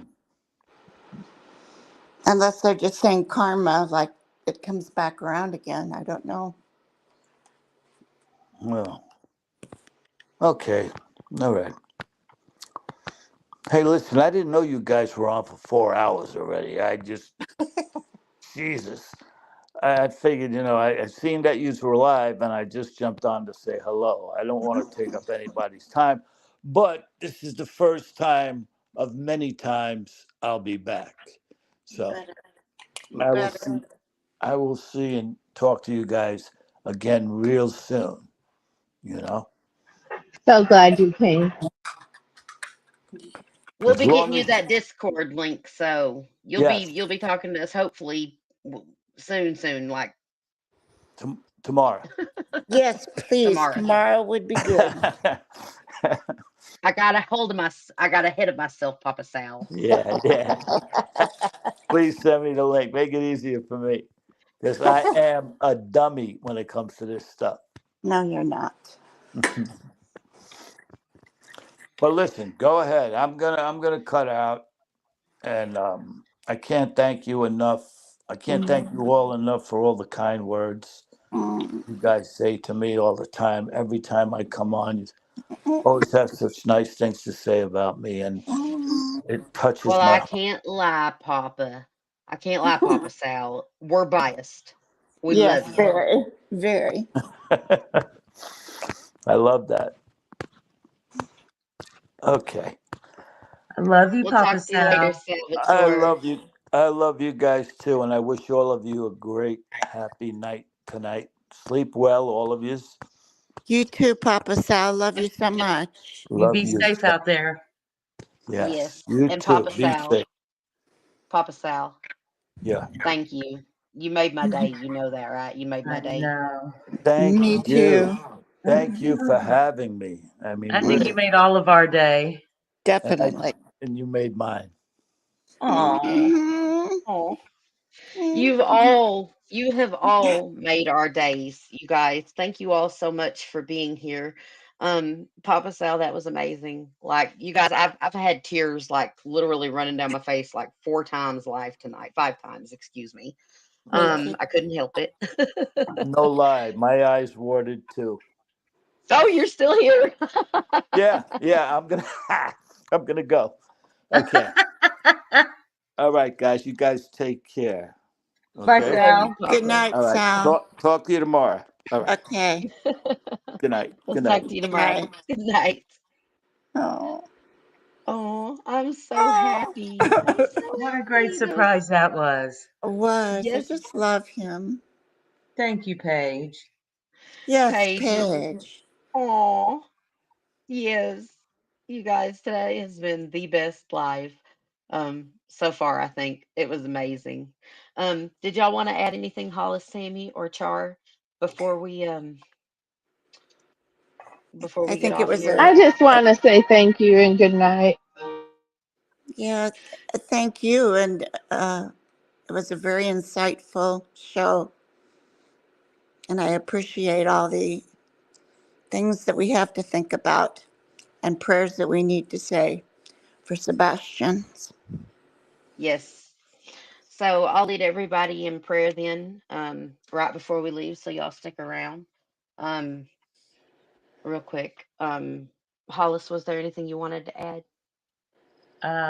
I'm just very happy that we all were together tonight. This was really fun. It was a good Mm-hmm. live. Let's just hope the best for Sebastian. And Yes, yeah, thanks all for being here. And that's a wrap. that's a wrap. So I'm just going to say the prayer right now. Dear Lord, we come to you in this hour of need for Sebastian Rogers, Lord, and his father Rogers, and the Proudfoots, Lord. I think that they all need you during this time, dear Lord, but especially Seth, Lord. Please be with him and help him to find his son. Let your will be done, Lord, but we might ask that you bring Sebastian home safe and sound, Lord, and that you just bless them. You bless them with your love and understanding that only you can provide, Lord. And if Sebastian is no longer with us, dear Lord, we just ask that you let the truth be brought to light and that you give Seth and everyone the comfort that they need, dear Lord, and the understanding and justice for Sebastian if that is what is required. And we ask these things in Jesus' holy name. Jesus' name. Amen. Amen. Thank you. Amen. All right, ladies. Well, Sammy, I love you. Love you. I'm, I'll meet you on the Discord after this. Oh, she's gone. Love you, Char. Good night. I love you. Good night, honey. Hollis, I love you. Good night. Y'all did amazing. Thank you for everything y'all do. And with that said, you guys remember to lock your doors and windows and stay vigilant. It is so, so dangerous out here. You never know what other people are thinking and what kind of evil can be on their minds. But you can help brighten the world just a little every day. It's as simple as a smile or a simple act of kindness. It could save a life or change a life. Let your light shine, never let it be dimmed. And with that said, blessings and good night.